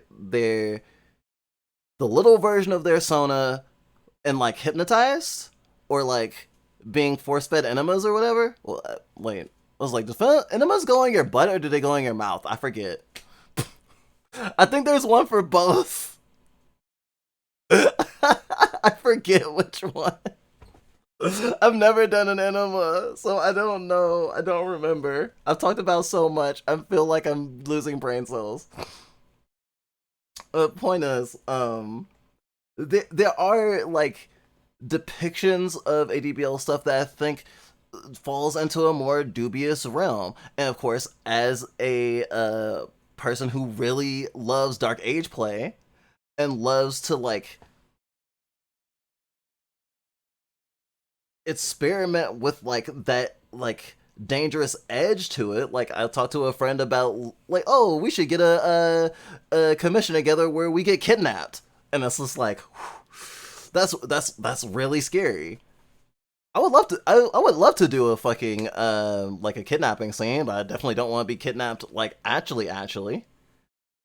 And I think that it's a lot easier to present it when it's like one on one, like it was said in that other post where it's like, oh, you can get someone if you get someone like one on one, if you get them to the side and you explain it carefully, then they'll generally be on board, even if they're not like on board, like, oh yeah, this is so cool, but like, oh, I respect it. They'll, but you know, as soon as they hit like that element of squick, it can do a 180. And in terms of like the weakness and like infantilization and stuff like that that happens in other types of being marginalized, like being disabled, like I've had a hard time even like coming to terms with my ADBLness because of my weird potty issues that I thought were a failing of me as a person and not my own incontinence. Funny how incontinence and incompetence sound very similar, don't you think? Um, for a long time, and even still now, I can't fully embrace a lot of ADBL stuff because of that sense of like learned helplessness that I've fallen into in the past and toxic relationships, and feeling like I need to be independent or that I'll lose it and I'll never get it back, and that, you know, I'll always be on the whim of someone else and not have control over my life. And I get how people see that representation of like diapers with like loss of control, because obviously. But for me, diapers are control, actually. Like, I know that I'm not going to get my seat wet unless, you know, I'm like 12, 13 hours into stream. um, I can go to bed and know that things are gonna be okay. I don't have to worry about the fact that like an hour after I pee, I usually dribble because it's all going to the same place, and it's like it can be an accommodation tool, and there's so many different uses for it and stuff.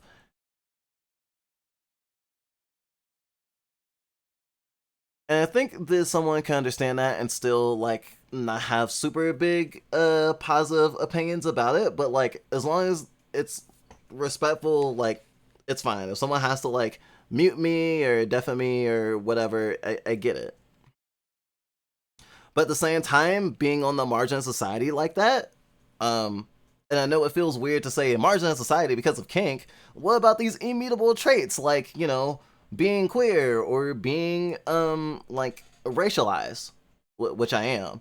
And I can say from experience that there's a lot of crossover, and like I said before, kink history is intertwined with queer history, and I think kink is inherently queer. Um, but because of that separation, like what we explored in the paper of like how queer stuff is, and queer relationships can sometimes be framed as like this hypersexual thing that doesn't have a lot of nuance and is just this disgusting thing.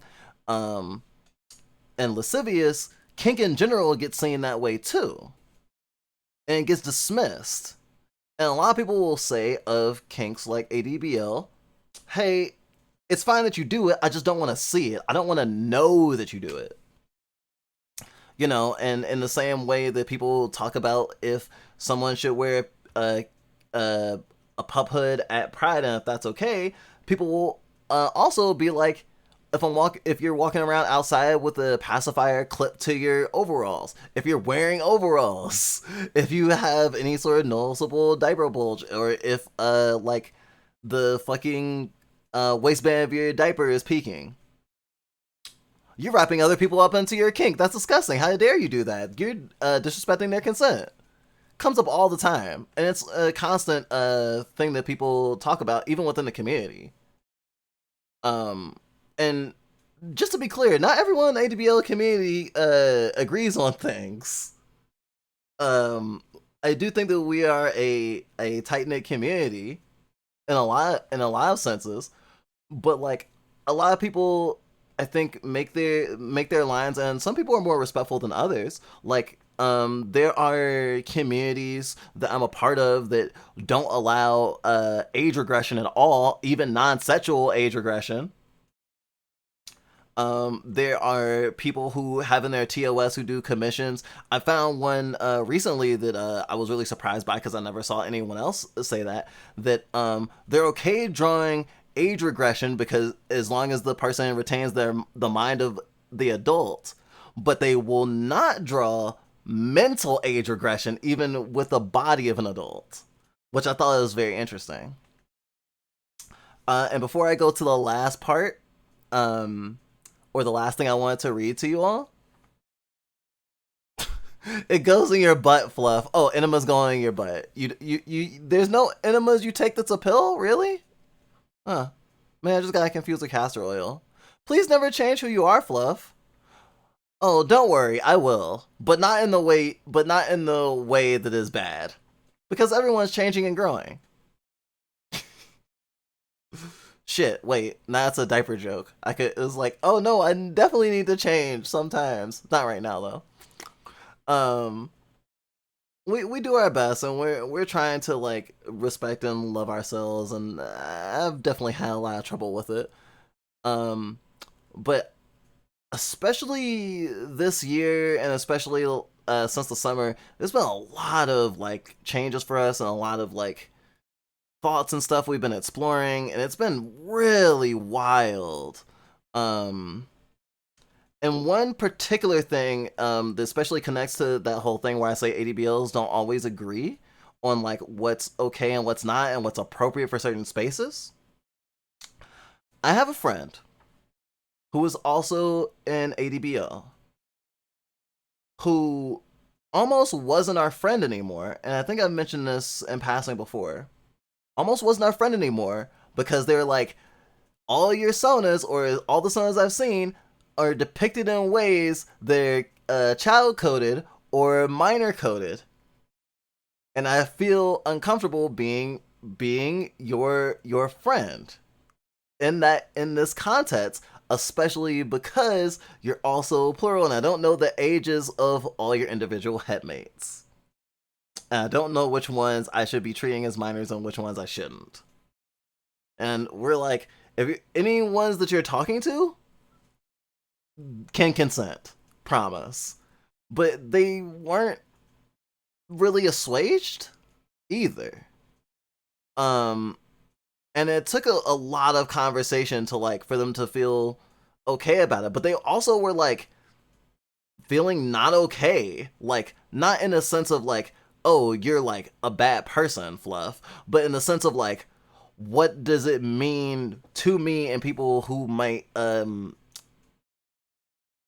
see me in this context, and like what are the repercussions of being a friend, being your friend.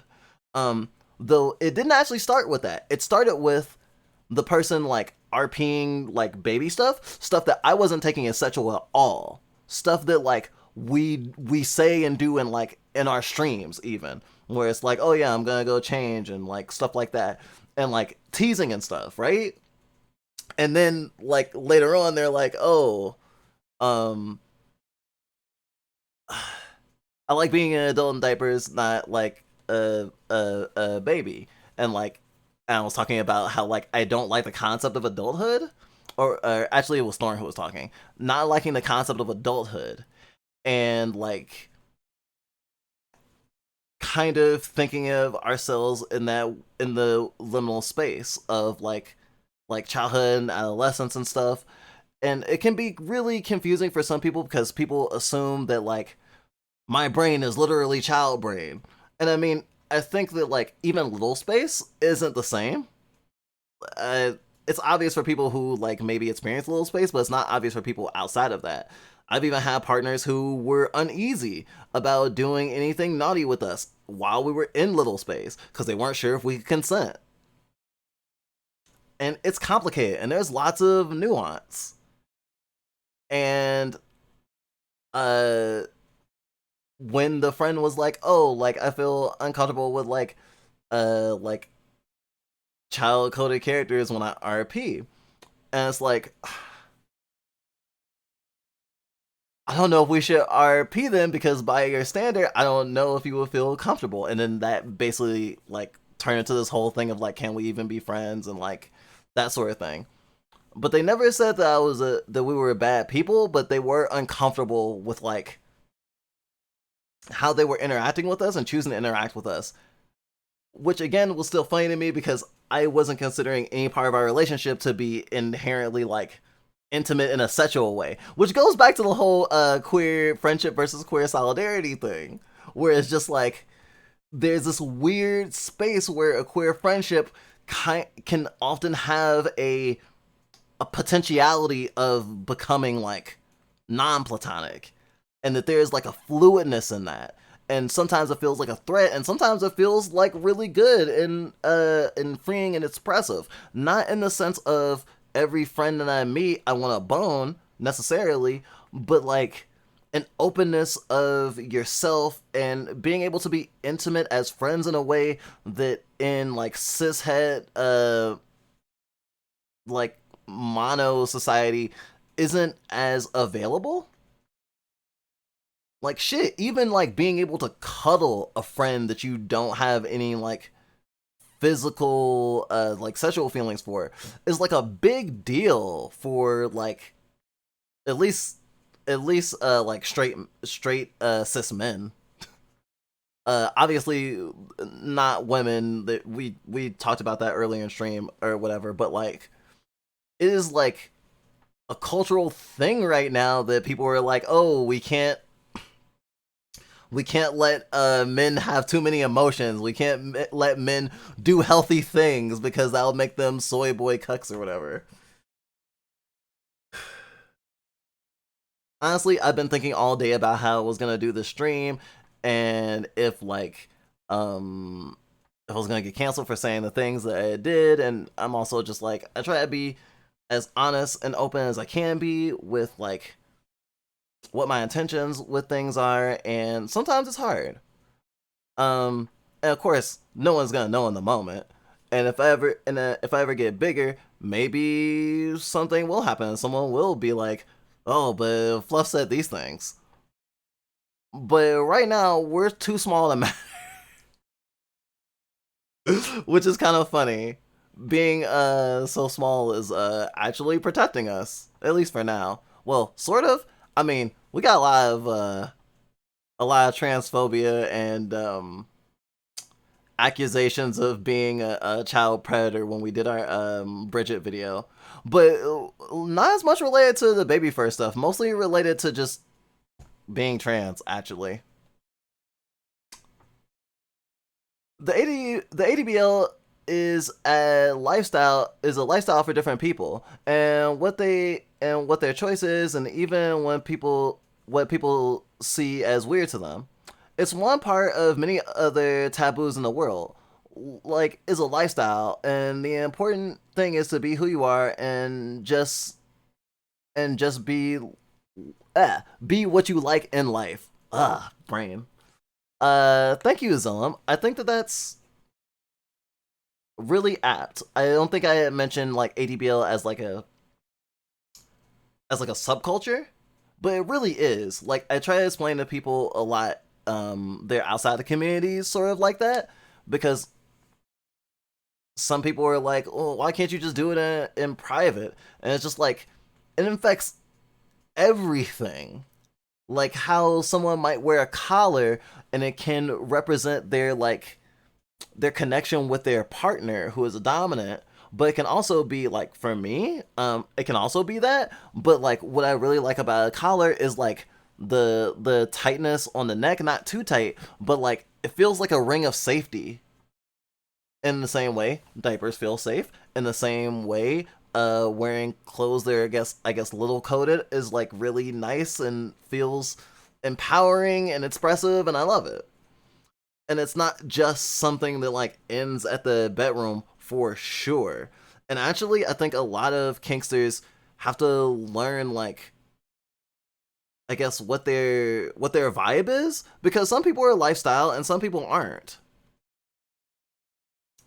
But like there's a problematic interpretation for a lot of stuff, and especially problematic histories for a lot of kinks. Like cuckoldry was originally based on like racism against black men.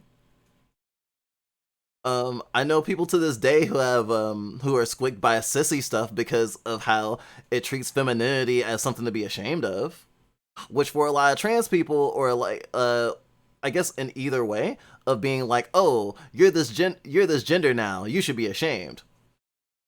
Um, Kind of rubs people the wrong way, because it's like if you've already lived your life wanting to be a thing, and then someone is like, oh, it's really hot that you want to be this thing and it makes you less of a person, you might go, maybe I don't want to be that thing. um, but that doesn't mean that those are inherently bad fetishes to indulge in, or that everyone who participates in them are coming at it from that angle. I mean, as much as like as people will say Google is free, a lot of people don't know about like queer and kink history. Um, but I feel like this is like our is partially the stream is our attempt to like be less perfect and to be okay with being more messy, and not being the perfect ADBL that someone who's super squicked will be like, okay, I guess you're okay. You're one of the good ones.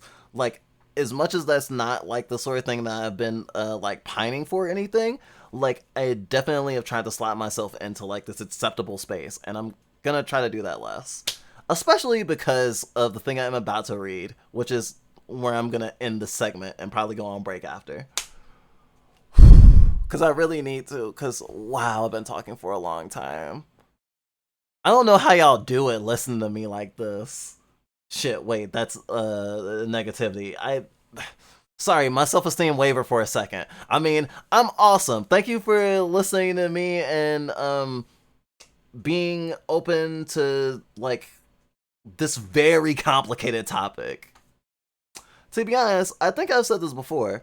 I usually wear outfits that will catch the eye, so I would probably wear a collar and leash as a fashion statement. Honestly, though. I didn't mean to purr. Warning for slurs. This kind of will encapsulate the solidarity part of this entire topic. Pete Buttigieg, Pete Buttigieg, Pete Buttigieg, Buttigieg, Pete Buttigieg is just a faggot. It's very important to me that younger queers understand this.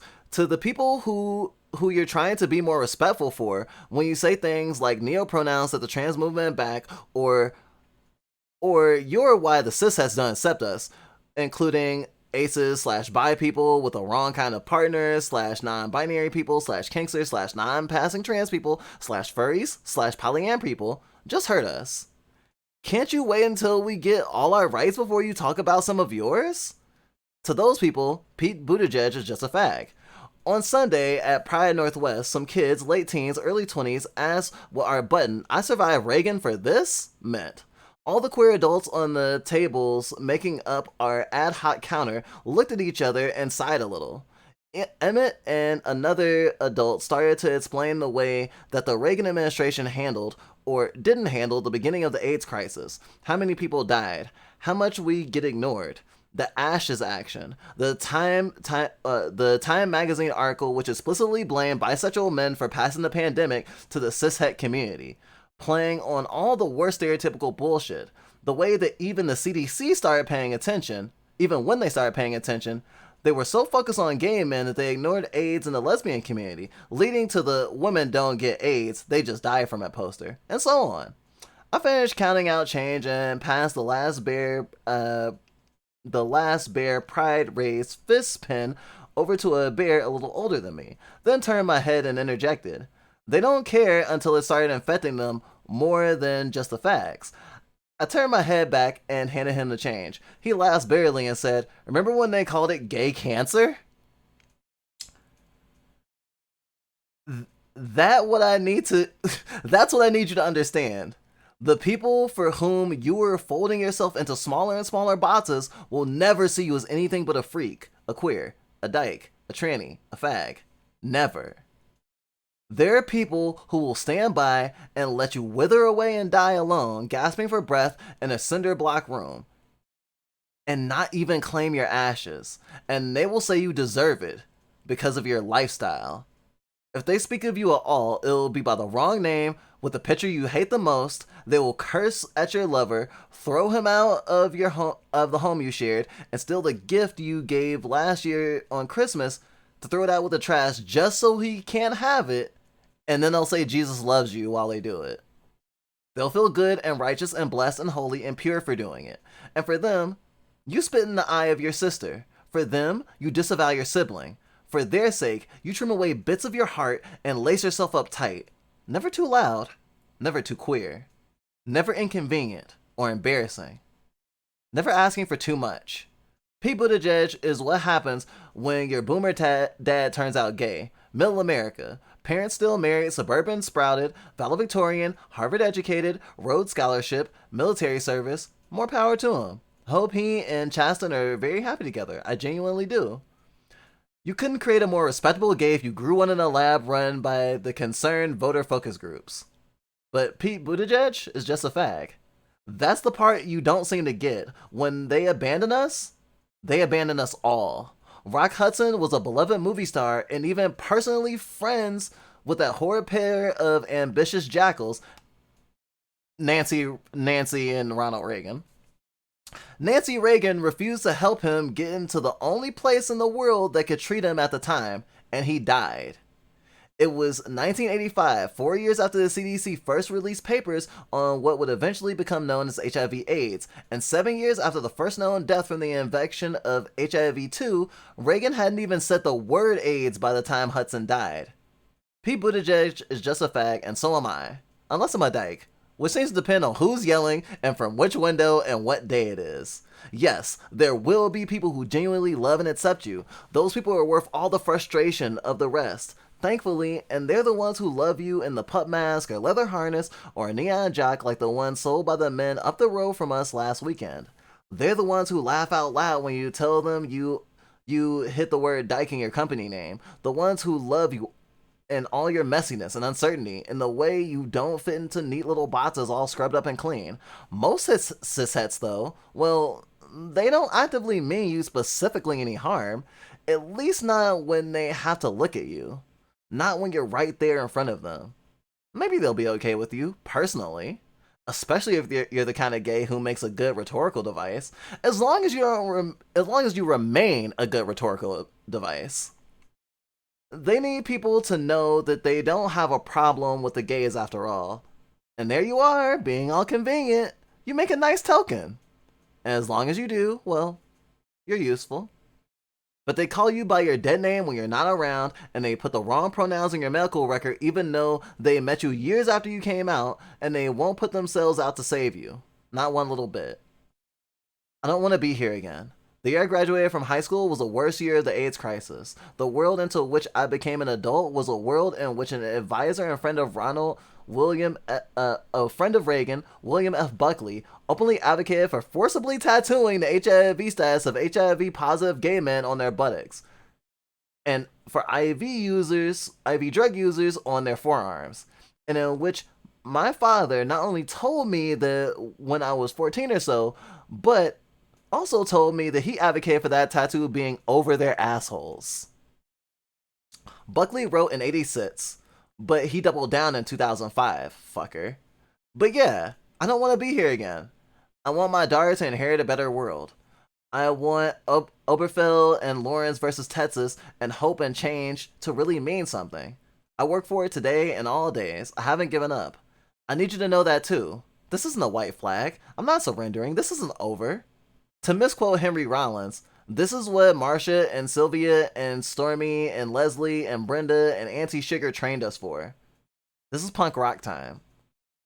But I need you to understand that if Pete Buttigieg is just a fag, if that human embodiment of a Wonder Bread mayo and Oscar Mayer bologna sandwich is not respectable enough for them, and he's not, then the rest of us have absolutely no hope of measuring up. Not even if we trim away every colorful, beautiful piece of our community. Not even if the sisters of perpetual indulgence vanish into the ether. Not even if we sacrifice the 5 elements of Vogue on an altar of white supremacist cishet middle class conformity. We can't trim ourselves down to something they'll accept. The only other option is radical acceptance of our queer selves. The only other option is solidarity.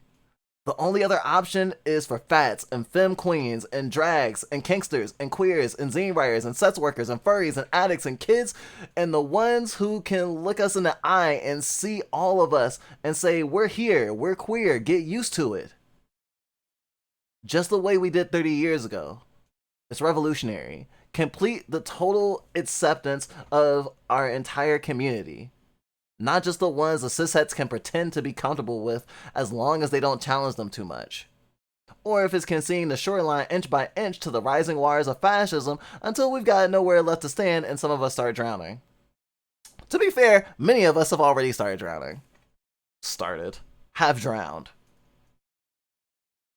That's it. Either it's all of us or none of us. Because if we leave the answer up to the Reagans of the world and all the people who enabled him in the name of lower taxes and Democrats who wring their hands weeping, oh, I don't agree with it, but we'll lose the election if we fight it right now. The answer is none of us. The brunch gays can come too, I guess. I was actually contemplating reading that one first, but I felt like I worked myself up to it. I hope I hope I hope something I said resonated here with you. Even if you don't fully agree. Though, I mean, everyone who's talked in chat has been pretty positive actually. And I guess like even in the like talking of like, oh, there's no way that that this is bad sort of way, I kept feeling like a lot of communities that are being targeted, or a lot of the kink communities that are being targeted, are explicitly being like, there's no problematic nature to this, or potentially problematic nature. There's no like way to misread it. Or I should say, if you're misreading it, you're reading it in bad faith, which a lot of the time is actually true. Most of the time is actually true. But I think that also the people who don't fit into those neat boxes still are often valid. But the nuances just keep getting like more and more dicey. Like ever since I went, we need to talk about the type of harm you're talking about when you say that it's okay as long as no one's getting harmed, because there's a lot of different types of harm and not all of it is physical. And of course, we can't always sit down and talk about all the nuances, but I think the nuances really expose the generalities too, and how we are in this together, or that we should be, or act like it. And there's like a lot of class traders, a lot of people like they're high profile, who are marginalized, like Kanye West, for example. Or I forgot what her name is. There's like a black conservative person who was like basically just a grifter. Candace Owens. Candace Owens gets invoked a lot. Um, and I remember FD Signifier literally saying something like, you know, like I want like justice and like equality for Candace Owens too. Something like, I want people to eat. I just don't want them to eat at my table necessarily, right? And I think that like it is weird having that solidarity with people who will like sell you up the river for just an extra piece of bread. Um but also leaving them to drown feels wrong too.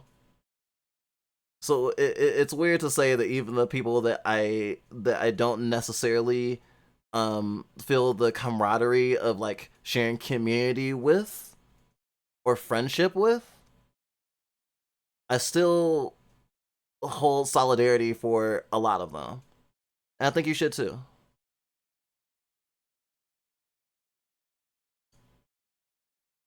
That last one hit close to home. Because I know my family would throw out everything and not talk to my partners if I die. Yeah, I guess I hearken this with like the whole marriage thing earlier, where it's like part of being married as a queer person, especially for us, was like the pragmatism of, if something happens to me, I want to have not my dead name on my fucking tombstone.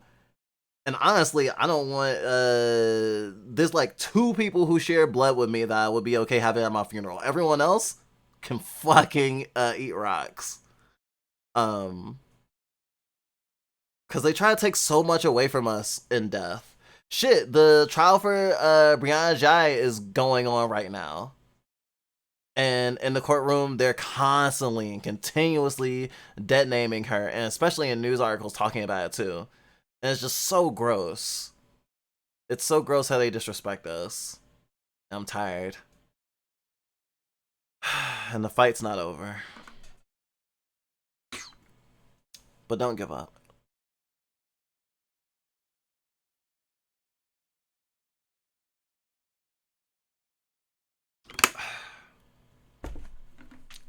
Thanks for the hydrate.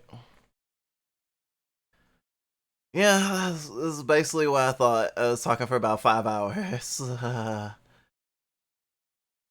Uh, first in, first out.